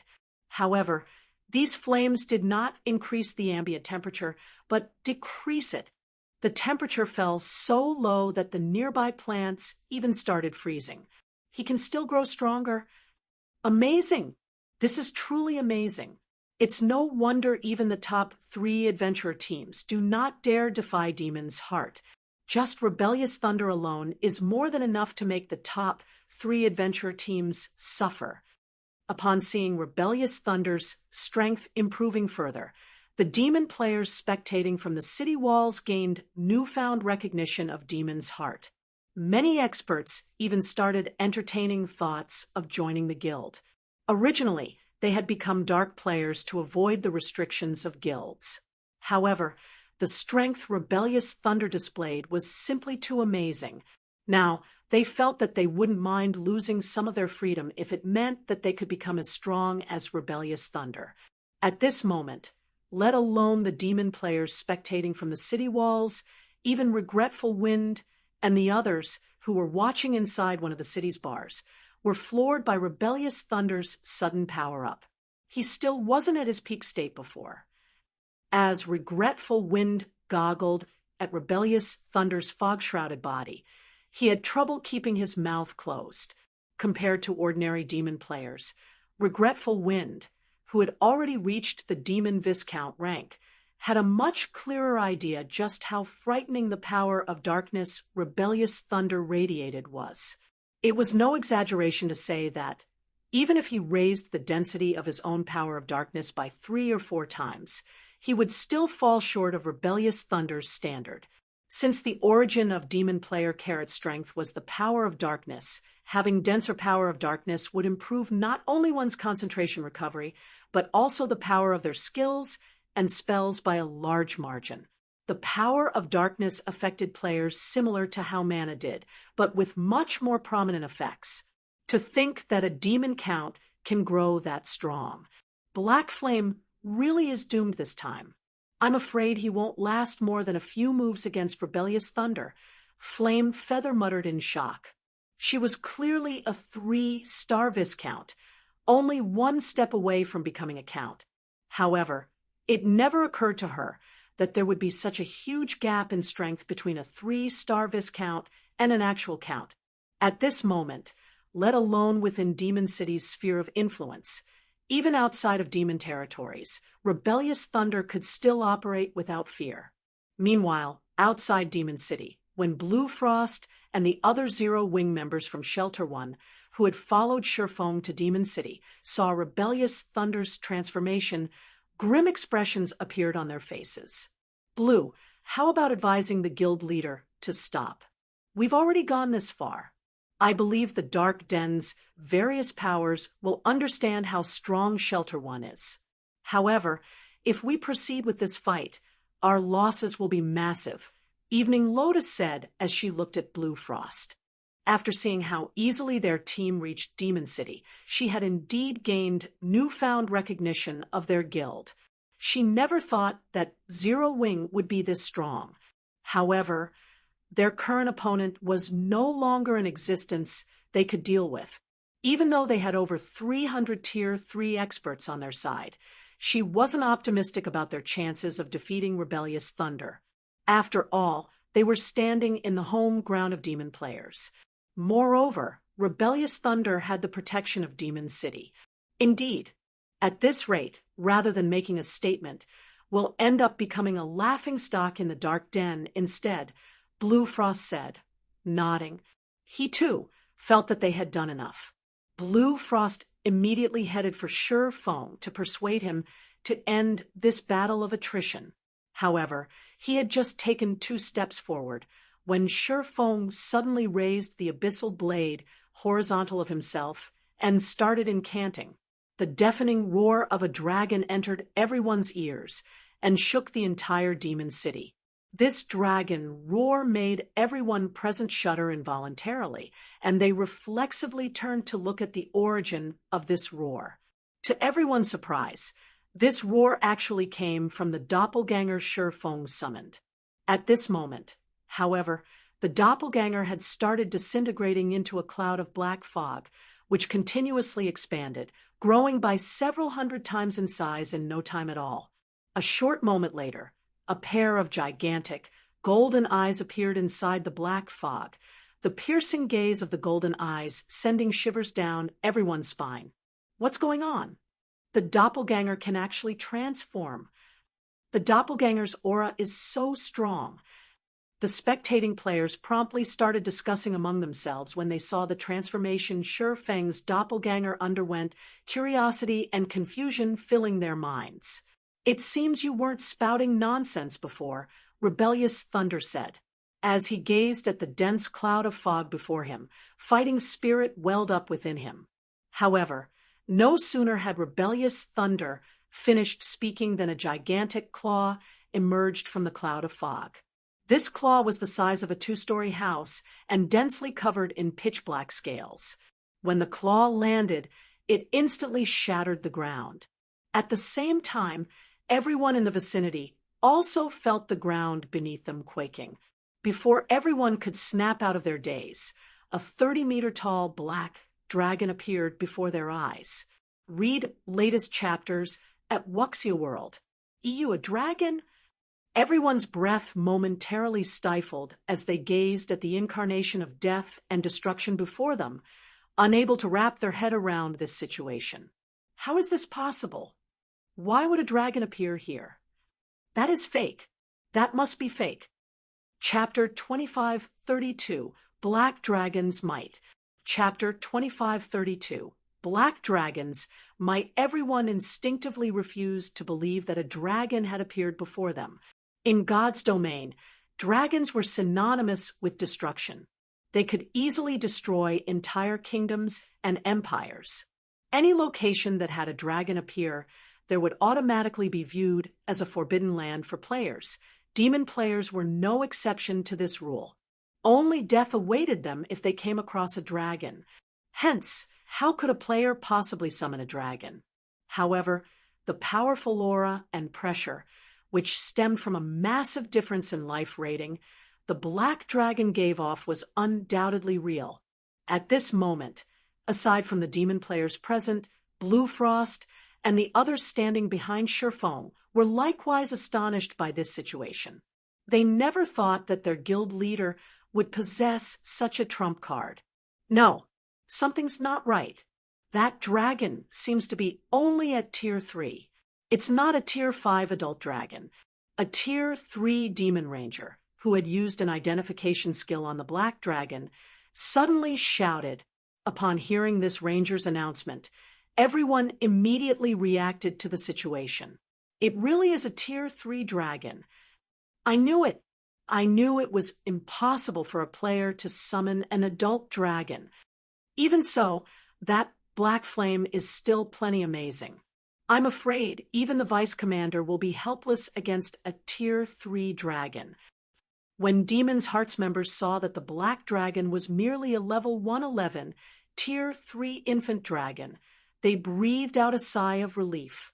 As far as they knew, most dragons that appeared before players were Tier 5 adult dragons, and even the weakest among them were Tier 4 infant dragons. They were not existences that current players could hope to go up against. However, a Tier 3 infant dragon was a different story. The reason why dragons were considered the apex race in God's domain and possessed overwhelming strength was their incredibly high life rating and growth potential. They gained much more basic attributes than any other race from each level up. Every increase in their tier would also grant them a qualitative transformation. Hence, after reaching Tier 5 and becoming an adult, a dragon would possess the strength to devastate countries. A Tier 3 dragon, on the other hand, might still be invincible among those of the same tier, but it posed a much lesser threat than dragons at Tier 4 or above. It's no wonder why you dare provoke Demon's Heart, Rebellious Thunder said as he looked at the black dragon looming above him. Currently, he, too, was feeling intense pressure from the dragon. However, Instead of despair rising, rebellious thunder's fighting spirit flared. He leaped toward the black dragon, shouting, "However, don't even think that a Tier 3 dragon is enough to force Demon's heart to step back. Dragons indeed possessed a strength that made them unrivaled among those of the same tier. However, a demon count, like himself, also possessed such strength. Moreover, he was currently wielding cruel darkness, one of the demon race's 16 magic weapons.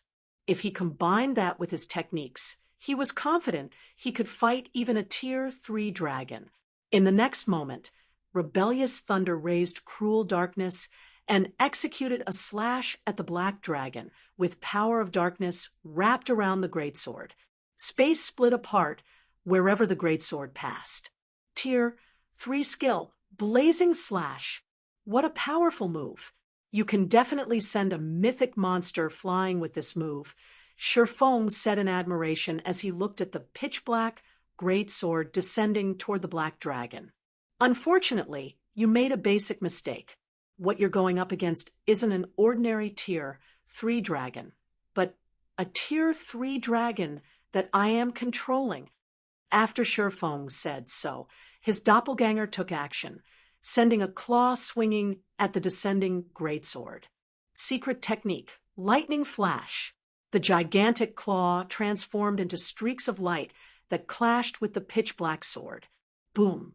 Accompanied by the sound of an explosion, the pitch-black sword shattered, the frightening recoil sending rebellious thunder flying back like a cannonball.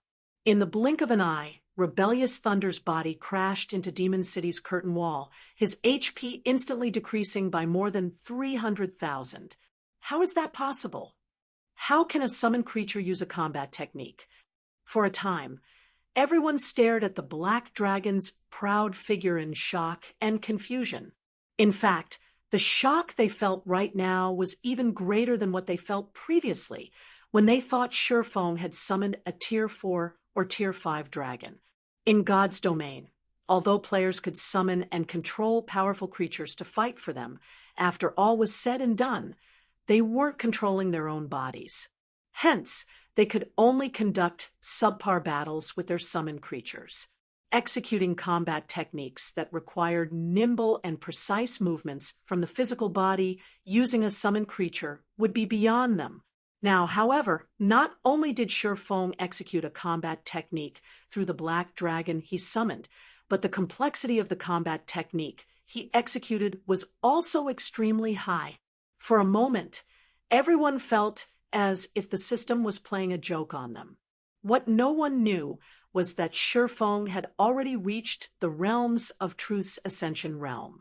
The control he possessed over his physical body had long since surpassed the standard of ordinary people. Although it was extremely difficult to execute lightning flash through the black dragon, he could, although just barely. However, the power of the technique was far inferior to when he executed the technique with his own body. Even so, combined with the power of the black dragon, it wasn't an attack rebellious thunder could block. Meanwhile, after landing a successful blow, Shifeng did not give rebellious thunder any opportunity to recollect himself. The black dragon immediately opened its maw at rebellious thunder. Dragon breath. In the next moment, a dazzling beam of light devoured rebellious thunder, who was embedded in Demon City's wall, and brightly illuminated the area before Demon City's main entrance.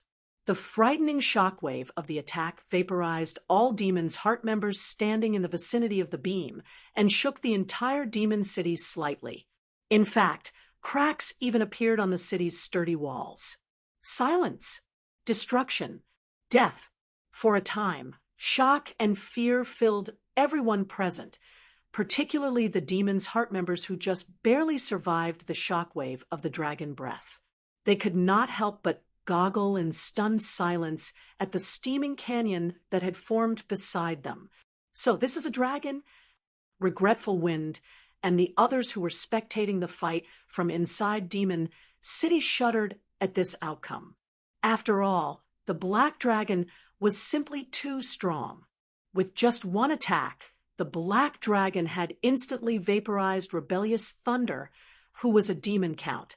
The only thing left in Rebellious Thunder's place was a pitch-black blade. Earlier, despite suffering from the Black Dragon's combat technique, Rebellious Thunder still had over 5 million HP remaining.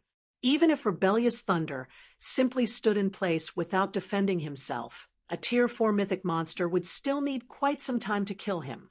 However, Shurfeng's Black Dragon had used only one attack to turn Rebellious Thunder into nothing. Run!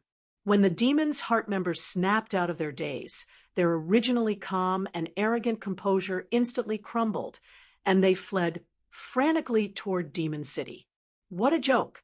Aside from Rebellious Thunder, everyone else in the team was only a Demon Viscount or Demon Baron. Since the Black Dragon could kill Rebellious Thunder with one hit, it could naturally do the same to them. In fact, the Black Dragon might only need a single claw swipe to finish off the rest of them. Read latest chapters at Wuxia World. EU. Upon seeing this scene, the spectating demon players were stupefied. Were these fleeing players really the same demons' heart experts they knew of? Normally, every one of Demon's Heart's members was an arrogant prick. They behaved as if they were entirely different creatures from other players. Even the members of Demon City's top 3 adventurer teams were afraid of Demon's Heart's experts. Now, however, these same experts from Demon's Heart were actually fleeing from Shurfeng like mice that had just come across a cat. This was definitely the first time such a situation had happened since Demon City's construction. Even when going up against battle wolves, Demon's Heart's experts had not retreated even an inch. Meanwhile, the shocking news of Rebellious Thunder's death and Demon's Heart's members' frantic retreat also quickly spread throughout Demon City. Chapter 25:33 Siege. Chapter 25:33 Siege. Demon City, Demon's Heart's residence. Rebellious Thunder died? How is that possible? Standing inside the darkness training room, Furious Heart was stunned when he heard his subordinates report. What happened? Previously, in order to frighten off Shurfeng's team, he had specifically approved the decision to send Rebellious Thunder to meet with Shurfeng to warn the swordsmen to leave Demon City and offer the possibility of a future partnership between their 2 guilds. Now, however, he had received news that not only had Shurfeng refused their kind offer, but Rebellious Thunder had also died. There must be some kind of miscommunication. Rebellious Thunder is a demon count. With his strength, let alone 0 wings experts, he wouldn't have any problems going up against even the 5 great super guilds' old monsters. Moreover, he was standing before Demon City's entrance. He should have still had the buff from the city's magic array. How could he possibly have been killed?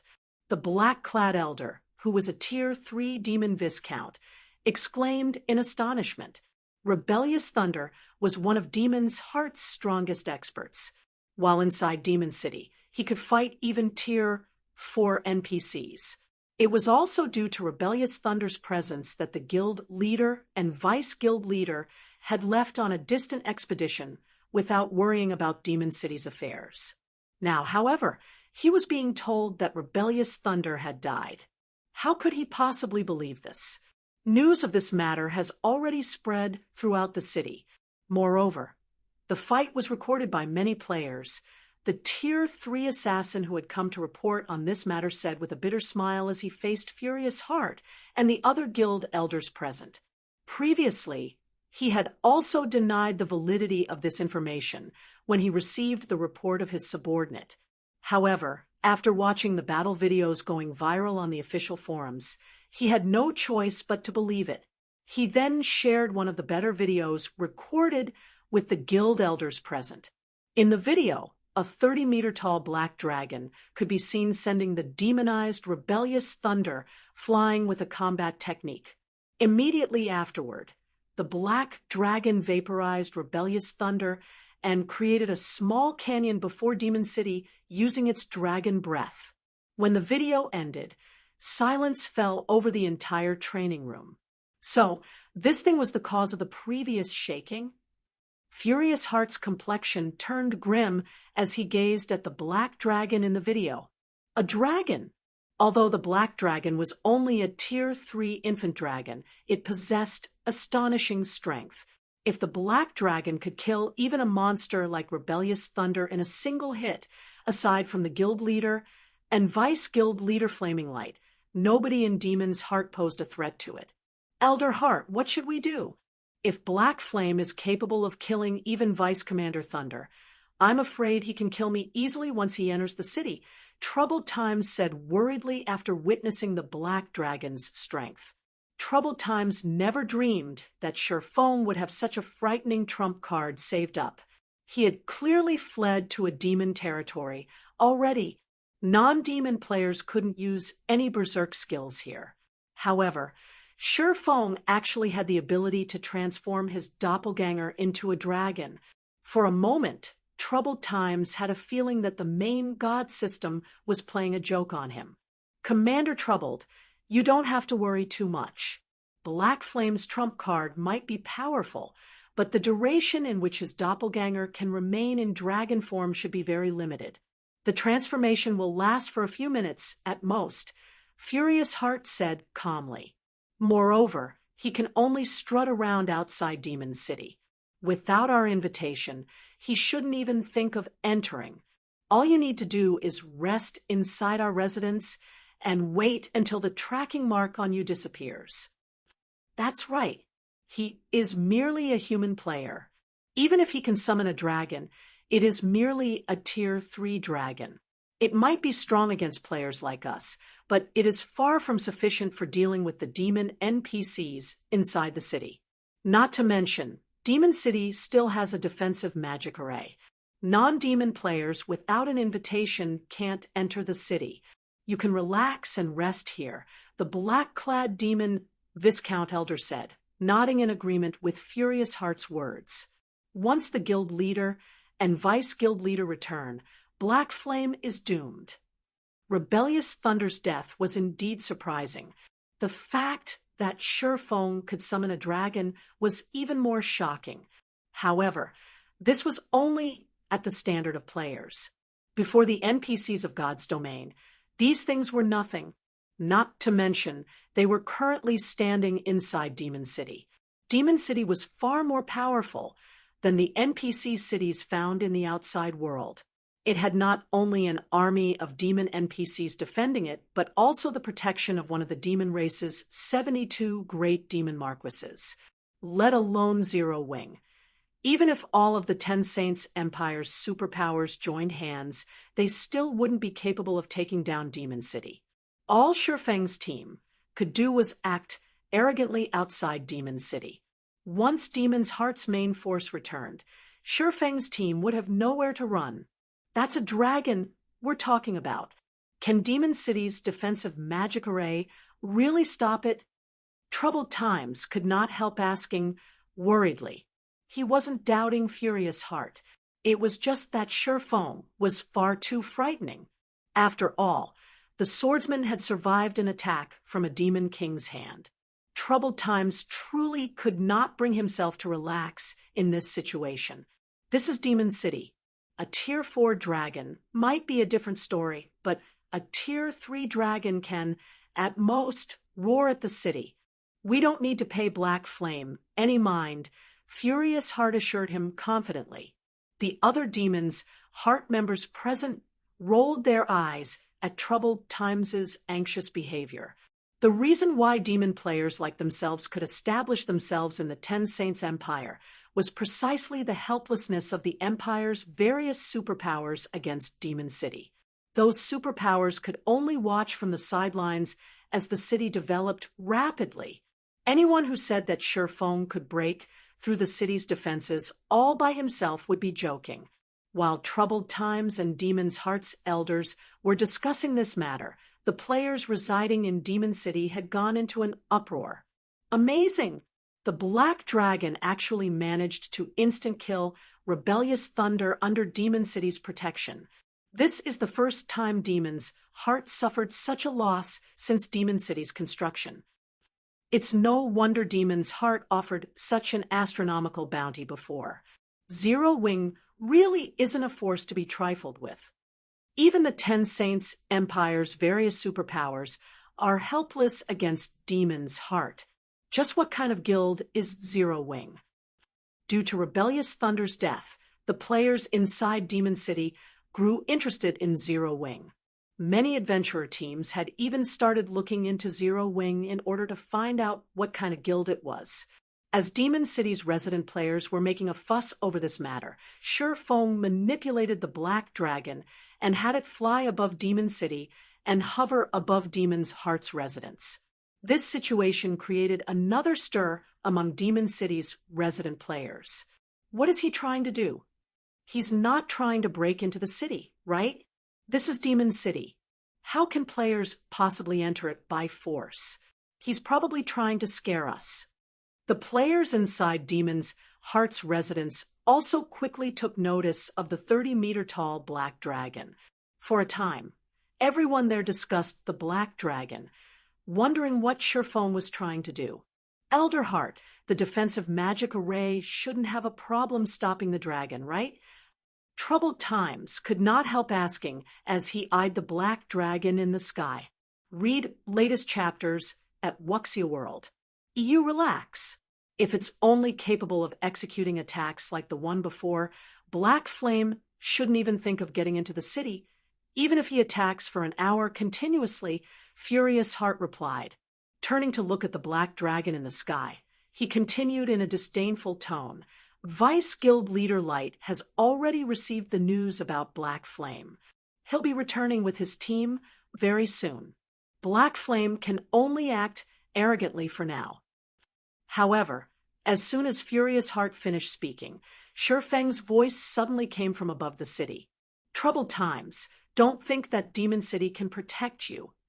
In the next moment, a frightening amount of mana started gathering before the Black Dragon, the area within a 300-yard radius of the Black Dragon getting depleted of mana. First Sword, Light Shadow. Chapter 2534, Frightened Demons. What? He's really going to siege the city. Chapter 2534, Frightened Demons. What? He's really going to siege the city? This is Demon City we're talking about. Is he insane? When the resident players of Demon City heard Shifeng's words, they were stunned. They never thought that Shifeng actually intended to attack Demon City directly. This revelation was as if someone had just told them that there were players seeking to attack the capital city of an NPC kingdom. This had to be a joke. In the next moment, however, the Black Dragon ruthlessly smashed its claw into the magic barrier protecting the city. The instant the claw started descending, it transformed into a gigantic phantom claw that blotted out the sky. Boom! The sky thundered, and the earth shook when the phantom claw collided with the translucent barrier. The intense shockwaves even shattered the surrounding space like glass. The power of this claw attack was many times greater than that of the dragon breath the Black Dragon used before. What power? Regretful Wind, who had just exited the bar he visited, was shocked as he looked at the trembling magic barrier above him. Demon City's defensive magic array doesn't react so violently even when a Tier 4 NPC goes all out. Just how strong is that Black Dragon's attack? There was nobody in Demon City that did not know how strong Demon City's defensive magic array was. When Demon City was first constructed, the Ten Saints Empire had once dispatched an NPC army to attack it.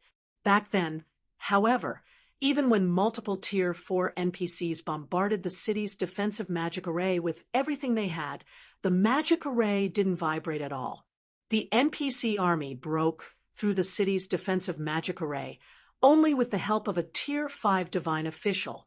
The Black Dragon Shifeng summoned, on the other hand, was only Tier 3. At best, its strength should only be on par with Tier 4 NPCs. Now, however, the Black Dragon had actually made Demon City's magic barrier shake so violently with just a single attack. This situation was simply unbelievable. Insane. He must be insane. Flame Feather was confused when she saw the black dragon bombarding the city's magic barrier. By attacking the magic barrier, he's basically declaring his intent to siege the city. Even battle wolves didn't dare do such a thing. With this, Demon's Hearts members won't be the only ones taking action. Demon City's NPCs will take action as well. Does Black Flame not know this? It might be fine if Demon City were just a guild city. After all, guild cities fully belong to players. However, NPCs partially owned Demon City. This was why demon players like herself were confident that there were no players capable of threatening Demon City's continued existence at this stage of the game. Back when Battle Wolves sent its army on a crusade against Demon City, it had only set out to kill the demon players operating around Demon City, which would, in turn, weaken Demon City's strength. It had never intended to attack Demon City directly. Now, however, Feng had actually attacked Demon City's magic barrier. He was simply tired of living. Meanwhile, inside Demon's Heart's residence, when troubled times saw the city's magic barrier still standing despite suffering multiple attacks from the Black Dragon, he breathed out a sigh of relief. Previously, he had very nearly thought that Feng would shatter the city's magic barrier. Fortunately, the Black Dragon's attacks were only making the barrier tremble. In other words, the Black Dragon's attacks were still within the barrier's range of tolerance. He really took action?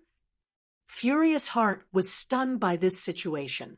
He never thought that Feng would actually attack Demon City directly. Ha ha ha. He's doomed now. By the time the Vice Guild leader returns, the city's great demon NPCs would have long since taken care of him. Laughed the black-clad elder standing beside Furious Heart. Originally, their side had been helpless against Feng. The only thing they could do was hide inside Demon City's protection and await their Vice Guild leader's team's return. However, Feng had lost all reason and actually launched an attack on Demon City. With this, all they needed to do now was sit back and watch the city's great demon NPCs dispose of Feng.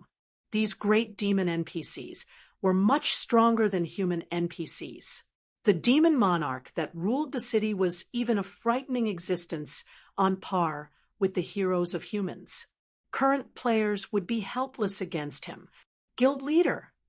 At this moment, let alone the resident players of Demon City, even Blue Frost, and the others following after Feng were stunned by this situation. In their opinion, it would have been perfect if they could somehow sneak into Demon City and leave swiftly. They never thought that Feng would actually take direct action against Demon City. However, before Blue Frost and the others could react, over a dozen great demons flew out of Demon City. Not only were all these great demons at level 130 or above, but they also radiated a stifling aura. This was especially true for the dignified man, flying in the lead of the group of great demons. The man wore exquisite crimson armor and held an icy war axe in his hand. And surprisingly, he looked nothing like a demon and very much like a human. However, if one used an identification skill on this man, they would discover that he wasn't human at all, but a bona fide demon. Moreover, he was a great demon with an extremely prestigious bloodline. Morpheus, Demon Monarch, Great Demon, 2-star Demon Marquis, level 135 HP 700, 000 000/700, 000 the great demons quickly surrounded the Black Dragon, leaving it with no room to escape. Dragon! This is the demon race's city. You don't belong here. Morpheus declared in a cold tone as he looked at the Black Dragon. Meanwhile, upon hearing Morpheus's words, the resident players of Demon City promptly went into an uproar. Quick, look, our city lord is taking action. Black Flame is overestimating himself. Not only did he offend Demon's Heart, but he also dared to touch Demon City. He's doomed now. Black Flame really is courageous. However, I wonder how long he'll be able to stand up against Morpheus. NPCs rarely took action against players. Hence, many players were curious to see the strength of NPCs, especially demon NPCs. Now that there was an opportunity to watch demon NPCs fight a monster-level expert like Sherfong, everyone naturally grew excited. In response to this situation, Demon's Hearts members started smiling. With over a dozen Tier 4 great demons taking action, even a Tier 4 hero should not dream of escaping unharmed, let alone a Tier 3 player like Sherfong. However, while Demon's Hearts members were feeling elated over Sherfang's foolish behavior, a sigh came from the Black Dragon. Sure enough, it is impossible to destroy this magic barrier using only the strength of a Tier 3 dragon. It seems I have no choice but to get serious. Although Sherfong had spoken in a calm tone when his voice was relayed through the Black Dragon, it had been loudly amplified. As a result, everyone inside Demon City heard him very clearly. What does he mean? He still hasn't gotten serious until now. An act. He's definitely putting on an act. When Demon's Hearts members heard Sherfang's words, they instinctively thought that he was putting on an act and that he was actually at his wit's end already. Read latest chapters at Wuxia World. EU what? He still has a trump card he hasn't used. Regretful Wind, however, did not think that Sherfong was boasting. At the same time, though, he also felt that the swordsman couldn't possess a trump card stronger than the Black Dragon. However, before anyone could deduce anything from Sherfang's words, the Black Dragon suddenly disappeared, leaving Sherfong himself in its place. At this moment, though, Sherfong held a thick, ancient tome in his hands, and this tome woke an instinctual fear in every demon player in the city. Damn it! Why is it in your hands? Morpheus's complexion changed dramatically when he saw the ancient tome that Sherfong held. Before the demon players present could react to the situation, Morpheus turned around and fled back into Demon City. Moreover, he wasn't alone. The dozen or so other great demons also revealed fearful expressions as they zoomed back to the city. Chapter 25:35, Silent Demon City. They're running. Chapter 25:35, Silent Demon City. They're running? What's up with these demon NPCs? Seeing Morpheus and the other demon NPCs suddenly turning around and fleeing left Demon City's resident players confused. The NPCs had surrounded Sherfang's Black Dragon and were even prepared to take action against it. In the end, however, they had fled as soon as Sherfong himself appeared before them. What was going on here? At this moment, let alone Demon City's resident players, even Demon's Hearts members, who held actual authority over Demon City, were stunned by this situation. What did he do? Why are the demon NPCs afraid of him? Furious Heart was astounded as he stared at Sherfong, who was currently chanting an incantation in the sky. The intellect of Tier 4 demon NPCs was not the slightest bit inferior to players. It was almost impossible for players to gain any advantage over them. Before these demon NPCs, current players were nothing but a joke. These demon NPCs could squash current players like ants. Not to mention, these demon NPCs had remained calm even when fighting a Tier 5 divine official. Moreover, in the end, they had repelled the 10 Saints Empire's NPC army, allowing Demon City to establish a foothold in the Empire. Now, however, these demon NPCs actually fled like startled mice. However, before Furious Heart could figure out what was going on, Sherfong finished chanting the final verse of his incantation. His gaze then locked on to a nearby level 134 Tier 4 demon Viscount, who served as the captain of Morpheus's personal security team. In the name of the ruler of demons, submit to my will. Pitch black chains suddenly appeared around the level 134 guard captain, giving off an indescribable pressure that made all the demon NPCs and demon players shudder involuntarily. "No, don't take away my will," the guard captain shouted as it struggled intensely to repulse the assault of the pitch-black chains. Unfortunately, all its efforts were futile as the pitch-black chains simply ignored the guard captain's resistance and merged with its body. In the next moment, the struggling guard captain turned sluggish, and its eyes became cloudy. It was as if the guard captain had just had its soul sucked away. What did he do? He actually managed to deal with a bona fide Tier 4 demon Viscount with just one move. Every demon player present gaped in shock at this scene. This was a Tier 4 NPC of Demon City. The combat power it possessed far exceeded that of Tier 4 great demons in the outside world. Not to mention, the demon NPC in question was even a great demon that held the rank of Viscount. Its strength practically rivaled that of Tier 4 heroes. Now, however, the demon in question had actually stopped moving. It worked. Sherfong breathed out a sigh of relief when he saw the guard captain stop moving. The Bible of Darkness held considerable deterrence over demons. In its current state, only Demon King level demons could resist its power. Demons beneath Demon Kings would instinctively fear the Bible. However, using the Bible of Darkness to take control of demons was not easy.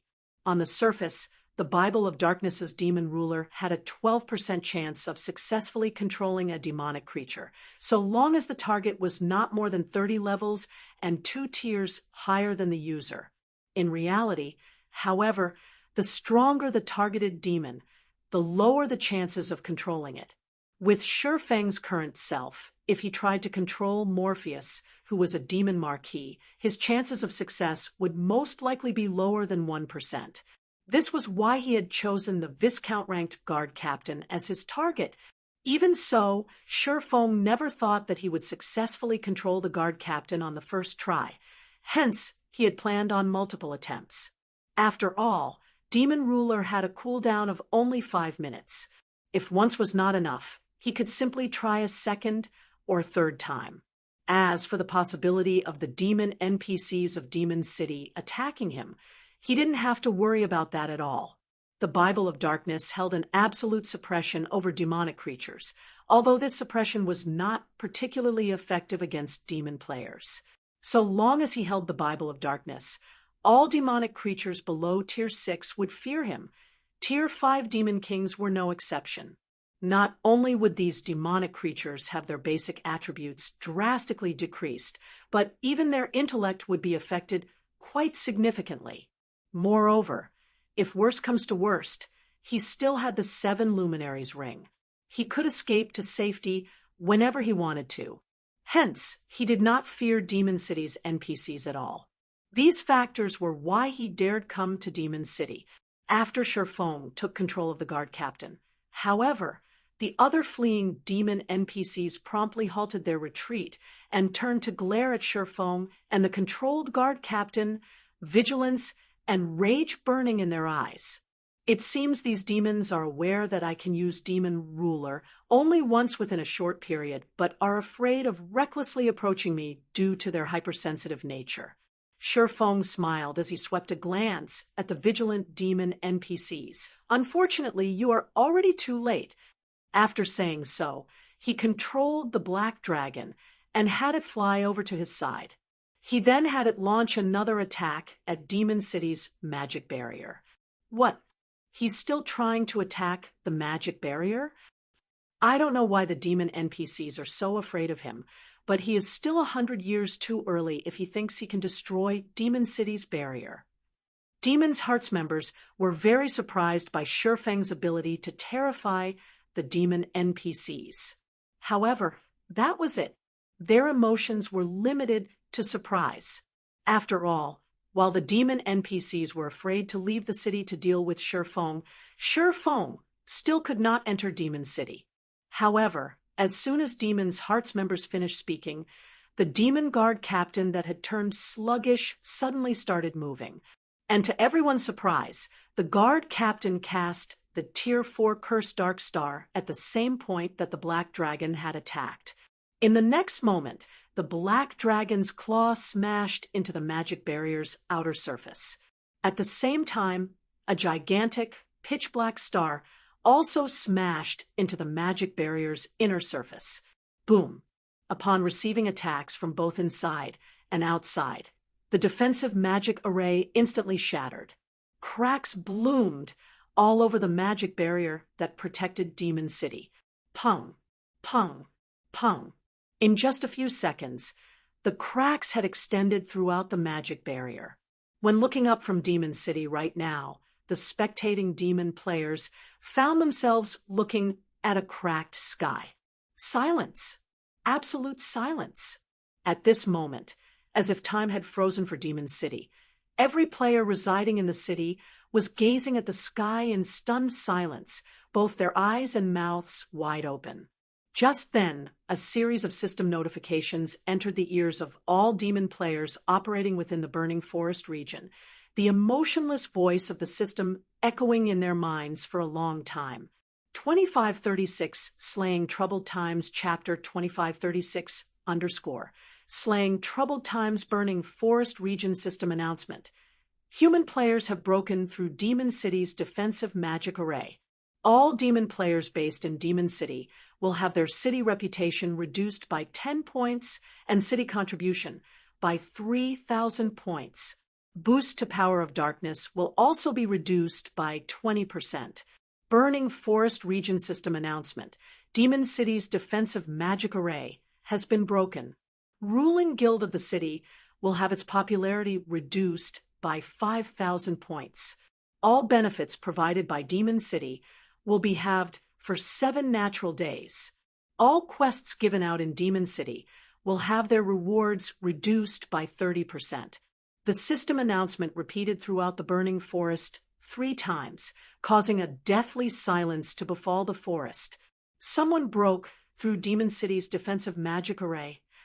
Didn't they say that even the 10 Saints Empire's NPC army was helpless against Demon City? How could players possibly break through the city's defensive magic array? Who did it? Could it be those people Demon's heart placed a bounty on before? The demon players grinding and questing inside the Burning Forest were flabbergasted by the system announcement. Some players even fell into a daze in battle and nearly got themselves killed by monsters. Since Demon City's construction until now, aside from battle wolves, no power or player had truly managed to put pressure on Demon City. Now, however, not only did someone put pressure on Demon City, but they had even destroyed the city's defensive magic array. This was simply unbelievable. The shock the demon players felt upon receiving this piece of information was akin to human players hearing about some other player breaking through the defenses of a kingdom's capital. It was simply unthinkable. Meanwhile, inside Demon City, the resident players remained in a daze long after the incident. Like robots that had jammed, their mouths kept opening and closing wordlessly as they stared up into the empty sky above them. Damn it! How did he do it? This is a main city-level defensive magic array. As Furious Heart stared at Sherfong hovering in the sky, unprecedented shock filled him.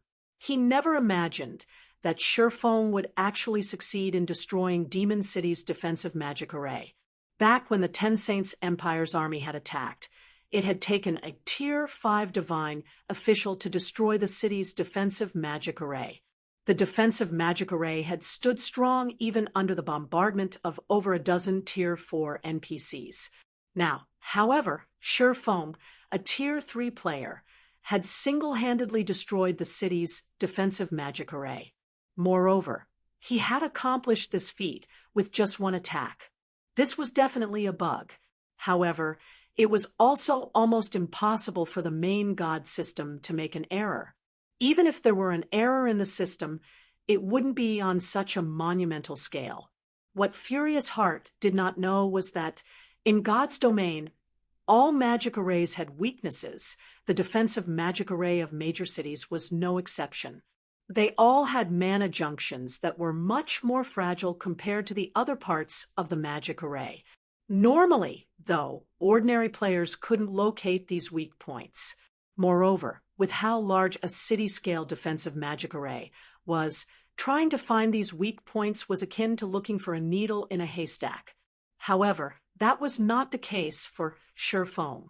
After he became an intermediate master magician, his understanding of magic arrays had reached completely new heights. Now, let alone Demon City's defensive magic array. Even if faced with a main city-level defensive magic array of a kingdom that had been in existence for over a century, he was still confident he could find the magic array's weak points.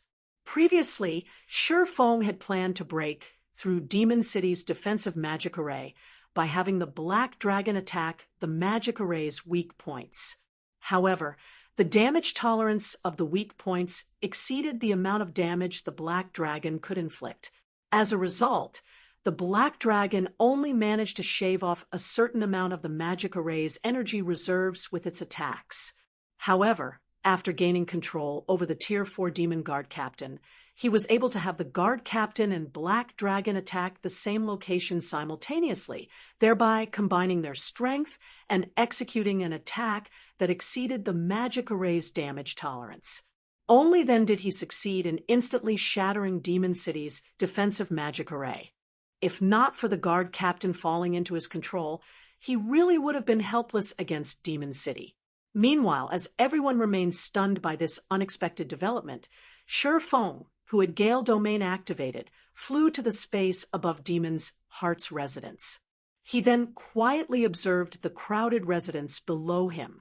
"Troubled Times, it's your turn now," Shifeng said when he spotted Troubled Times, ignoring the tens of thousands of Demon's Heart members around.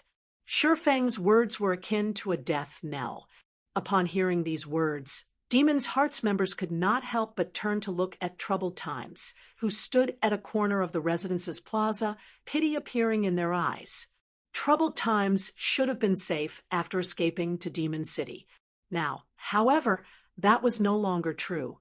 If Shifeng could destroy even Demon City's defensive magic array in a single attack, who could possibly stand up to him? Even if Shifeng had relied on the strength of the Demon Guard Captain to accomplish this feat, this could also be considered a portion of the swordsman's strength. After all, not everyone was capable of controlling a Tier 4 Great Demon, a demon NPC at that. Black Flame, you'd better not go too far. This is Demon's Heart's residence. Furious Heart bellowed when he saw that Shifeng was completely ignoring Demon's Heart's members. You've already destroyed Demon City's defensive magic array and caused Demon's Heart's prestige to plummet. If you kill Troubled Times, you'll make an out-and-out enemy of Demon's Heart. You'd better think this through clearly. Shifeng's strength was indeed terrifying. However, Demon's Heart was not in existence to provoke easily. It was the first dark guild in God's domain to establish a city for demons. In an era where dark powers were flourishing, even super guilds would not dare to offend Demon's Heart casually. Demon's Heart might not have the ability to deal with a monster like Shifeng, but Zero Wing was a different story. A guild was different from an individual. A guild was an organization made up of thousands and possibly even millions of players. So long as Demon's Heart slaughtered Zero Wing's other members, even if Shifeng remained unharmed, Zero Wing would still fall into ruin. This was also the reason why the Ten Saints Empire's various superpowers chose to take a step back when dealing with Demon's Heart. So what? Do you think Zero Wing is a guild you can casually provoke? Shifeng said as he glanced askance at Furious Heart. Read latest chapters at Wuxia World. EU the Black Dragon immediately descended from the skies and appeared above Troubled Times. It then swiped a claw at the Berserker. Light Shadow. No. When Troubled Times saw the mountain-like claw smashing down toward him, he instinctively activated demonification, followed by a life-saving skill to protect himself. Unfortunately, before a Tier 3 dragon, A tier 3 demon player like Troubled Times was no different from an ant. When the black dragon's claw came into contact with Troubled Times, the berserker got crushed into the ground and died just like that.